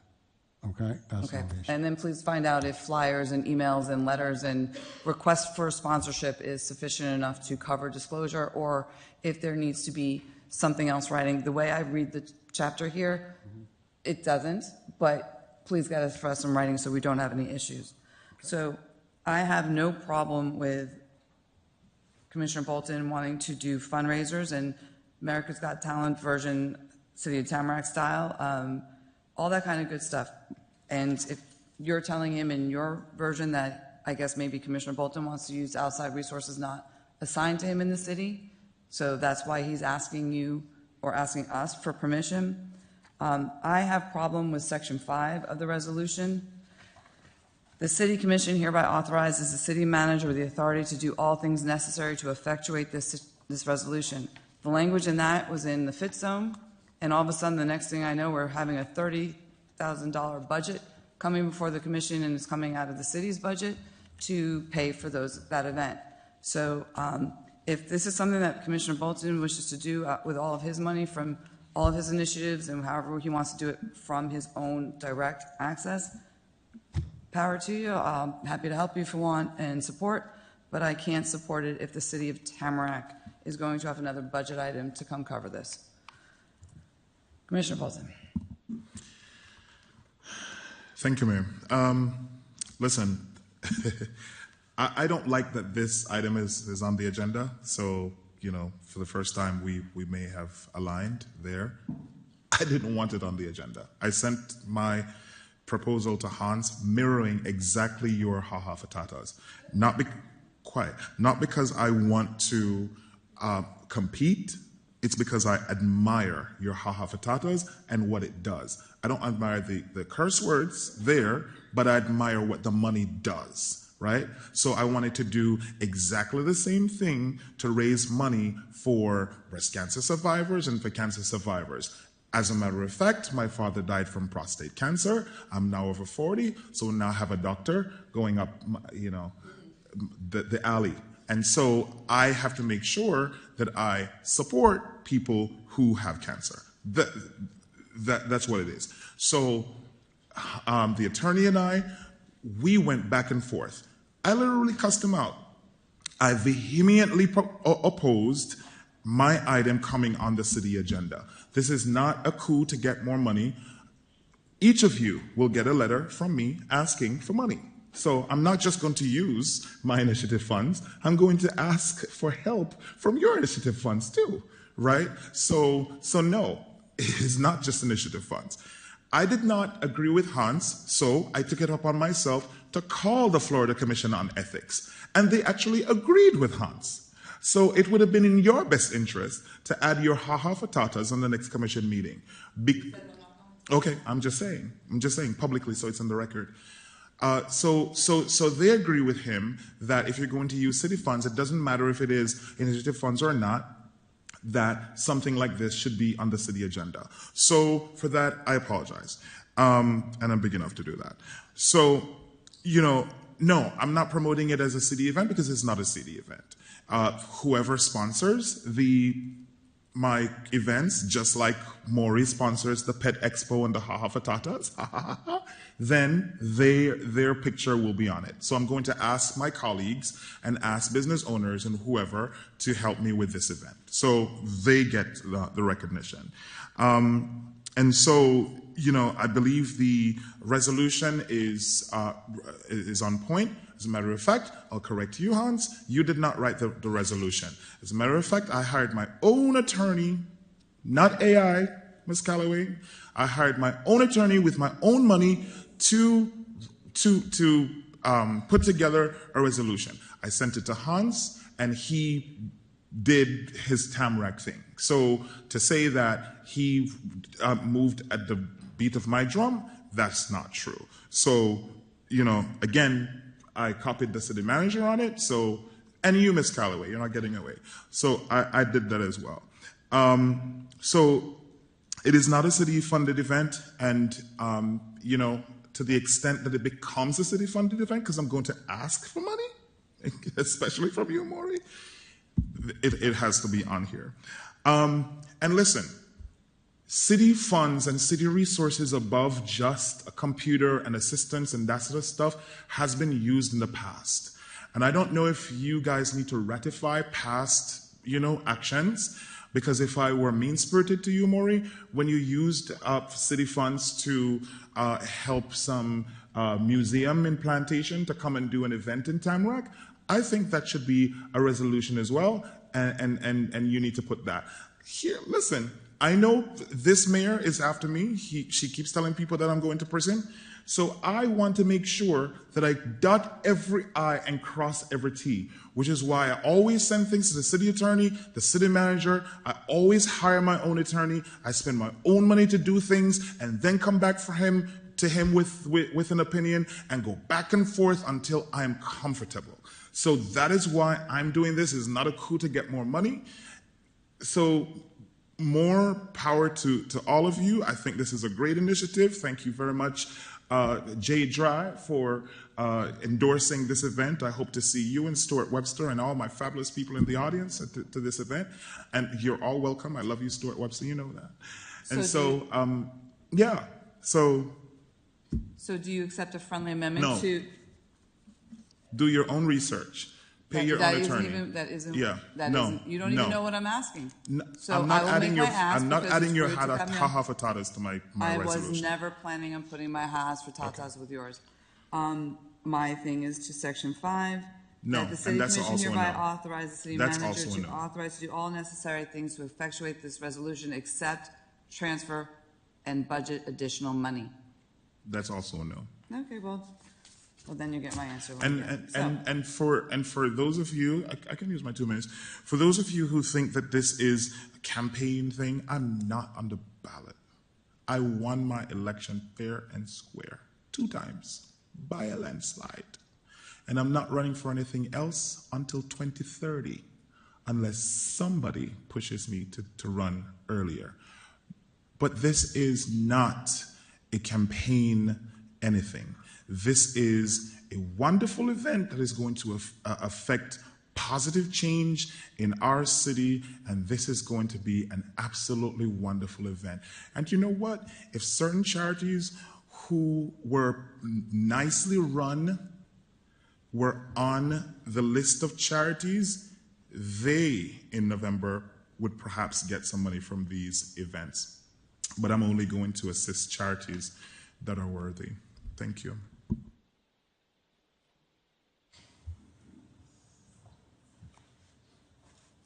City Attorney, I'm expecting, as a point of clarification, in writing all the items that you have received in your emails or your memo so that some of us can prepare our request for the agenda item that'll be at the next meeting, because I will have it on the next meeting, because allegedly there's information out there that has been received by yourself that is of importance to the commission, and therefore it legally affects the rest of us on this commission.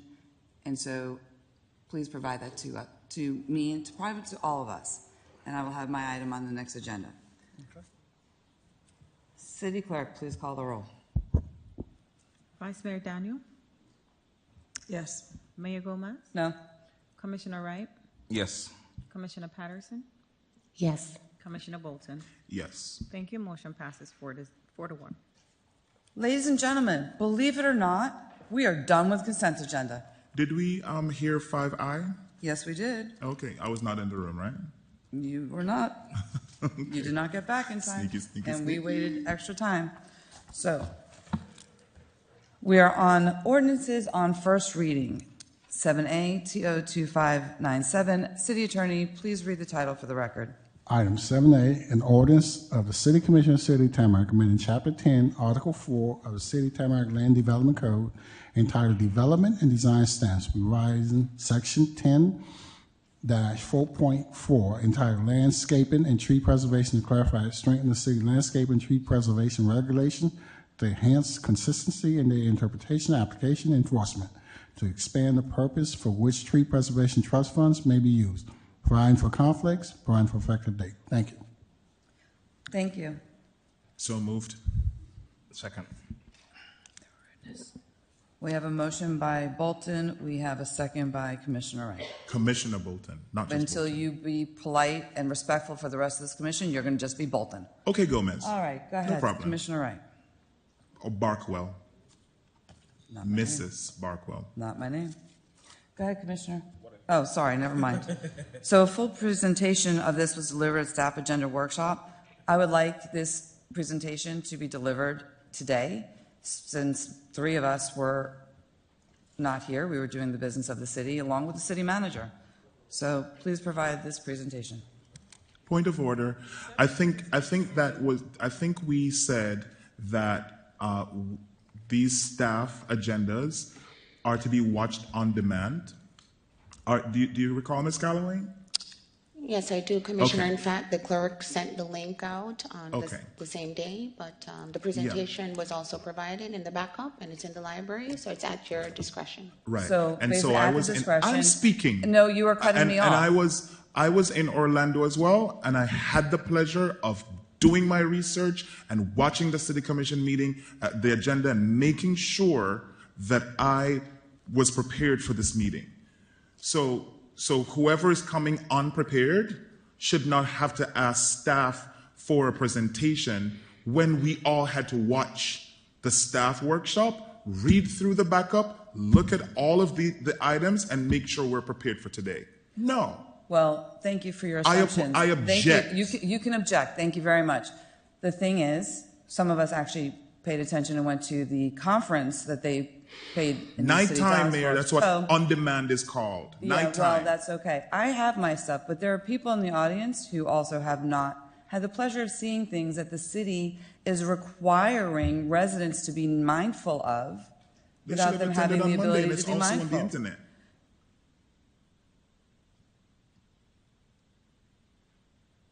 This is not one that gets to be voted upon. Any city person asks for one of the employees to assist and staff member to assist. That staff member usually does the right thing and assists. Therefore, Ms. Including Callaway, the attorney who can write resolutions at will.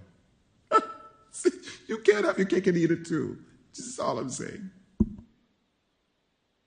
two different things. But anyway. My light is on. Mayor, my light is on. I have a question. I was asking for the presentation to be I would done, like but to go ask a ahead, question Commissioner. Vice before- Mayor, go based ahead. on We what don't you have any said. rules just right. Go ahead. Well, I guess no one has rules. The mayor stated that Orlando was city business, but myself or Ms. Patterson weren't invited. So I just want to know who exactly is the city, because we weren't included. And I had to find out through the grapevine that those two were going, so I made sure that I tag along. So somebody's playing childish favorites. stuff. Some of us have been going to this place for years on behalf of the city. Well, tell us. It's Tell us. public record. You guys get the emails. You don't read your emails. Not my problem. I did not get that email. Just like how. Enough, children. No, we're not children. Being a child right now. No, I we're think not. Not you. Everyone should get the same privilege, not just Exactly. some when they want it. And if you want to drive to Tallahassee with one person, then you take a You could bus have to driven with Tallahassee. me. You could have driven with me. Well, next time I'm going to drive to Orlando with you and drive to Tallahassee with you. All right. I'm going to stay in your bedroom too, so just Oh, don't like you other dare people start do. doing that. Don't you do that. Yeah, but other people stay in your room. No, they don't. Oh yeah, you know, we got pictures. City attorney, do something with this disparaging man. Have some control over the fact that he puts Mayor, lives you out on the preside. dead. Let's move to the item. No, why don't you ever stand up for the people who get Mayor, disparaged you by are the him? presiding officer. You move the item. Focus on the issue at hand. You just let all this shit Wait, happen. 1 minute. My question wasn't You answered. let people come here and disrespect us all the time. But I have pictures of people coming out of your room. It will You are come out such a in due liar. It's time incredible. with timestamps too. Prove it, Buster. Oh, I will. Prove it, Buster. Yeah. Let's move the item. Ms. Callaway? Thank you. This item is TO number 2597. It's the landscape ordinance. The title was read into the record, so for the sake of time, I'll just move through the slides. Since 2023 is when the city took over the landscape preservation ordinance from the county. Before that, the county was administering. Our residents had to go to the county to get tree removal permits, so on and so forth. So in 2023, we took that over, and we have been administering now for about 2 years. In the process of administering, and this is the reason why we are making these adjustments, we have found that there are certain areas where there's some ambiguity, we needed some clarity, we were missing certain definition, and then we had some of our residents that were having difficulties in planting trees or replacing trees because of funding issues, and so we wanted to make sure that we had some discretion in the language. In addition to that, we wanted to make sure that it was in alignment with the city needs, as I just discussed, as well as certain state requirement and state preemptions.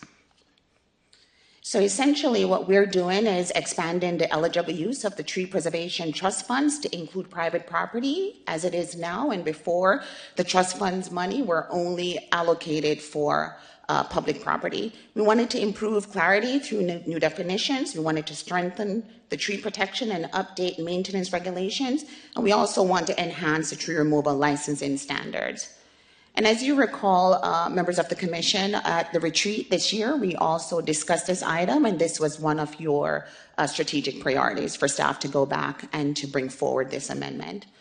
So the question is, what is changing? And so the slide before you shows you all the sections of the code that will be changing, specifically changes to the definitions, the tree removal license requirements and standards, the Tree Preservation Trust Fund, general requirements for all landscaping, and the landscape maintenance.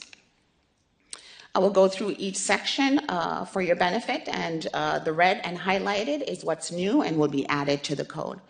So we have added a definition for hazardous tree. We have added a definition for nuisance tree, property owner, and public right-of-way.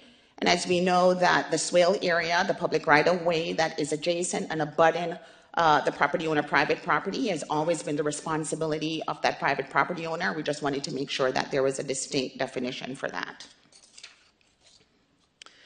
As it relates to the license requirements, we have added C, trees that if removed would result in the property not satisfying the minimum tree quantity requirements specified in table 10-4.6.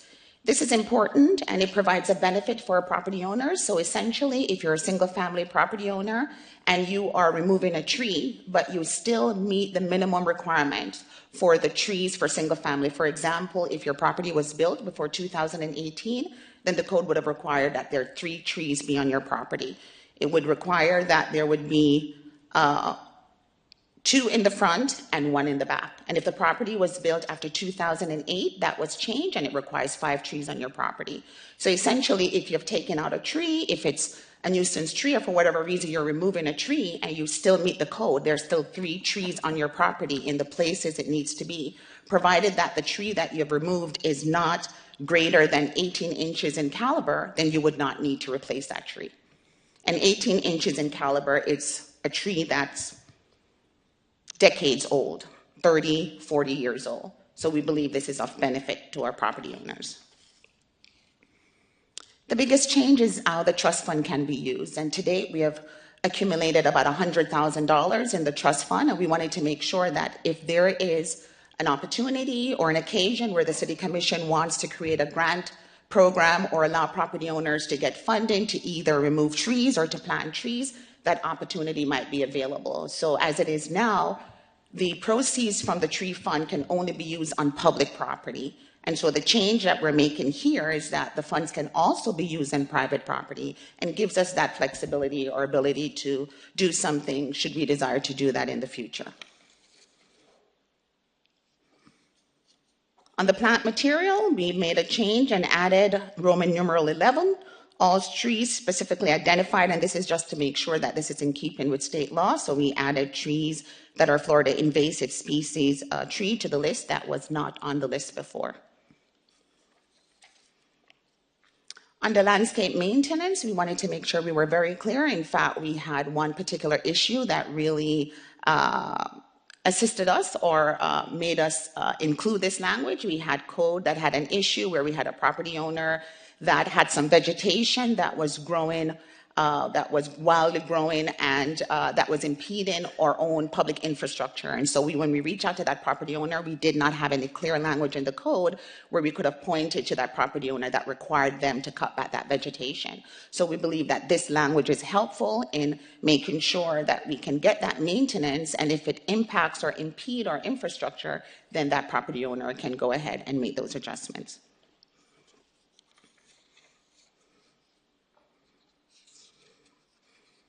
And this is for hazardous trees. We have created a definition, but we want to make sure that if the tree is hazardous, that the city has the ability to tell that HOA or that property owner that you need to remove the tree. Before this language was added, we didn't have a definition for hazardous trees. So if there's a tree that's hazardous in someone's property, if that property owner does not want to remove the tree, or if the HOA does not want to remove the tree, the city did not have any language, any teeth to say the tree is hazardous, therefore it must be removed. And this is what this language does.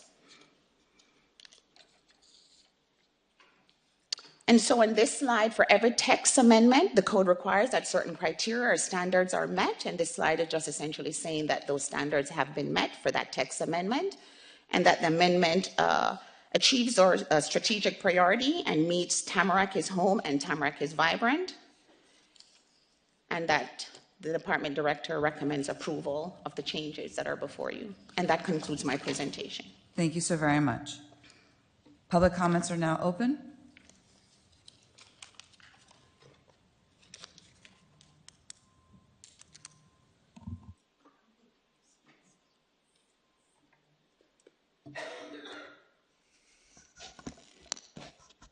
I'm the only one still here that's not paid. I'm sorry. I was at the commission workshop when this was proposed. So I live in a community called Shangri-La, which many of you know. Our community adjoins the Woodmont Golf Course. So to make a very long story short, and we've had all kinds of issues, during numerous storms, these trees have fallen on our home. Problem. Okay? Those same trees need to be trimmed. So another time, the tree came down and smashed our mailboxes. Dangerous. So these trees are not on our property, but yet we take care of them. So it's a real issue about the trees. We had one tree, and folks, you don't have to listen to what I say, but I'm just going to say it anyhow.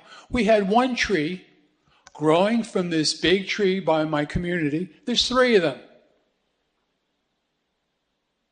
That root went underneath my sidewalk, came all the ways around the house, and wanted to get underneath the garage. One root, this big. So I like these definitions. I like clarity about this. But when we have trees that surround our community, and we have to take care of them, and nobody does anything about it. We just had a landscaper come to the community. If anyone's in agriculture knows about arborist, he lion-tailed the trees. Does anybody know what that means? Well, that means they just cut it and no problem. He alluded to him having a lift. He lied. So, again, landscaping, the golf course has been extremely uncooperative with us. Trees. You crushed our mailboxes. Thank you.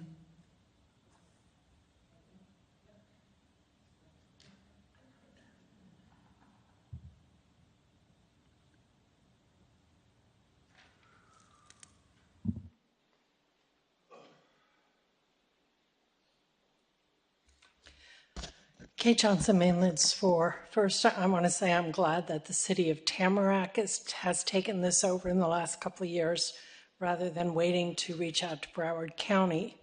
Although I do have some concerns. If you know anything about our yards are small. People are asking to cut down trees because they're big and they're overtaking everything and they're ruining our sprinkler system. And then they're being told they have to replace it with either 2 or 3 trees. There's no room for 2 or 3 trees.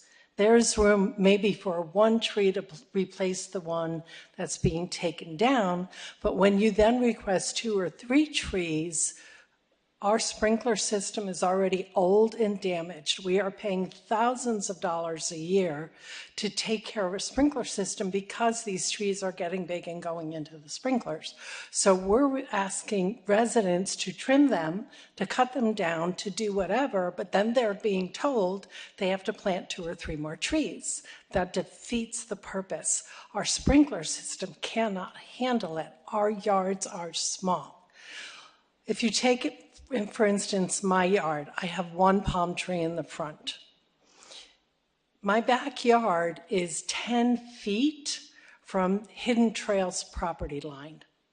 When Hidden Trails was put in, between me buying the house and closing on the house, they came in and they put a line of hedges and trees. Lo and behold, I have 5 trees in my backyard, not on my property, on Hidden Trails. I cannot get hidden trails to take care of those trees. Therefore, they are over my property, over my roof, and some of our residents are having the raccoons climb up those trees onto their roofs, damage their roofs. One of our residents got bit the other day by a rabid raccoon. We have rabid raccoons in our area. She ended up protecting her dog, kicking the raccoon who kept coming and attacking her. She ended up in the ER, and she's now on rabies shots. When we require trees that end up being over people's properties and places for raccoons, which we know we have a ton of, we are putting our residents in danger. So I would ask that you reconsider requirements for trees to be able to accommodate sprinkler system, wildlife, and residents' enjoyment of their properties. Thank you. Thank you. Anyone else wishing to speak? No? Public comments are now closed. Anyone have any questions on this item? Okay, I do. So going along the lines of, Ms. Calloway, you're familiar, we've had some issues with some residents, and I've asked you about planting 3 trees to get to a canopy of 1 tree. Does this rectify that so we don't have to? If I read it correctly, go ahead. Yeah, to a certain degree. So if you removed a tree, provided these are not fruit trees, so these are not counted. So if you remove a tree, but you're still meeting your minimum requirement and you still have 3 trees on your property, not counting fruit trees and so on, then there's no requirement for you to replace. However, if the tree that is removed is in excess of 18 inches in diameter, and unfortunately, we don't have discretion relative to that. The tree preservation is statutory, it's a state, the state mandates, and they govern that as well as Broward County. So if the tree that's removed is a specimen tree, meaning that is greater than 18 inches in diameter, and the reason why I wanted to make the distinction, when you're over 18 inches, that tree is decades old. And so it would more be an anomaly. It's not a frequency that we're going to see. So we think this change that we have made and included this distinction would provide greater protection to residential property owners. So if your home was built before 2018, you have 3 trees on your property, these are not fruit trees or whatever, but there's 3 and it meets that, then you should be okay. The properties from 2018 and before, they're probably decades old, and they're probably really big. And one of the reasons why we took it back, so the city could do this, is due to all these roots that were destroying residents' homes, underground, their sprinkler systems and all that. And so we were supposed to have a mechanism to help our residents not have to continue to suffer through it. So this 18 diameter, I only have to plant 1 tree that in the future will grow to that 18 in diameter, or am I being made to plant? You don't need a tree removal permit if you're a single family home. If you meet the requirements, you still, and the tree that you have removed is less than 18 inches in diameter. I'm asking for the 18 and above, because I have in our older communities, we have 18 and above. And whether Mother Nature's taking them down or whatever, some of these places may only now have 2 out of the 3 tree. So one of them is 18 in diameter, comes down. Am I now still responsible of planting 6 trees to get 18 inches? Or do I have my 1 tree that I know when it's given its years to grow, it'll grow to the 18? So we would have to do that calculation to see if you still meet your minimum requirement. I don't know if it's 6 trees necessarily, but what we wanted to also do is to make sure there's a funding mechanism available in the event we need to assist property owners. And so I'm not going to be able to answer specifically based on like a scenario, but we want to give these changes an opportunity to work and to see if there's any additional changes. And just to remind you that our hands are tied relative to most of this tree stuff when it comes to the state and Broward County. In fact, when we took it from Broward County, we had to send our draft ordinance to them for them to approve it before we were able to take it to use. So we really took it over so we could have control, but also to provide convenience for our residents. Part of the problem has been it has not been as convenient because one woman takes off one tree in a small property, and now it's had to put 6 trees or pay $205,000 in fines. That grant money is not going to do it at $100,000, and it just seems much more complicated. So I'm hearing you that hopefully these things are taking care of some of that. But for properties that now have walls that we've put up, are we still expecting those residents to go and throw their hedge trimmers on the other side of the wall to now trim city property with trees to maintain them? Adjoining property owners are supposed to maintain city property. So the answer is like yes. a swale, if they're trimming it, yes, and if it falls on somebody else's property, I think there's an expectation just to be cordial and ask, could they come over and clean it up? So I'm driving down 57th and I have some trees that are in the swale area. I have a wall back there now. Do I have to continually throw my... Actually, I've seen it at Commercial and Woodlands. The people on the northeast side have had to throw their electrical over so they can trim the trees and the grass in the area around there. Oh, so they go over on the other side of the wall. They have to, but because it's not their property, but they have to maintain it. Yeah, you still have to maintain those. Maybe we should figure out the grant money to help those people not have to do it and pay our people who do a great job to take care of those parts of the trees. It says that removal of any tree, and there's exception, you don't need a license, and you do need a license. How are we letting our people know that they need to even find out if they should need a license or not?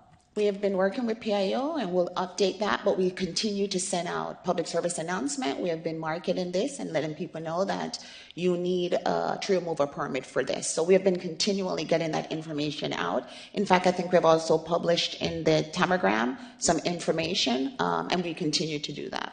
We should let everybody know that there have been some changes because there are people who don't read that up, on paper or not.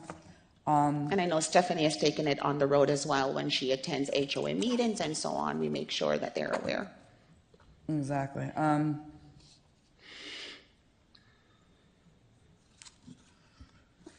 One of the things that was not taken care of here, but we had talked about it in the past, was site triangles. I don't see any changes to the site triangles. If they've been made, they're not highlighted. So is that coming in the future? We have a different section from side triangle, but look at this language that we put in. Let me see. You're going to be tagged. So if you want to tag me here. Oh, just a second. Yeah. So in this landscape maintenance new language, all property owners shall be responsible. We put in trimming of low-hanging branches, those obstructing street lighting and affecting required site distance standards. So did you see that language? And the pruning, so it's in the landscape maintenance, we put in some language. Yes, but it doesn't change the height. The problem is if you trim to 16 inches and it grows to 18 inches, and by then 18 inches, over 16 inches is dangerous. We had talked about lowering the site triangles to allow for growth because they come by every 2 weeks or whatever it may be. We have a couple of areas in the city that are very dangerous and people are continuing to complain, such as McNabb and 108, coming out on McNabb from University, the plaza on the southeast side. The hedges are taller, you can't really see. So I come and I trim to your minimum, but your minimum is where your site requirement is good. Same thing within the Woodlands, but I think they fixed that. What are we doing? So you're saying that it's greater than 6 inches? I'm required to go to 6 inches, right? I'm trimming my hedges for my side triangles. You got? Yeah. It's 30 inches. 30 inches is when it's too high, correct? So those, for the record, those standards are set by DOT and the Green Book, so it's a state standard that all municipalities use. So 30 inches is the height restriction, anything above that will obstruct the side triangle analysis. So we tell people to trim to what level?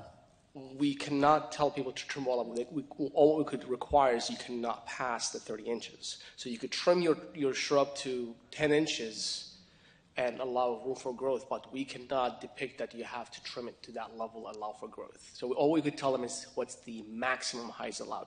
So it's 30 inches above the curb level, it's 36 inches from the asphalt level.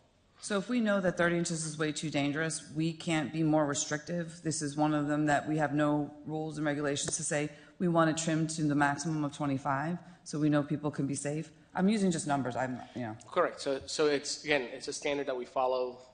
We fall back on the DOT and the Green Book standard. So it's statewide standard of the height restriction. So I don't think we have the luxury to tell people trim it to. You don't 10 think inches. we don't know though? What's that? Can we look into it? We can look into it definitely, but people can argue the case that the law states is 36 inches from the asphalt. That's the law. But so we're making the law too. All right, so we can check into that, Please, Mayor, because for the that's second been the read. problem. We have accidents occurring and people complaining that these items in these areas are not being trimmed or they're not trimmed low enough and they're getting into accidents and they have concerns. Yeah, so we can look into that for the second reading, but the language that we currently have is that these low-hanging branches and all these things need to be trimmed, so it's not affecting the required site distance standards. So that language is here. Okay. Thank you. Vice Mayor. Yes, as far as, excuse me, as far as the funding, I literally just had to use some of the funding that I had to help a resident to remove a tree that was over $5,000. I was glad that the money was there to help, right? But what can we do in the future? I know you say you're trying to secure funds. What exactly, can you explain exactly what that process will be and who it will be available to?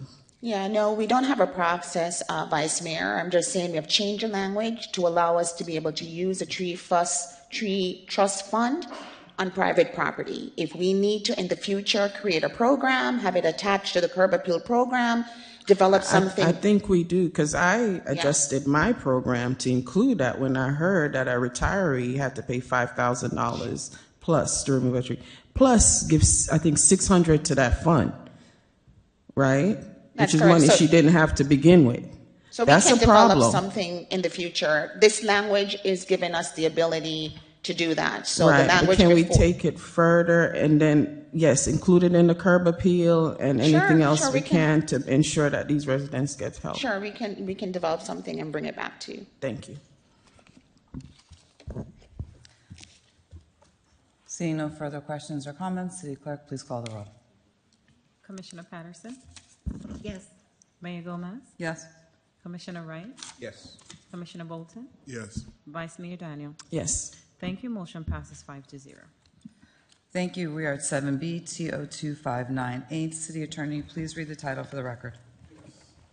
7B, an ordinance of City Commission of City of Tamarac, amending Chapter 10, Article 5 of City of Tamarac Land Development Code entitled Development Review Procedures by amending Section 10.5.2 entitled Summary of Table of Development Review Procedures, specifically 10-5.1, 10-5.2 entitled General Notice Requirement, amending subsection 10-5.4J entitled Plat Approval to designate the Director of Community Development as administrative authority for plat and replat submittals, and to revise plat approval procedures in compliance with Senate Bill 789, providing for effective date. So moved. I'm looking for a motion. So moved. I have a motion by Commissioner Bolton, and I have a second by Commissioner Patterson. Full presentation was on this item at the staff review workshop on the 25th, I'd like to hear a presentation. and that was what was going to be asked for anyway. Ms. Callaway?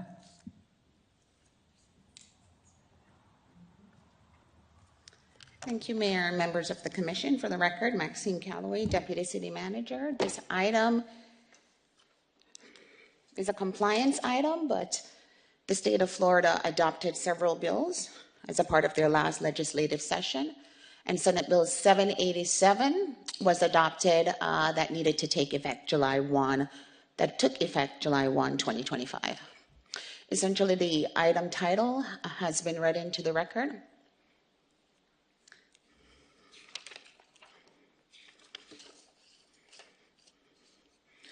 And this is regarding making the process for a plat administrative as opposed to a public hearing process, which it was before July 1st.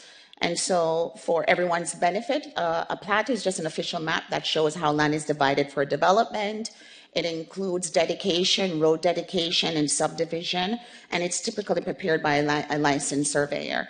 And Florida Statute 177-091 tells you what needs to be in a plat, all the requirement that needs to be in a plat.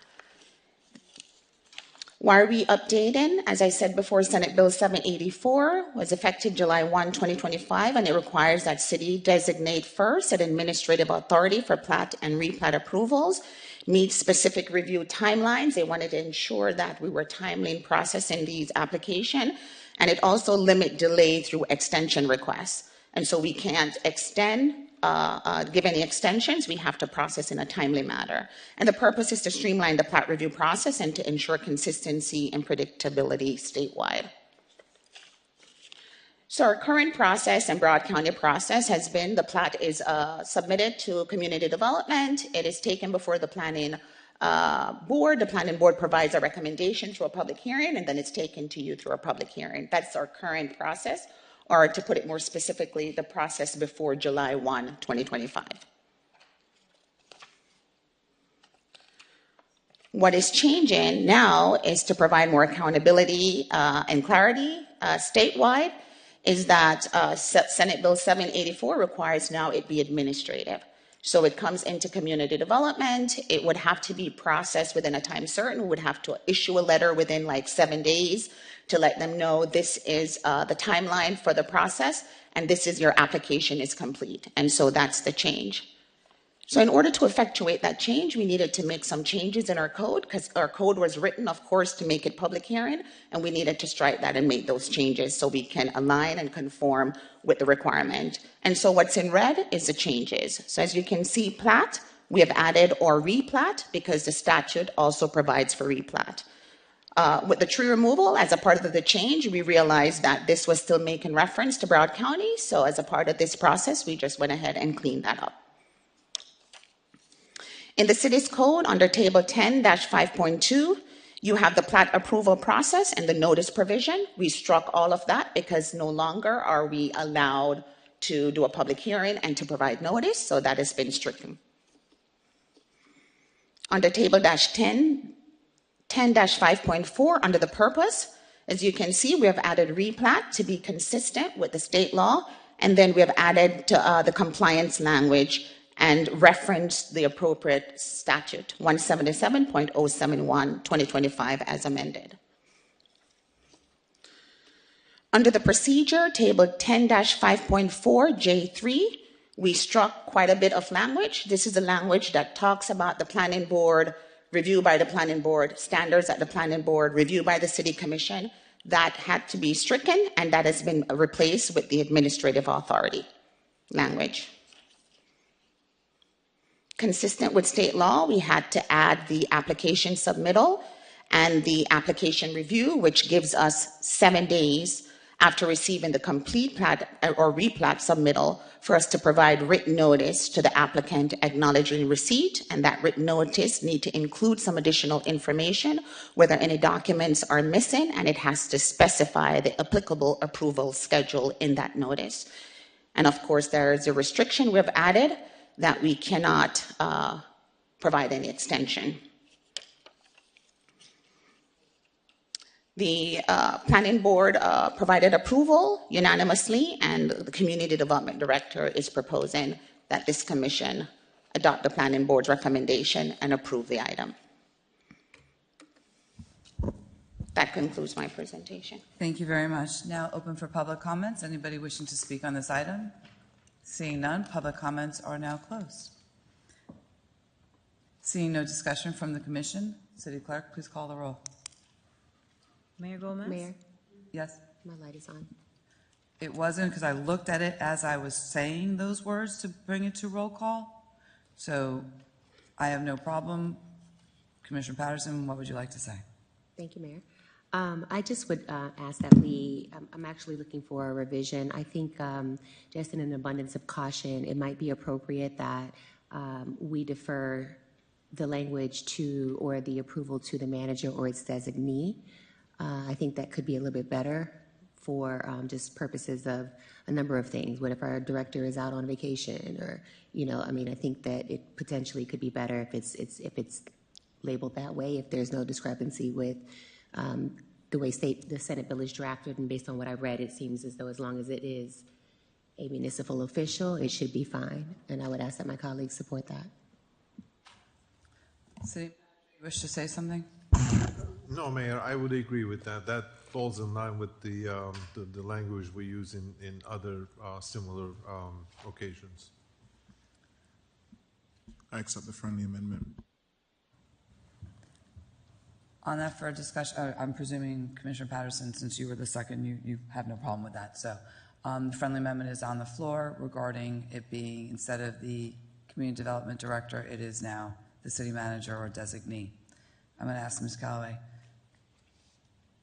When it comes to things in our land development code and review procedures, who is usually the person that has been throughout our policy, the one to review and make decisions? It's usually the community development director throughout, but this body, I think recently we have made some changes in Chapter 10 that has had the city manager as designee, and we have put that in. So I'm not opposed to that change. It would still be that individual, I'm certain, because the application is filed in the community development department. Okay, thank you. City Clerk, please call the roll. Mayor Gomez? Yes. Vice Mayor Daniel? Yes. Commissioner Bolton? Yes. Commissioner Patterson? Yes. Commissioner Wright? Yes. Thank you. Motion passes 5-0 as amended. We are up to 7C, TO 2601. City Attorney, please read the title for the record.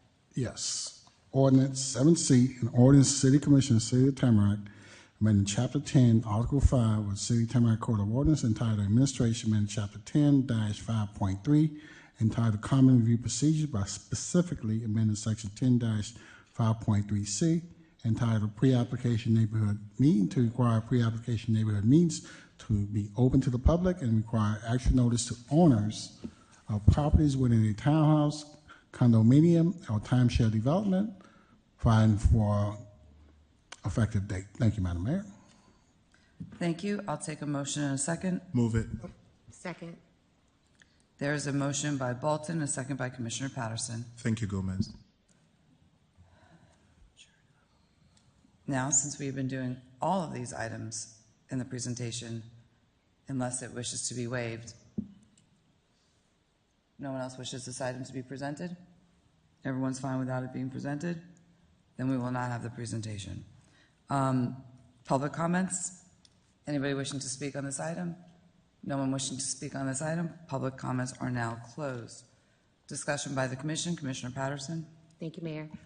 This item was brought forth by request of myself, and just to provide the Commission with some context, obviously, I've had some opportunity to just kind of observe the manner in which our city government operates, and I think we might all recall a couple months back there was a pre-application made by Kings Point to rezone a parcel that sits on just off Nob Hill, and that particular pre-application did stir quite a bit of discontent, I would venture to say, among the community for various reasons. Without getting into all of the nitty-gritty and all the particulars on all the various issues that I had with that particular matter, I thought it was appropriate, based on some of the process, to have the Commission consider revising the manner in which notification publication, meetings, etc., are held with respect to pre-applications for rezoning specifically. You might notice that there are some changes in the zoning code relative to what it is that I'm bringing forward. I did have an opportunity to meet with several residents who were very supportive of the changes that were being proposed. But just to kind of highlight, because I didn't get invited to the conference in Orlando, I personally was here and I did watch the meeting on Monday, and staff delivered a presentation, and I think that there were a couple of areas in which I wasn't sure were necessarily entirely accurate, so I do want to just provide for some clarification.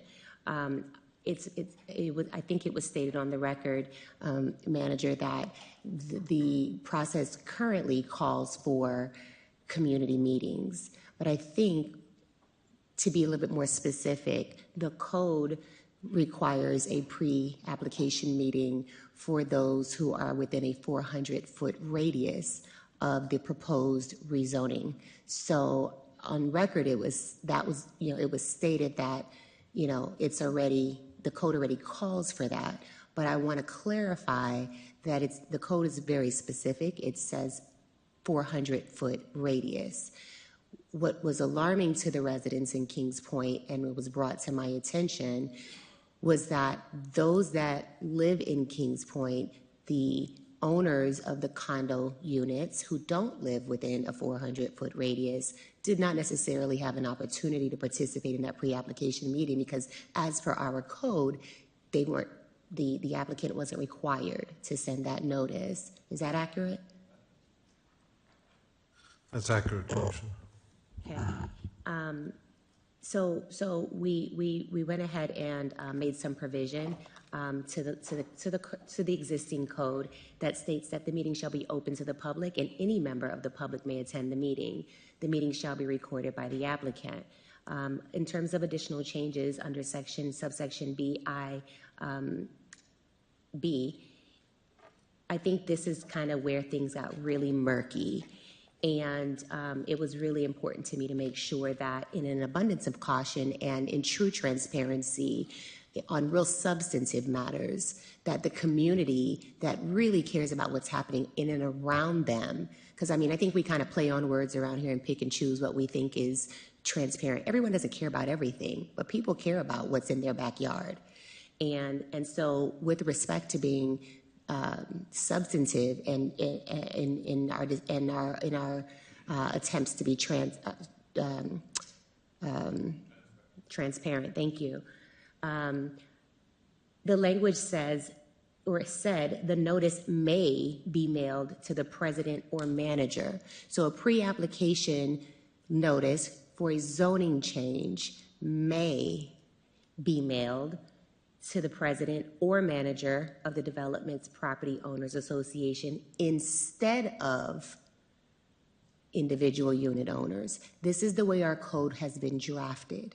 So when people see new things, they don't know why they didn't know about it, they are upset about it, it's because it's the way that there are real systemic issues with the way our code is drafted. And in order for us to be transparent, we have to take a real bold look at what we have on our books and make sure that it is inclusive. Because while one may not necessarily care, at least this body made the option and the opportunity available. When I spoke with the applicant, I was told that they were having a closed meeting with their HOA board.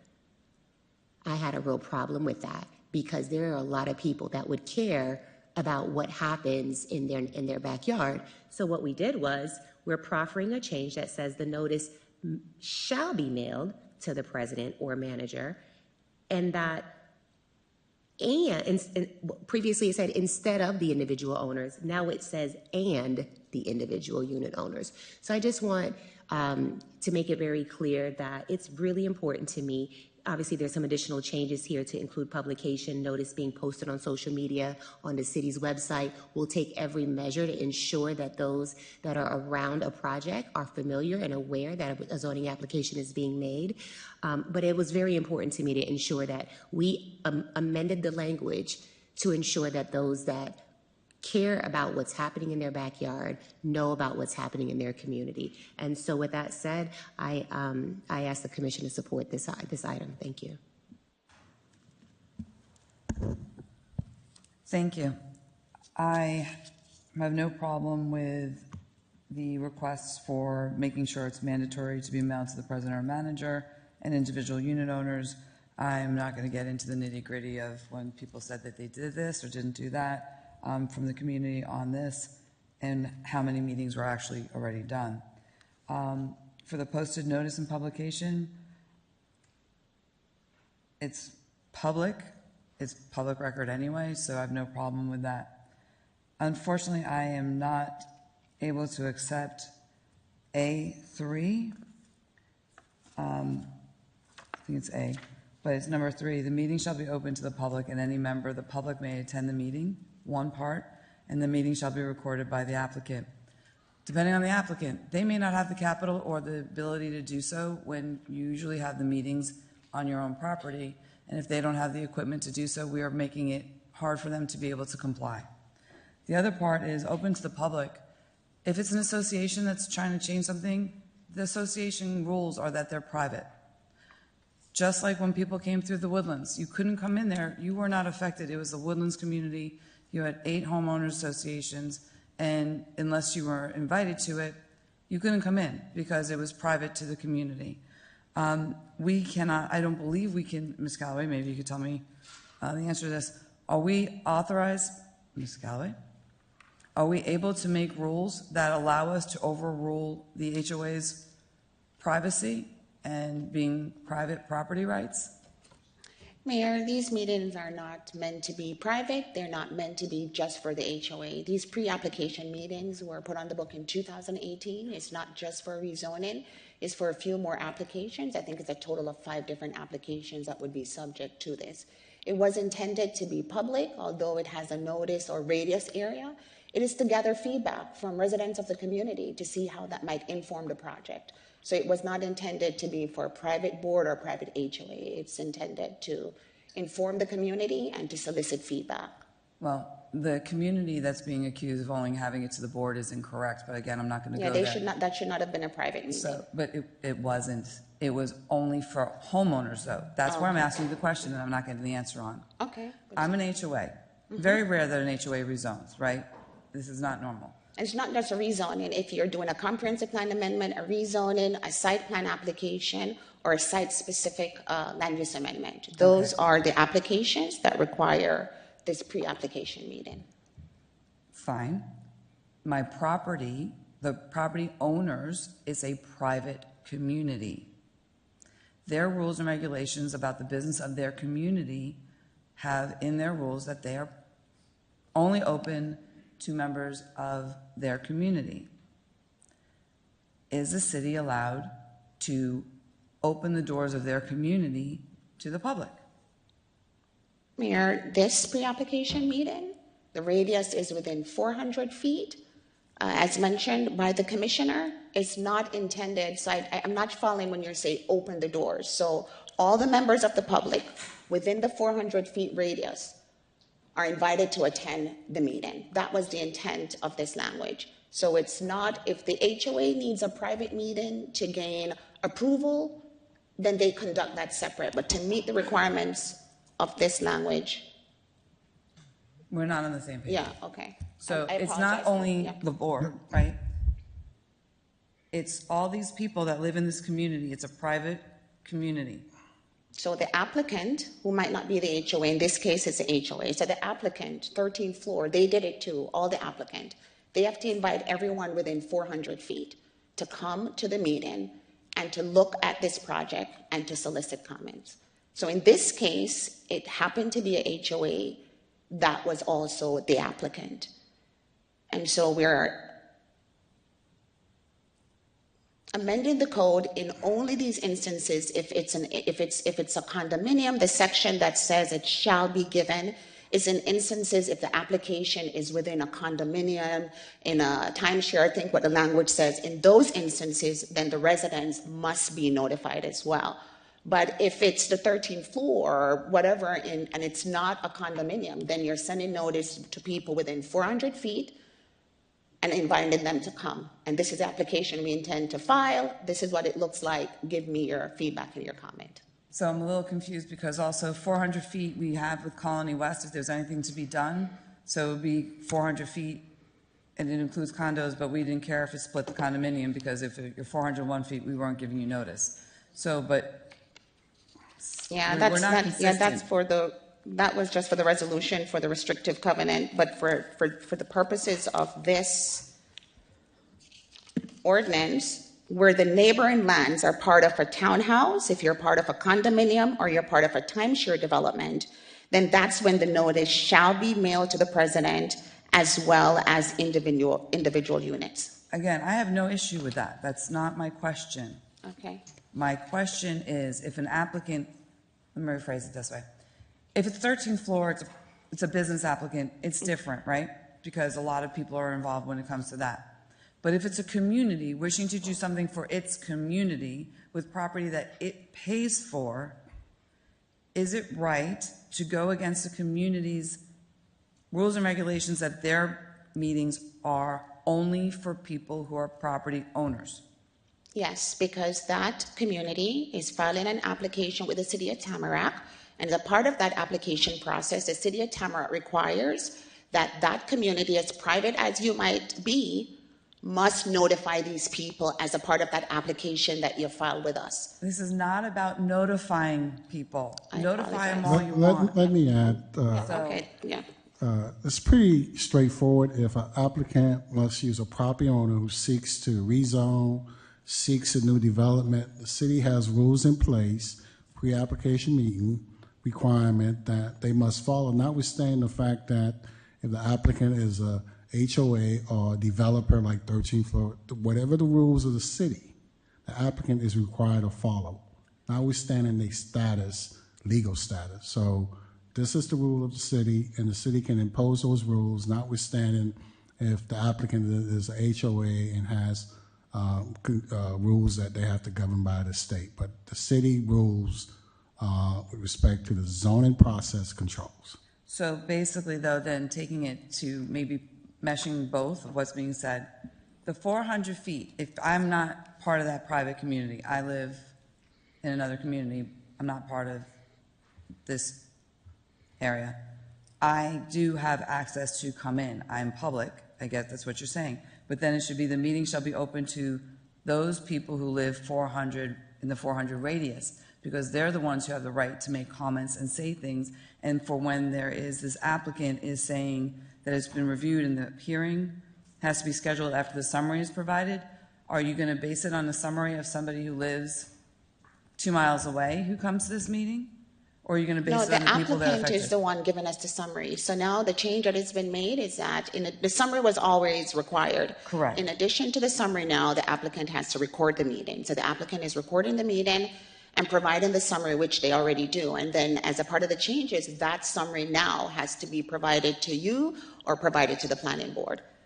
Well, it's also both says more, because it's always been needed to be provided to the planning board. It always has. Instead, it's no hearing shall be held or scheduled until the summary has been provided, which can create a few problems with our scheduling of things for the applicants in general, because we hear about all the time where we need to rush things, they need to rush things, they miss something or we miss something, and there's been delays. And then this shall can cause some issues. For those who are doing it right, they're going to give the summary, but they miss the way they've scheduled things within a period of time. They're not able to have it done before scheduling. So I have a little concern about that, and I don't have the DEC calendar. I don't have all that stuff, but you know what I'm saying for the planning board and before that, the DRC review. So I have concerns about that. I have no problem with them providing it. It's already required. I have a problem with saying that it's more than, I have 2 more minutes and I can talk. Thank you, my cuckoo clock. I would say that the meeting being open to the public, if you want to phrase it that way, should be to those in the 400 radius, because you're right, those people have a say. But to allow somebody from a different part of the city to come in, or even a different city out of this county or anywhere else, to come in and be able to be heard and to be part of the backup and the conversation of these 5 items that you say that we have to have pre-application meetings about, I think that is adding other people's interests in there that do not belong in the conversation. So, and I have concerns about the shall be recorded. I would say best efforts to make sure it's recorded, because what if they don't have that ability, or is it okay that they sit here on a cell phone? So those are my concerns. People don't have to like them. Commissioner Patterson. Thank you, Mayor. Through the manager, Ms. Callaway, quick question for you. Because I am amenable to some adjustments, but I want to just make sure I understood correctly, because it was my understanding that this particular application had been submitted, and there were a couple attempts at pre-application meetings, but because the first attempt was held not necessarily in accordance with the way the language is currently drafted, they had to do another meeting because it was kind of a private board meeting. That is correct, Commissioner. Okay, and so some of this is coming from a space of ensuring that the members of that community, whether they are within 400 feet or they live or are a resident or owner of a subdivision, if I am a owner in a HOA or in a multifamily type community, whether I live on the far east end and a project's happening on the west, I think I should have some way in, and I should know that something is happening in that community. So, but to the mayor's point, I remember having a community meeting in my district, and somehow, some way, residents that lived on the east side of town were allowed to come into the meeting, and I was told they were invited to attend. So, I agree that there should be some parameters in place, and folks that live in District 1 may not necessarily need to be a part of a conversation that's being held relative to District 3, and vice versa. So I am amenable on some level to adjusting the language to state that perhaps it's not to the public, but that it is. So if I make a motion to amend the language. Let me add, if we're going to call it a public meeting, it has to be a public meeting. We cannot restrict it for residents that live outside of 400 feet radius. I think what you have, the distinction is the people who live within the 400 feet radius or single-family homes receive notice, and the ones who don't live within the 400 feet do not receive the individual notice. The proposed ordinance not only will require single-family homes notices, but also will require notices for individuals who live in condo units also. So the notice provision only applies within that 400 feet radius. Thank you for the clarification, and I agree. So I agree, so I retract what I said. There is a difference between the meeting being open to the public versus a notice requirement. And if the language still is drafted such that the notice requirement is only, I'm good. Thank you. Thank you. Ms. Callaway, did you wish to say something? If no one else wishes to speak, City Clerk, please call the roll. Commissioner Bolton? Yes. Commissioner Wright? Yes. Vice Mayor Daniel? Yes. Mayor Gomez?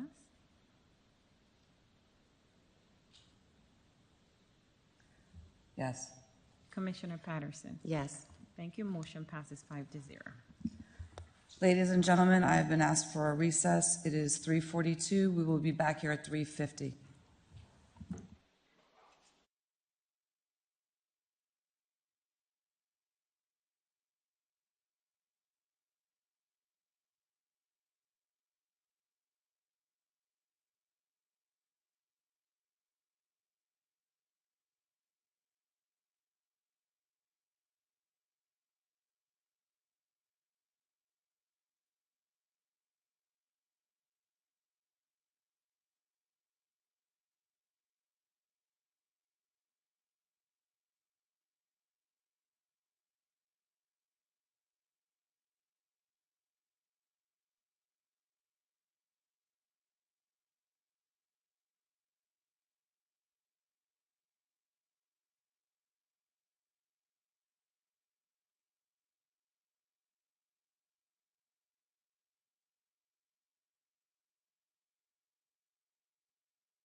Ladies and gentlemen, we are back on the record. It is 3:50, and we are up to item 7D, TO 2603. City Attorney, please read the title for the record.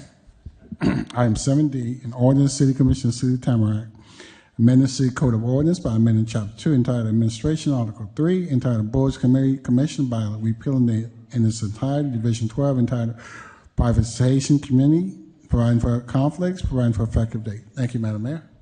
Thank you very much. I need a motion and a second, please. So moved. Second. I have a motion by Commissioner Bolton. I have a second by Vice Mayor Daniel. This item is now open to the public. Is there anyone wishing to speak on this item? Please come forward. Seeing nobody wishing to speak on this item, public comments are now closed. City Attorney is available to answer any questions on this item. Discussion by the Commission? Well, I do know that there were two residents here earlier that just couldn't wait any longer that wanted to speak on this item and not in favor of removing the privatization committee. It does say in its own wording, this shall be a permanent agency of the city, and somehow we have the ability to remove the permanent agency of the city. Is that correct, City Attorney? As a code amendment, the City Commission has authority to revise, amend its code at any time. So there are some other items that the City Commission said that we would never be able to bring up ever again. So we'd be able to bring those back now if we wanted to, because the City Commission can amend things at any time.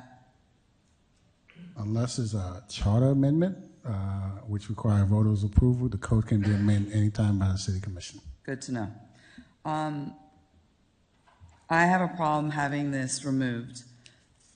If there are items in the city that need to be privatized, then it should go through a board so there is open and transparent conversation with our residents. So there could be the first step in determining whether or not an item or an entity or a department should be privatized, should be going through our public board, kind of just like our planning and zoning board. We don't have any planning coming unless it goes before their board. It's just as important. It also feels like this would be a political item because there may be people who would like to say, you know what, you didn't do what I wanted you to do today. I'm going to privatize your department. So there goes our human resources, there goes community development, there goes financial services, there goes our fire department. Hey, there goes our public services and our park and rec. And we've wound up privatizing our whole city without having that first stopgap measure. The city is here for a reason. We are to do the work of the people. We are not here to give businesses the opportunity to run our city on a contract that may or may not be good because it has not been scoped and fully discussed. We've said here today several times that people don't always come to meetings. They're not always informed. They may send them the notices, but they may not have read it. This is another avenue as a stopgap measure to make sure things don't happen in the city. Things don't get privatized or do get privatized with proper notice and proper meetings. Because actually, rezoning is a lot easier, has a lot more abilities or requirements to have people have notification in a meeting than it seems being able to say if we're going to privatize a department in our city. I don't really think that works well. So obviously my opinion, and it is my opinion, that this is not a good thing. We should not be removing our privatization committee from our code, and just because we haven't used it often doesn't mean that we should remove it from the code. Commissioner Bolton. I see things differently. I think that we're the ones on this side of the street begging for votes, and things ultimately end up on our desk, our lap. And so, nevertheless, whether or not something goes through 10 departments or 15 boards, it comes to the City Commission. And so, we are the ones that are ultimately responsible for anything that positively or negatively affect our residents. And so, if a privatization board gave a recommendation to us, we don't have to accept that recommendation. But I think something like that is bureaucratic. It has a lot of red tape. And so I think that, the buck should always stop with the City Commission. I just want to preface this by saying that one of my residents was here. I respect her greatly. She is a friend of mine who is very transparent with me with things that are said. I just want to make it clear that those people on this dais, or that one on this dais, that normally spread innuendos and lies, Joe Berger, it's not true. City is not privatizing any departments. We're not doing that. So that's number one. To the residents in Central Park that keeps hearing from one person on this dais that we took the money that was supposed to build Sable Palm Park and gave it over to Shaker Village. Again, that's not true. Sable Palm Park is on target. It's being built. And I hope that the Shaker Village, former Shaker Village site, which is our East Side Community Center, is going to be built as well. On the next commission meeting, I'd like to have an update from you, Mustafa. I'm going to hold you responsible and the city manager for making sure that that project goes through. So I want to know in the next commission meeting the update on that building. It's a good day in Tamarac when Bolton is happy.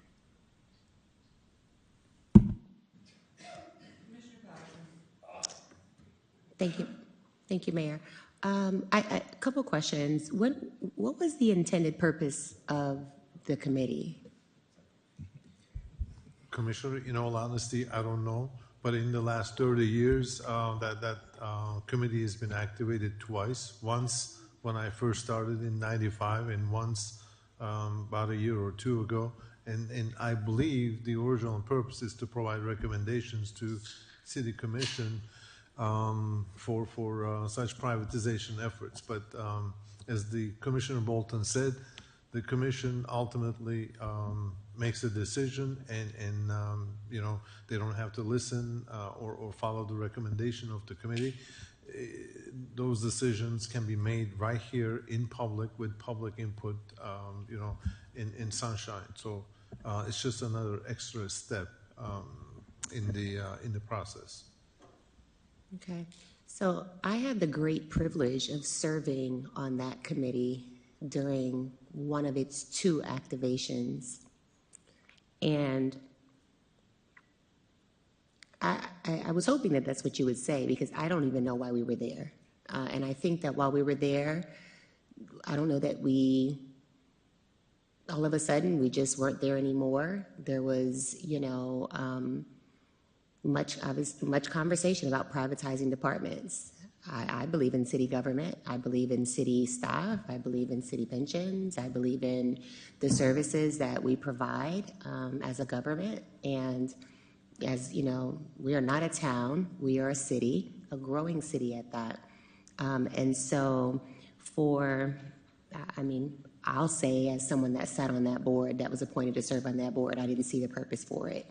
I think that the city staff, not the city staff rather, but the city manager could certainly move this city forward. I think that the items that were being presented, I had much concern. I think we talked about a paratransit, and I questioned things like marketing. I questioned things like,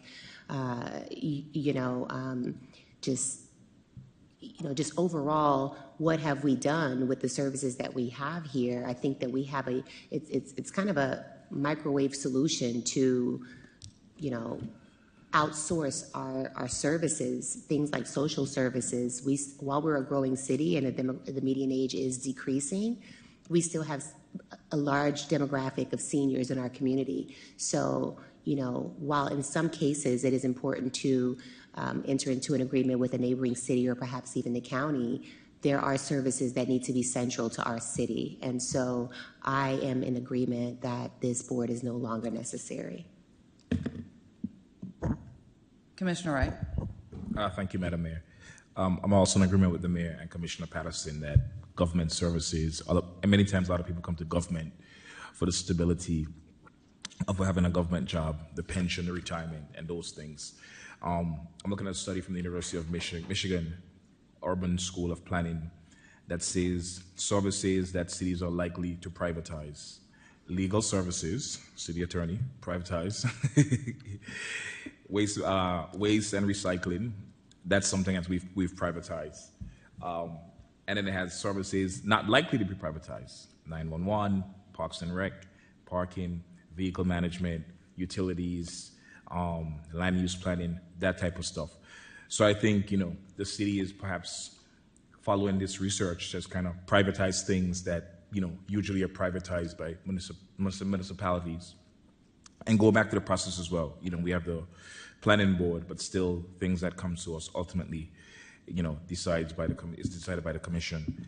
Initially, when we created this privatization, when we reactivated it, I remember it was for the paratransit.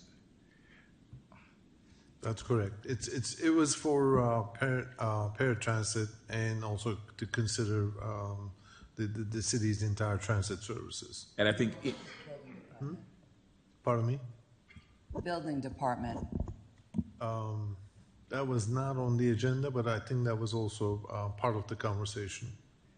And I think ultimately the commission shot down the idea of wanting to have, what is it called, with the Tesla cars. Very much so. Yeah, so ultimately that came to us. So I'm in agreement that, yes, the committee plays a role. I'm not for privatization, I just want that to be clear. But I think ultimately it comes back to us, so I'm in support of, if we want to get rid of the committee, we can get rid of the committee. Vice Mayor? Thank you. I remember a few workshops back, we did discuss these committees, and that some of them weren't being utilized, this being one of them. I think Sister City was another one, that when we do call, the members quit because there's no meeting to go to, so we have to constantly re-advertise, put them on a committee that doesn't meet. So I have no problem, because we all decided that we were going to get rid of some of these committees, right? I don't know if we forgot, but we did. So I have no problem, because it's going to come before the commission anyway, as far as privatization of any department. But we're not even talking about privatization of any department. So I'm unclear as to why we even stating that. That's why the committee was never needed, because we're not privatizing anything at this point. So I'm fine with it, because like the other commission said, it would have to come back to the commission to make a decision, and we could decide either way regardless of what the committee said. So I'm fine with getting rid of this committee. Thank you. Thank you. It's an item that is needed when it's needed, and it was for more than just paratransit. It was for discussion of the building department. There was a whole list of things, and the board at that time was not for doing some of the things, and some of the reasons why it did not continue was due to the fact that there was no support from after the privatization committee was making comments and asking really good questions for it to go forward. Anyway, Mayor, it's not necessary, Levent. You're getting your 4 votes, so what difference does it make? But that's not it. I just want to clarify from our employees' perspective that this item has, well, he's cutting me off as I'm speaking, so don't give me that I'm rude. My apologies, but you're talking to me, Mayor. You're rude too, and that's the problem. You only speak up when you deem that someone else is rude. But if you do it, then others will do it too. So you have to be an example.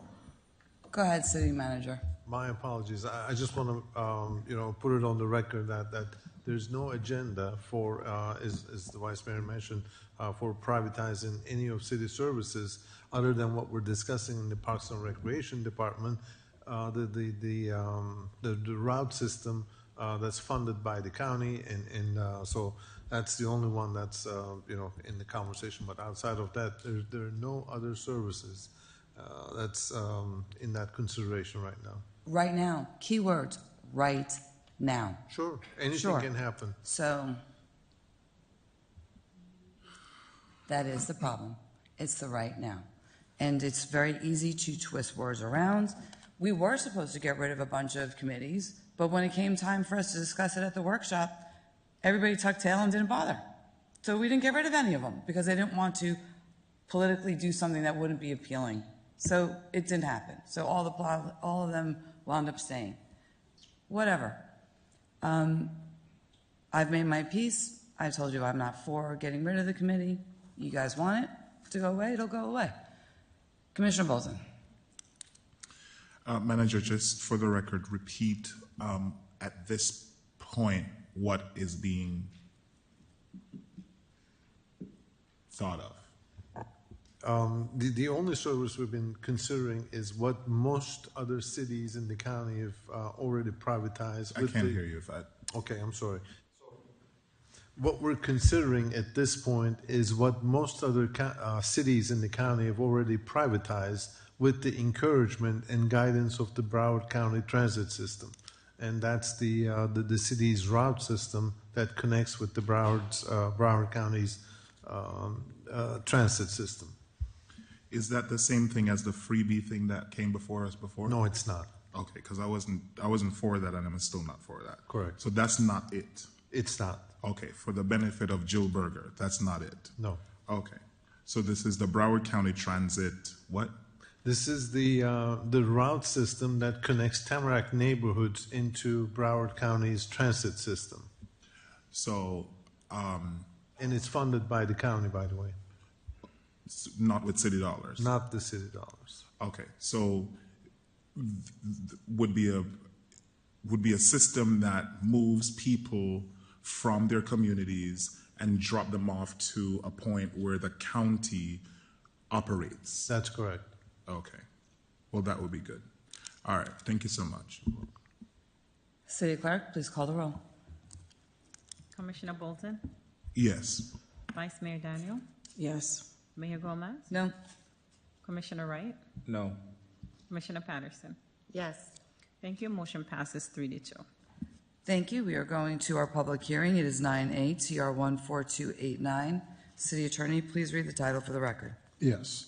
Item 9A, a resolution of the City Commission of the City of Tamarac establishing an adjustment factor to be applied to the annual water and sewer rate schedule for fiscal year beginning October 1st, 2025, and updating other charges for service incidental to the operation of the city utility system, providing for conflicts, providing for effective date. Thank you. Thank you. I need a motion and a second, please. Move it. Item is going to fail for a lack of second. Commissioner Bolton moves. Vice Mayor Daniel seconds. Our Financial Services Director, Christine Kajus, is going to provide us with a presentation. She has additional information than that what was presented on Monday.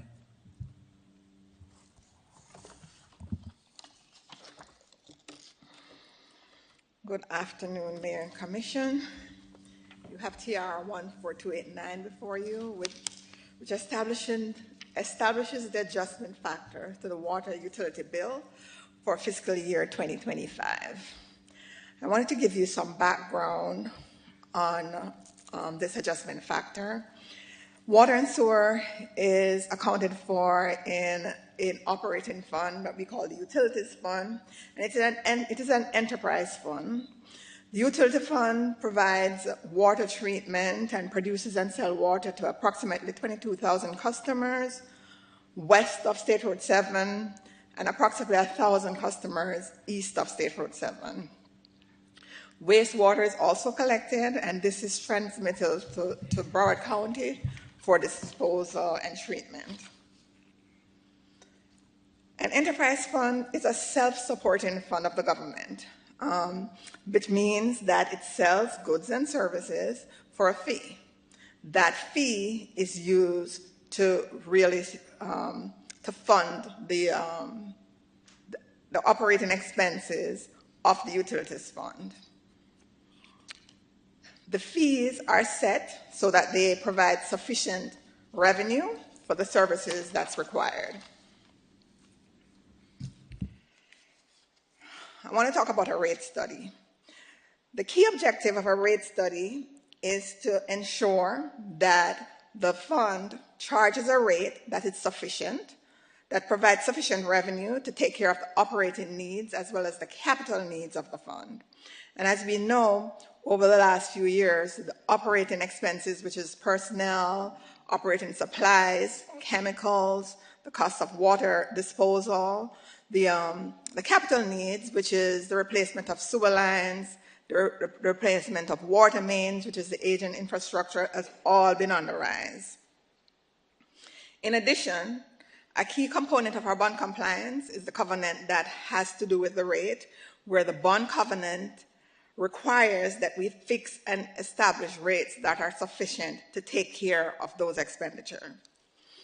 The last increase that we had prior to the increase that we had in 2024 was in 2014. In 2024, we conducted a rate study. If you recall, that rate study was presented to the City Commission. The recommendations and finding of the rate study was that the existing rates at the time was not sufficient to meet the cost of the utility system. It recommended a 5-year plan of annual rate adjustment. There were some changes to the rate structure, the major one being that our base rate changed from 3,000 to 4,000 gallons, and there were some updates to the miscellaneous fees to align with the utility costs. As a result of a rate study, the rate study required a 15% adjustment to water for 5 years from 2004 to 2029, and a 5% increase in sewer. Resolution 2024-90 passed in September of 2024, implemented the first tranche of the rate study, and as you see on the screen, it tells you the typical residential impact. For 2025, it was $598, the increase, for a $4,000 bill, 4,000 gallon bill.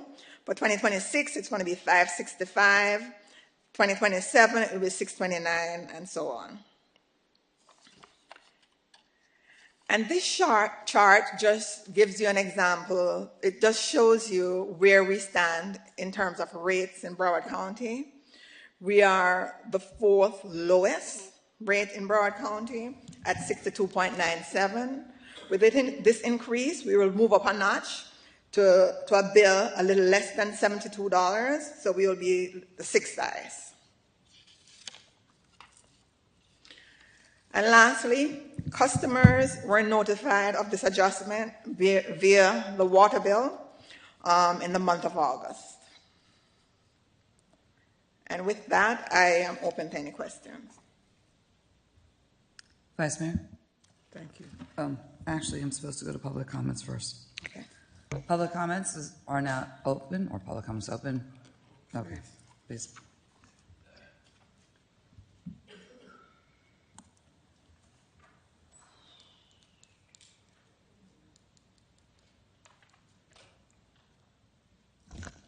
This is a good comment. Our water bill is one of the lowest of any city out there. It's good news. My main concern, I joined a golf course, and I'm worried about arsenic in the water. Is this the time to bring that up? I'm sorry. It's not? This is not the same. Okay. Are you worried about arsenic in our water, our drinking water? Yes. You can bring it up and we'll have it addressed. Okay. So I'm most concerned about arsenic in our water. I've read quite a few things that it can cause Alzheimer's. So I'm just bringing this up. Again, you can look at it any way you want. If our water has arsenic, or if our grounds have arsenic in it, it should be a concern. If it's not, that's okay. You've listened to me enough today. We'll listen to you every day. Mustafa is going to come and address concerns about water.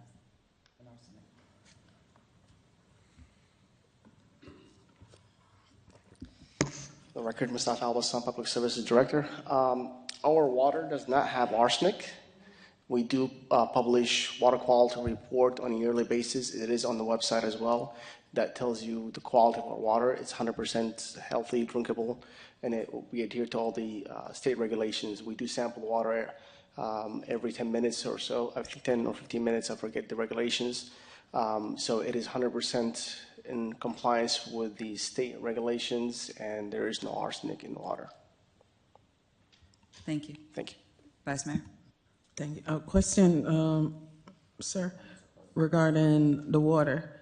Is there any recommendation for water softeners? Because I've had complaints about the harshness of the water and the cost of water softeners. So I don't know how to respond to that. Personally, I would not put that. I don't have it in my own house, and I don't live far away from Tamarac, and this same water that we have in Tamarac is same in Sunrise and Coral Springs because. Oh, so our water is not special then? Well, it's not because we all withdraw water from the same aquifer, so the process may be a little bit different from city to city, but the raw water itself, where the source of the raw water is coming from the same source. So the process of treating their own water. Our process is lime sludge process, so I don't know what Sunrise has exactly. I could get back that information for you. But personally, I wouldn't put softener unless someone have some health conditions that there's recommendation by their own doctor that has that. I would be very careful in following. There's a lot of people getting mailers in their house, or they go to Home Depot and say, here's a sample your water and we'll give you recommendations. All those are private companies trying to sell the residents things like filtration systems that are not necessary. So the state does have system. If anyone's concerned, they could follow the state regulations, or they can contact us, and we could more than be happy to come out and sample their own water if there's any concern within their own house. But particularly, there is no concern from hard water in their own homes. So the answer would be no, unless they have some health condition. Unless your doctor recommends it, no. Or you can call the city and we could test your water to see if it is so. Correct. All right, thank you. Thank you, sir, I appreciate it. Miss Christie, regarding the water bill, to me it appears like every few meetings we raise in the water bill. You said this is from 2014, but there's always something else on the water bill going on. No. No? The only thing we had placed on the water bill, I think back in 2014. No, because we've had water where I've voted no on several times. It might not have been this part of the water bill because this is 2014, but there have been other parts. And all this stuff cumulative makes the water bill higher. No. No? No? Every year. It's the same? Because mine's not the same? Every year we come to you with a resolution for an adjustment factor. And since 2015, that adjustment factor has been 0. And last year was the first time we had the 15% adjustment factor. So I must be losing it, but water bill adjustment, whatever you want to call it, increase has been coming to us a lot. Now, not on this, right? Mm-hmm. But on other portions of the water. No, we have not. We have had 0 increase since 2004. We've had 0 increase on our total water bill. Yes. Because people only see the total. We've had 0 increase on our total water bill since 2015. Yes. Since 2014, we have no increase. In 2014, we did the water utility tax. No, I'm saying you said we had no increase on our water bill since 2014. So everybody's water bill should be the same. Yes, since 2014. Unless your consumption changed. That would be the only change, but the rates. I know we did. I don't know what she's saying. Yes, 2024, yes. You said 2014. Oh, no, I said prior to 2024, yes. And I know Ron said his water bill been low, but Ron, God bless you. That's a wonderful thing, because mine has been going up, up, up, up in a way higher than my light bill. Yeah, And it's consumption. But I haven't been bathing more, so I'm confused. I don't drink pipe water, tap water, so I don't know. I just want to clarify. The rate study we did in 2024 is what established the adjustment factors that we're using now. And as I said, we had one adjustment in 2024, and then we're going to have one this year. Prior to 2024, the last one we had was 2014. I just want to make that clear. I can't support any more increase. It's ridiculous. I'm sorry. We have to figure out a better way. I don't know. But something's not right. City Manager. Madam Mayor, in terms of the water rates, when the study was done last year, they look at the next 5 years, 10 years, 15 years, and see what are some of the expected improvements or investments that will be needed for the water system. And water treatment plant was one of those. And also there's the PFAS treatment. So just those two combined are somewhere around $100 million expenditure. The water treatment plant control building today is expected to cost somewhere around $45 to $50 million. So all that would come out of that utility enterprise fund. City Manager, if I may, to add one point to clarify. So the study that we did last year, rate study, it was for the sake that because we had no rate increase for over 10 years or so in our water. So we were running on the utility funds, running deficit and have enough funds to support all the utility projects that we have planned to upgrade our system. Our system, our utilities, our infrastructure are aging, and we always try to be play the proactive approach to upgrade our utilities. So with the study that came out last year, we are, in fact, in the low end, or one of the, I don't want to say, I don't remember the number, but I think one of the lowest 3 cities in Broward County, the cheapest water rate-wise. So the study that was done compared to other cities in Broward County recommended that we have to do, in order for us to catch up operationally and doing infrastructure, we have to increase our rate. And even after the 5 years increases, we will not still be far away from other cities like Fort Lauderdale and Plantation when it comes to their water rates. So that's the recommendation, is to do 15% increase per year to fund those projects that we have to do. Our infrastructure is aging, as I said earlier. Our water treatment plant, as the city manager had mentioned, the cost of replacing the water control building has been dramatically increased over the past couple of years. So those are extremely necessary infrastructure that needs to be looked at and upgraded. Now, some of the residents may have seen an increased water bill in the past couple of months. That is due, and I'll be very honest, in the AMI water meters that we have upgraded. Now, this is the accurate meters doing the accurate reading. The past mechanical meters that we had, it did not detect leaks. It did not register the right amount that were people using. So now it's registering the correct amount people are using. So if anyone have any doubt about the usage, because the rate is rate, and our rate is the cheapest, like I said, well, not the cheapest, but one of the cheapest in Broward County. If anyone has a doubt about the usage, we could certainly come out and look at it and see, but...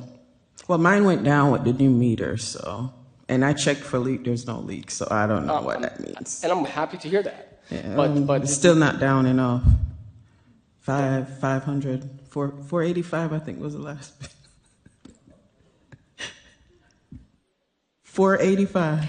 Understood, but well, again, the rate is rate. You have to look at your usage. You can't use 45 as a dollar amount. You have to look at how much you have used. Oh, absolutely. It went down from 6, so that's good, like 5 something. Right, but what I'm saying is... So you said people's water go up with this new meter. Mine went down. So. Not what I'm saying is this is an accurate reading, more registered, because a lot of people had leaks in the past, did not know they had leaks. Some of the meters were not working. and no one knew where they're not working. So now the smart meters does give indication, live update of what's happening inside that box. Thank you.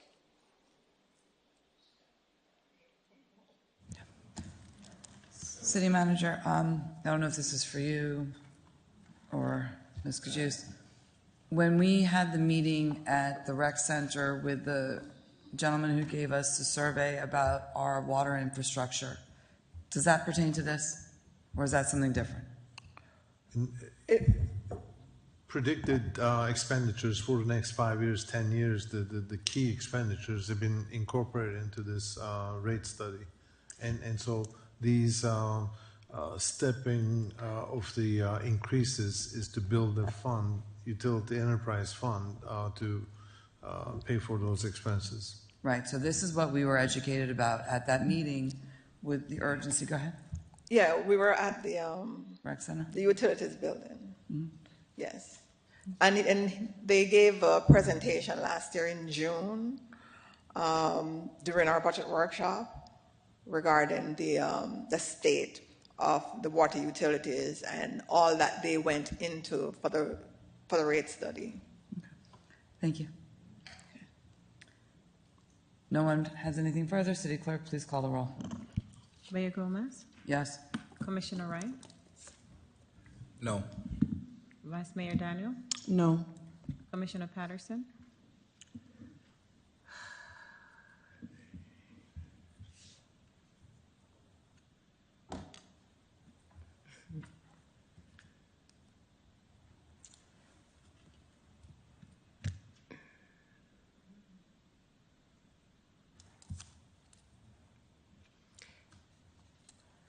No. Commissioner Bolton? No. Motion fails 4-1.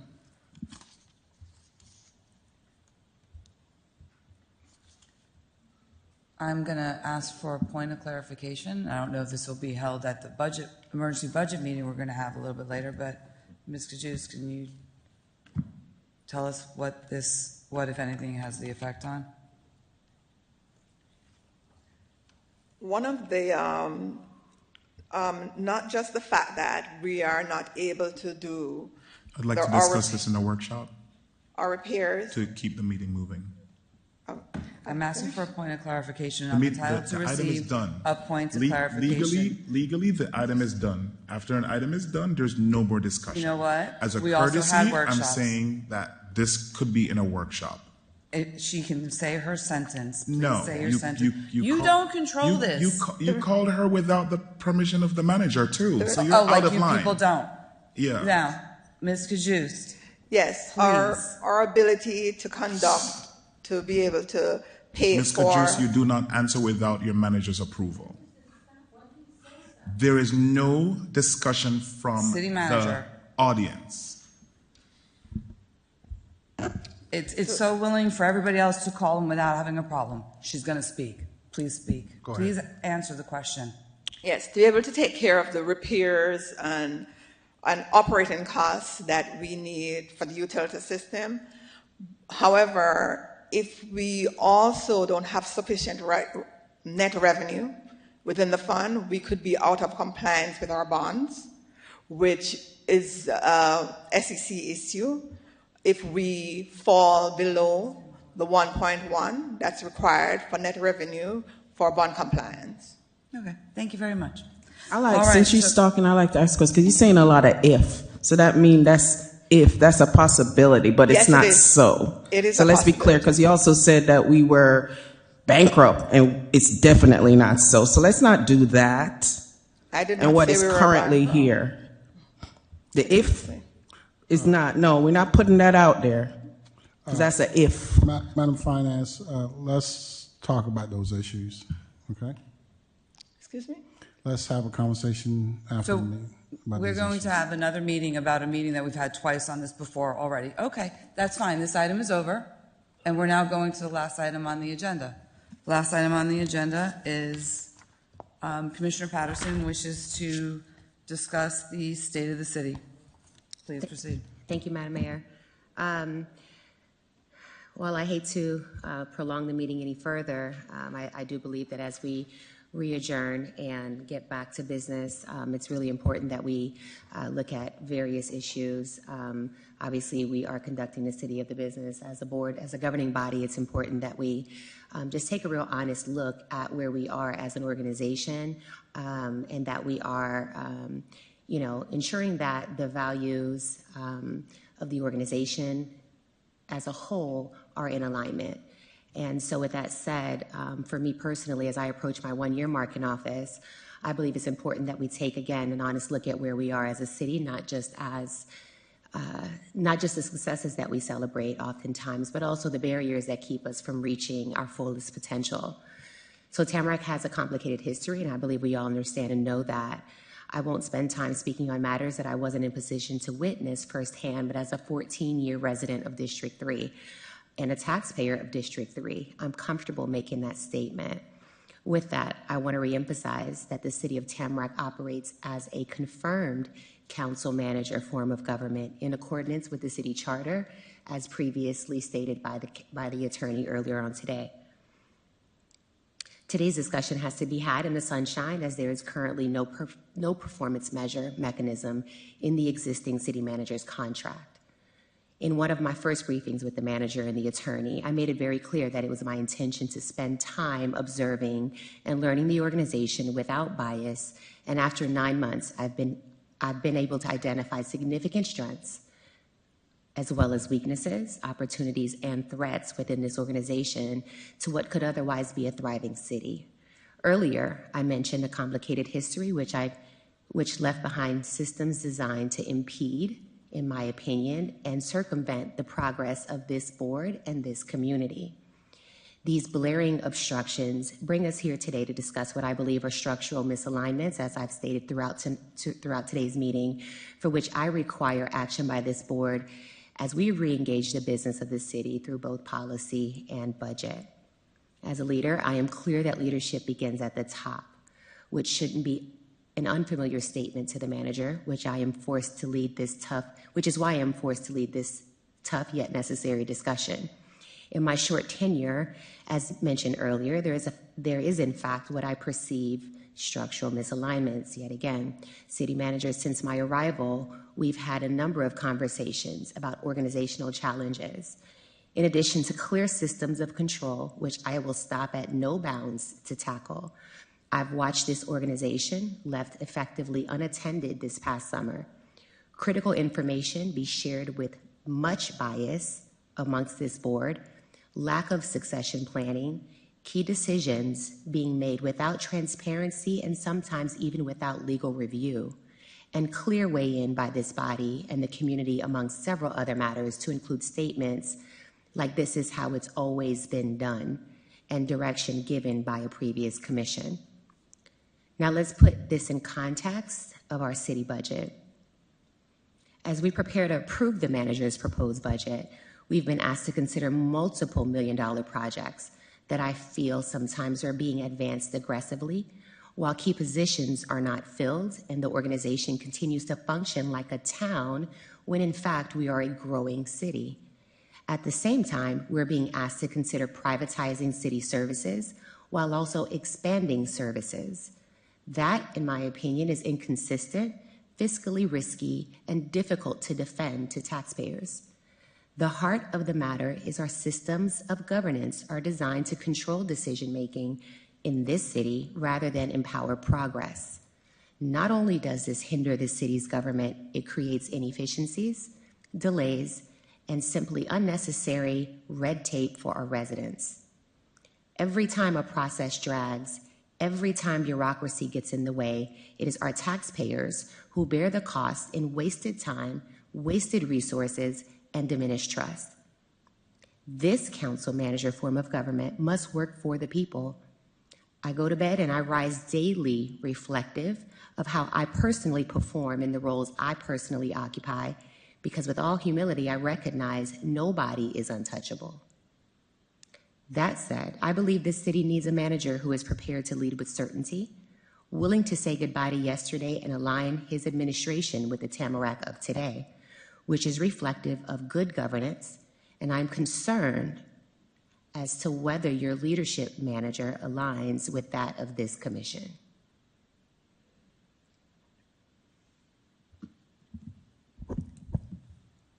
Thank you for sharing your thoughts. No one else has anything to say? Commissioner Bolton?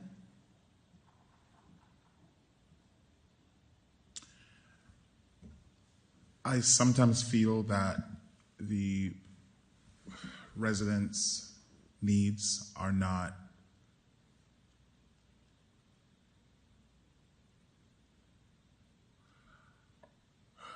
catered to. There are times when I feel that things that should be confidential is divulged to other people.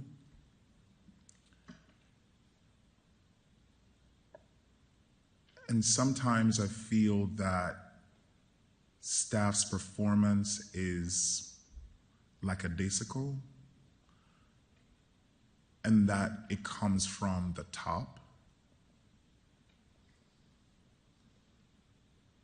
While there are times I feel that this manager has been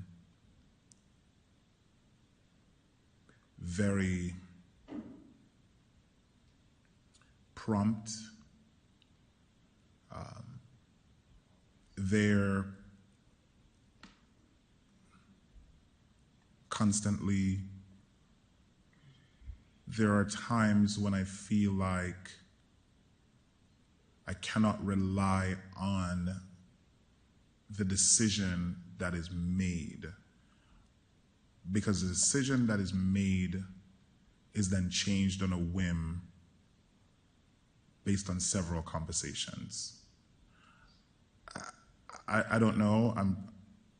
Obviously, I don't know what this item is about, so I'm trying to gather my thoughts as I'm speaking, and I don't like to do that. I like to have my notes prepared.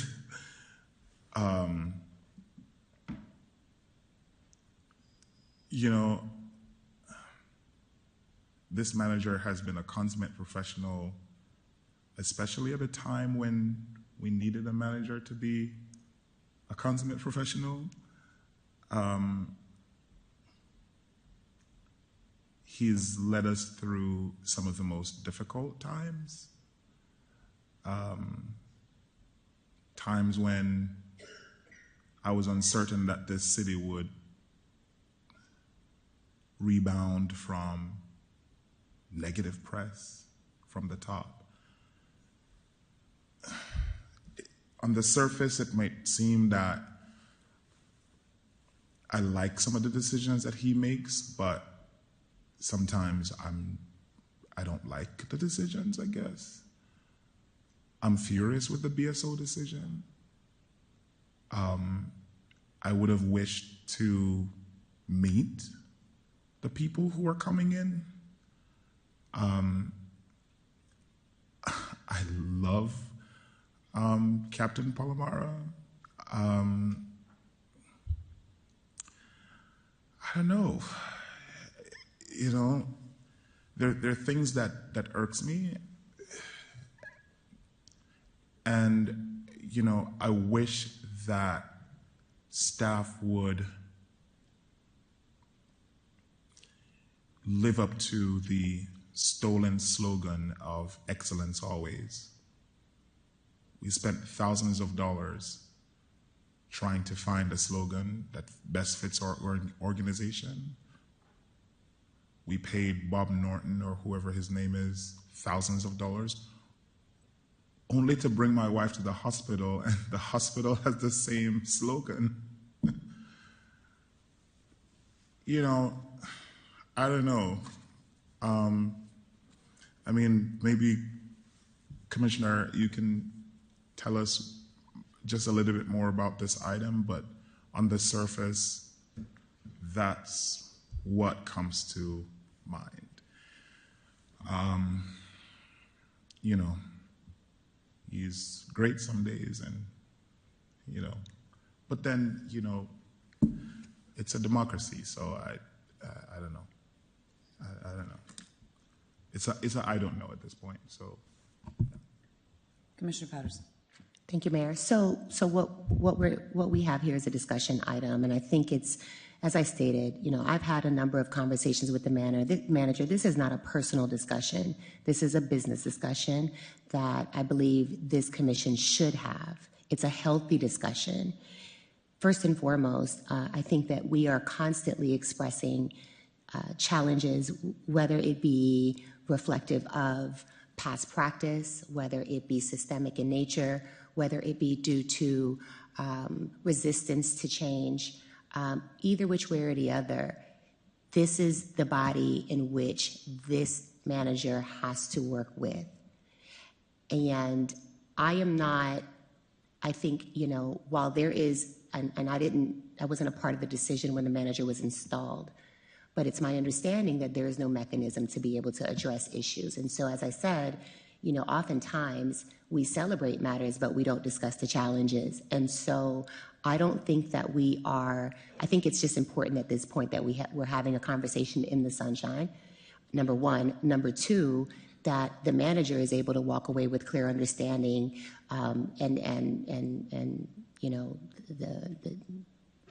that my colleagues would understand where I am with, at the administration at this point, and that the manager would understand where I am at this point. I'm not asking my colleagues to, vote on the contract, but perhaps this is a conversation that requires the manager now to go memorialize what this organization should look like effective moving forward. I open the discussion to my colleagues to be able to discuss this is the highest ranking person in our organization, and everything in our organization is reflective of that office. And so with that said, I think it's incumbent upon us to not, oftentimes we've got staff sometimes that come behind these podiums and they're pounced on for different reasons, right? Maybe it's warranted, maybe it's not, I don't know, but I understand wholeheartedly that leadership starts from the top. And so I think, again, it's incumbent upon us, a tough discussion, but necessary nonetheless for us to discuss what is the expectations moving forward.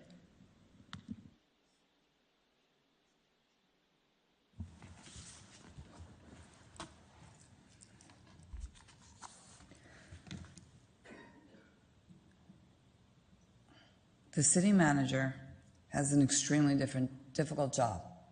The city manager has to deal with 5 distinct personalities, some which change every 2 years, some which just change as they get to learn what's going on in the city. The city manager has meetings with all of us unless people don't want to meet with him. Levent is our city manager. He's been here for a long time, and he knows I don't always agree with everything.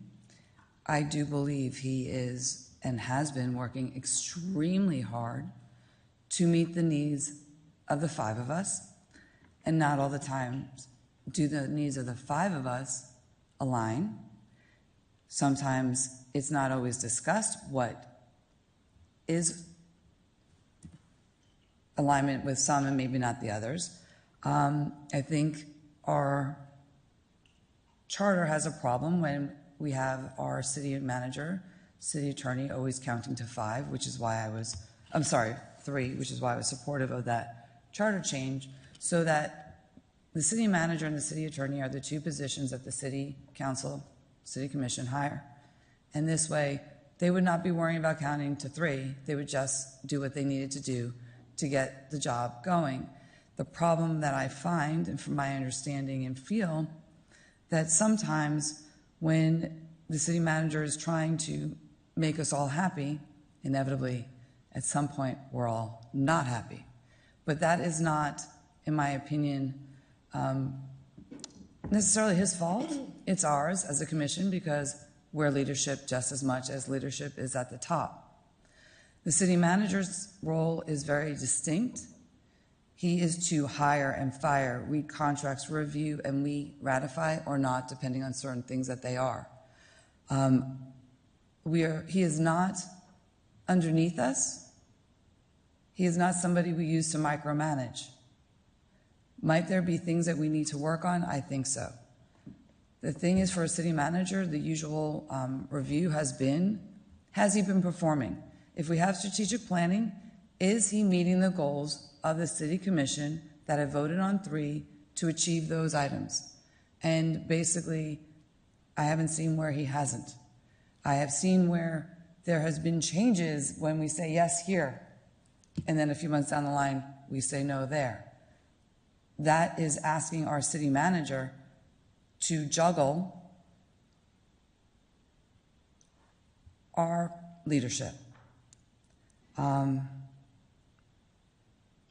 We had tried to figure out a way with prior city managers on how to gauge their performance, and nobody liked it. It never went anywhere. We tried from the ICMA, we tried from other city councils, we've tried everything. And it came back down to conversations with our city manager. And to be able to say, we set these things on our strategic plan, you've achieved these, you haven't achieved these, why haven't you achieved these? And we get to understand. I think Levent has done a great job balancing our personalities. And not only our personalities, but that of our staff and the rest of the administration. We are not easy, we are not consistent, and sometimes we are not kind. Again, I'm not going to say that the city manager is perfect. He knows he and I go around on certain things, but that's what a healthy relationship is, to have that conversation and determine if we need to make changes in how we do things or not. There are some times when if it's not broken, don't fix it. There's no need to. Because sometimes when you feel that it's not broken, but we need to do it differently just to do it differently, we do upset a balance within our workforce and the traditions and, I've just blanked out the word, but the way we feel our community is, right? And the word will come to me later. But anyway, it starts with a C. So I understand, Commissioner Patterson, you may have some concerns. Seems like maybe Commissioner Bolton's not sure if he may and he may not.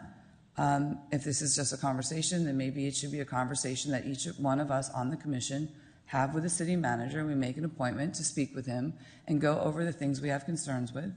And then he can determine certain things on policies and procedures and bring back to us for us to be able to discuss again in the open. I have the Vice Mayor, and then I have Commissioner Wright, and then Commissioner Patterson, if you want to go for your 2. Vice Mayor. Okay, thank you. Wasn't too sure what state of the city, but I guess the city manager is in charge. Technically, any organization is continuous improvement, right? So that's not a problem. I haven't really had problems with Mr. Levent per se. I just call you if I have a problem, text you when you're out of the country. Then I text the deputy super, what? I'm sorry, it's late. I'm about to call you superintendent. I'm at the school board. The deputy city manager. So I think continuous improvement is good. If we look around, I have an evaluation, we all have an evaluation, right? It's a method to make people work better. I don't have a problem per se with my relationship with with our city manager, but yeah, there's some things that do go wrong, and even in the building I work, there's things. I'm here texting now. I got problems with whatever organization you're in. For instance, I was at the back to school event. My flyers are missing. They put me at a table sitting in front of Commissioner Wright flyers. Now, how'd that look? No, I know it wasn't the city manager who did that, right? So I apologize that you have to get burnt for everything that happened, but that's what leadership does. We take responsibility for the good and the bad. But I was highly offended. Why am I sitting in front of Commissioner's Wright stuff? You know I moved it, right? Because that's not happening. So it's little things like that, I think, that add up that we can adjust. And that happens in any organization. So I don't think it's a bad conversation, to have, but we can make adjustment. We can. If we don't continuously improve, we won't get better. Listen, I allot like an hour of my time every other day just learning new stuff, especially about AI, because I want to improve. If we don't allot time to improve and talk about what's not going right, then it will never be fixed. So I think I'm assuming, based on everything I'm hearing, that's what the conversation is about. We always talk about the glory. We always talk about the good. Well, let's talk about some stuff that's not going right. Let's talk about I make dates 3 months in advance and then it's just canceled on me. I have no say. Let's talk about I put initiatives out there and Miss Vanessa is telling my aide I can't do it. I thought I was part of the commission. I thought I had a say. How can the secretary tell me I can't do an initiative? That type of stuff we can fix. So it's not normal to say that we're beating you up, Mr. Levin. I don't think we're beating you up, even though this is not my thing, but I'm just going by what I heard. But some things can be fixed. And those are some of my complaints that I have that can't, it's still not fair. I see certain people's stuff post, but we're getting better at the posts. You know, it's just things continuously that happen that's not fair. I see certain things that I have to fight for, and in other organization you don't have to fight for. It's just done for you. But if we don't discuss these things openly, I would know other commissioners have the same problem. So I don't want us to take this as negative, but I'm open to have a discussion, and it's stronger if we have it as a 5-man team instead of a one-on-one.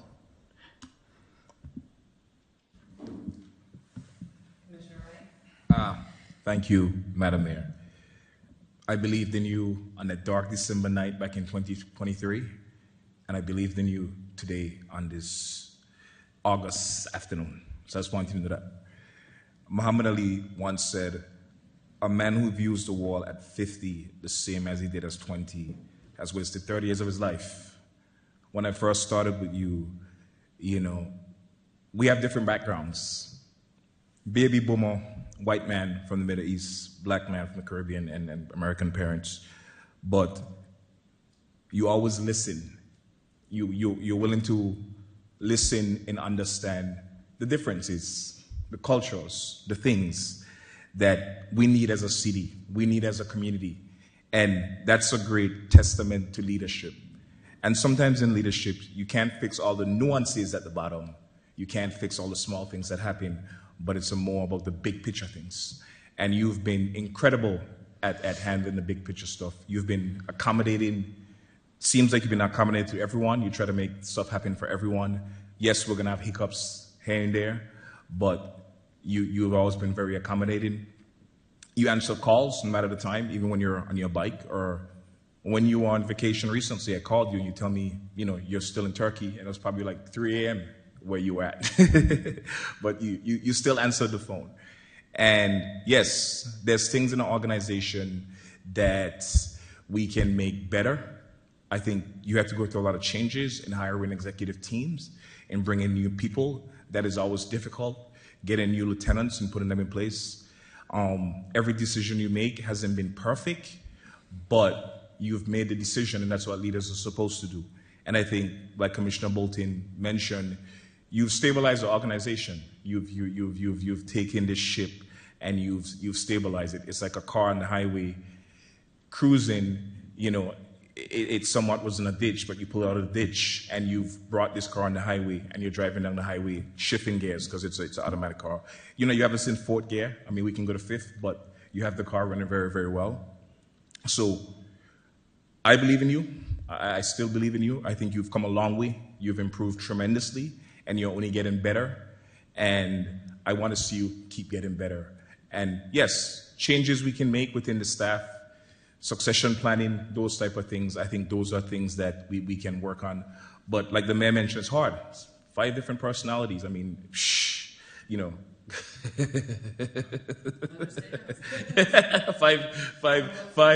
five different, and you always keep the same temperament.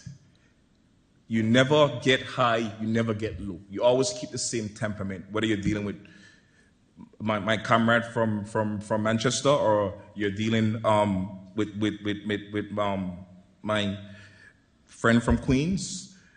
So you always keep that same temperament and you try to treat everyone the same. I've been around you where it's only me and the mayor, and you treat her the same where it's only me and Commissioner Bolton. So I know your character. I know what you're about. And at the end of the day in leadership, you want to see someone who has a temperament and the right character. Because getting the people in place, you can fix that stuff. But I think you as a person is doing a good job and you're getting better, and I support you.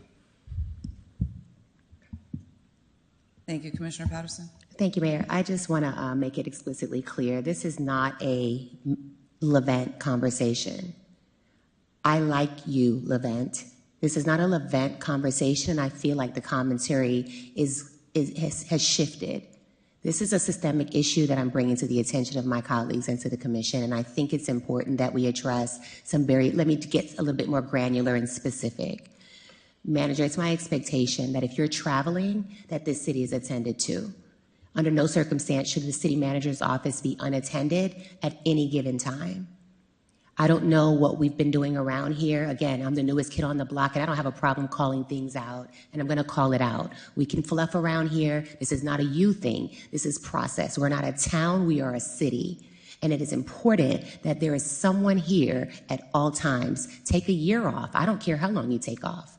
But someone needs to be here covering this city. It's not the chief's job to do that. His job is to run the fire department. I do not want to get an email the morning of telling me that that everyone's going to be gone. I'm still working. Okay, so I don't want to have to go down a list. I did my best to kind of, give some high-level points. But I'll stop there, but I think you know where I'm trying to go with this. It is important that the city manager understands the priorities of this commission. Maybe because everyone's been here for a few years, they, have kind of gotten accustomed to, this is not a strong mayor, city manager form of government. This is a council manager form of government, which means, and frankly, no disrespect to the mayor, but the mayor's position is ceremonial. Everyone here has a weigh-in on everything that we do in this city. I don't want to, the vice mayor brought up previously, the entire commission was on city business. This is a discussion item, and I believe that I'm entitled to additional time, right? No, but we haven't been doing that, but whatever, because we have no rules just right. Go ahead. It was stated earlier that the city commission went on city business. The vice mayor made mention, she nor I were made aware of that. Communication must be consistent. That's just not optional.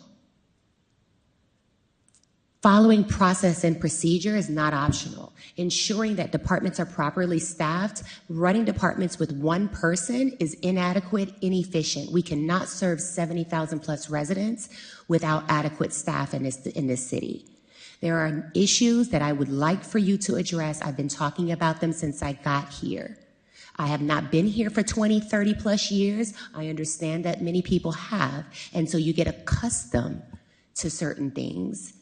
I don't come from this type of an environment, so I'm not accustomed to spaces that are not thriving and growing. Again, for sake of the comments that I heard here, I want to make it explicitly clear. I like you too.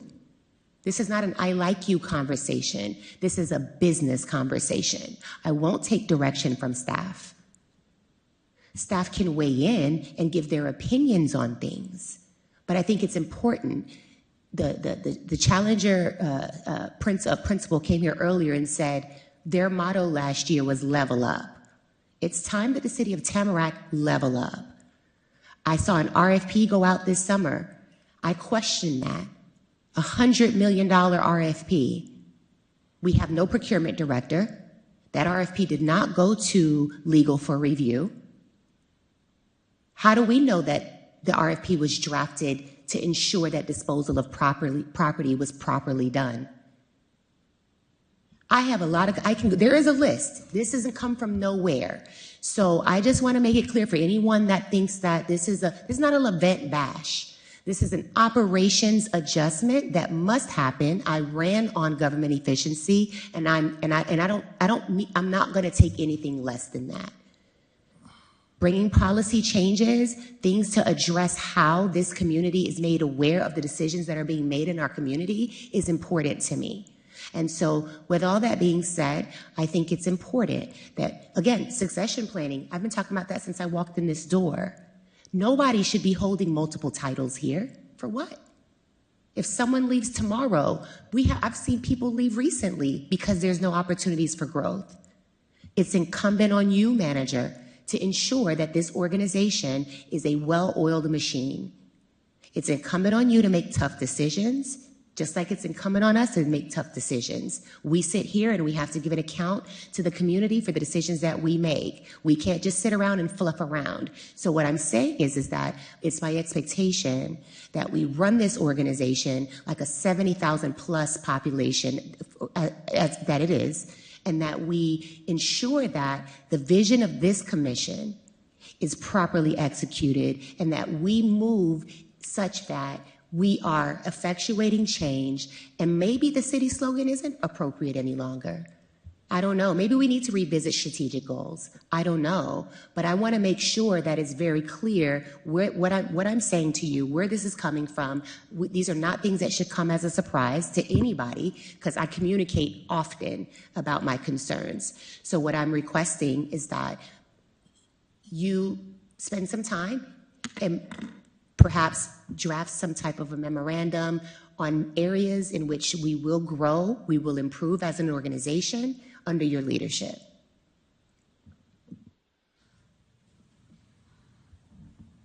Commissioner Bolton. Okay, those last words were going to be my exact recommendation.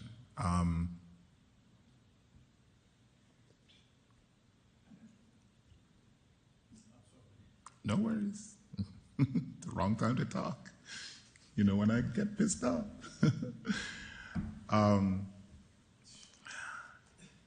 You know,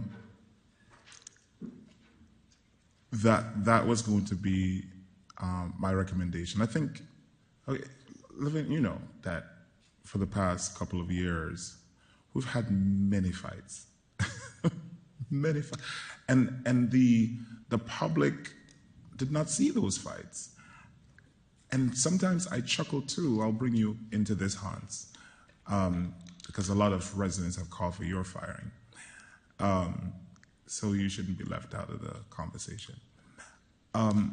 We've had many fights with you, Levent, with you, Hans. We go back and forth, and you would think that an earthquake is happening. Like, we go at it. Because some of the things that happens here, some of it's just unheard of, you know. And so we fight behind the scenes, but I've never once showed that in public. And so the public thinks that, you know, Levent and I or Hans and I have this cushy relationship, and we don't. You know, we have this thing in the back. But as, you know, Commissioner Wright says, you know, Levent understands culture. And we often talk about Muhammad and Jesus and Moses. And so that's one of the things that we brings us together.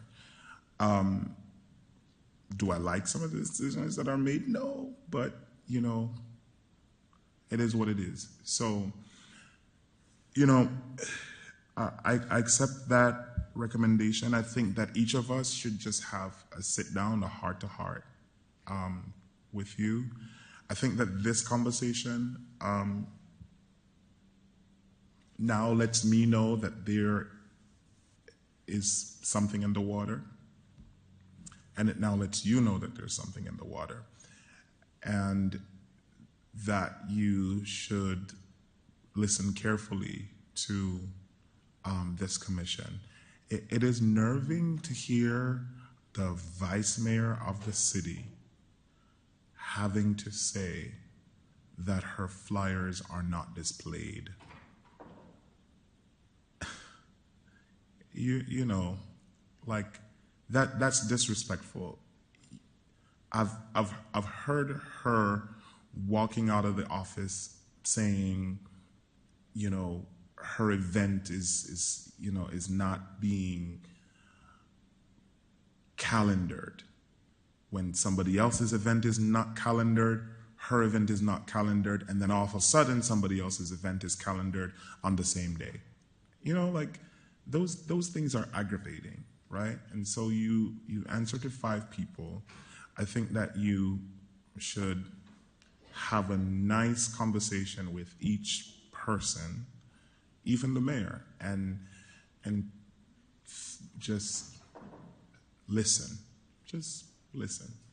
And then wherever that brings us, it brings us, and hopefully, you know, somewhere in the near future we can have another discussion. I think that I now know that this item, just now know that this item is not necessarily about you, but I can figure out who this item is about.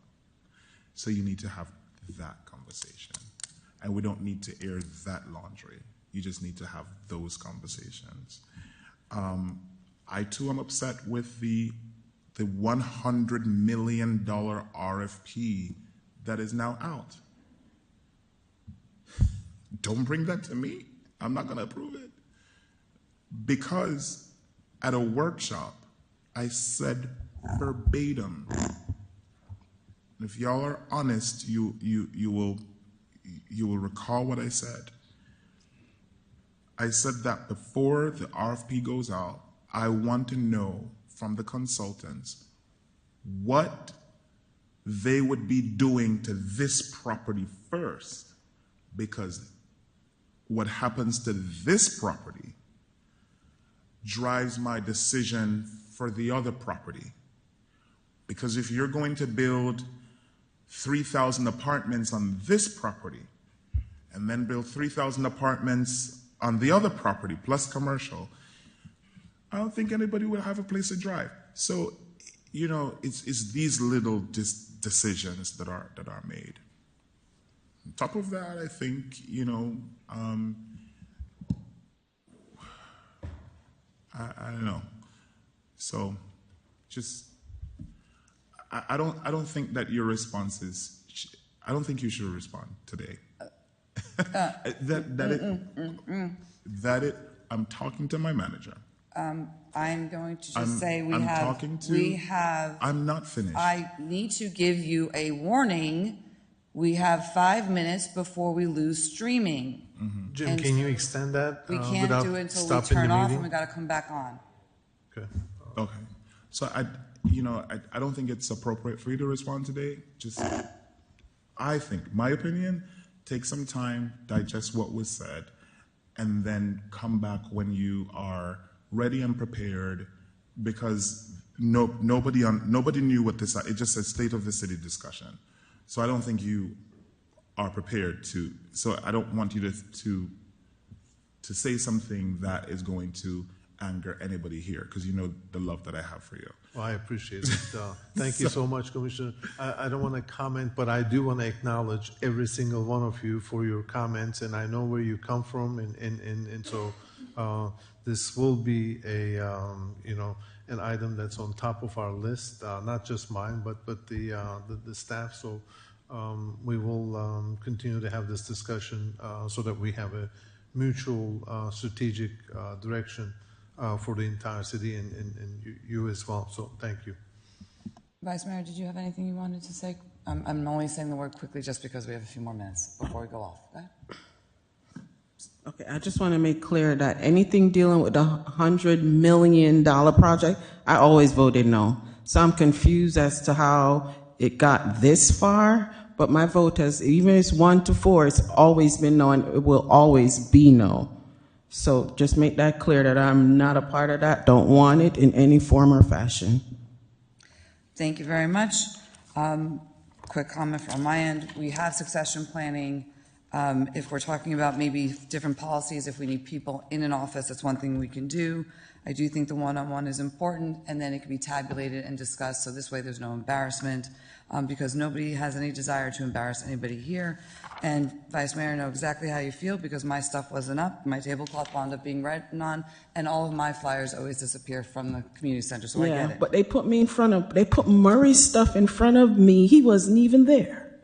Like, come on. Understood, so we need to talk about how to make certain things. Point of order. You got, go ahead, my point. No special treatment on my behalf. I was not there at an event. And I was not know my stuff was going to be there. So, Commissioner Bolton, you think I get special whatever? I don't. Please, so don't interpret that as that. What time? Yes.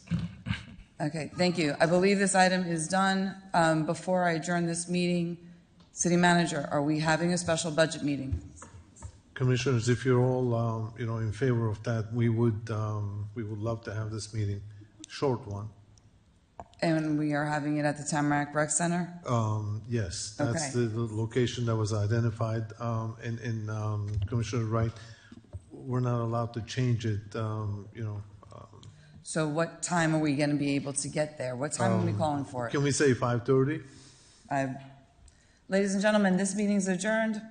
We are going to be at the Tamarac Rec Center at 5:30 for the emergency budget meeting. We cannot change it to here due to rules and regulations and notice. Thank you very much. If you're going home, be home safe.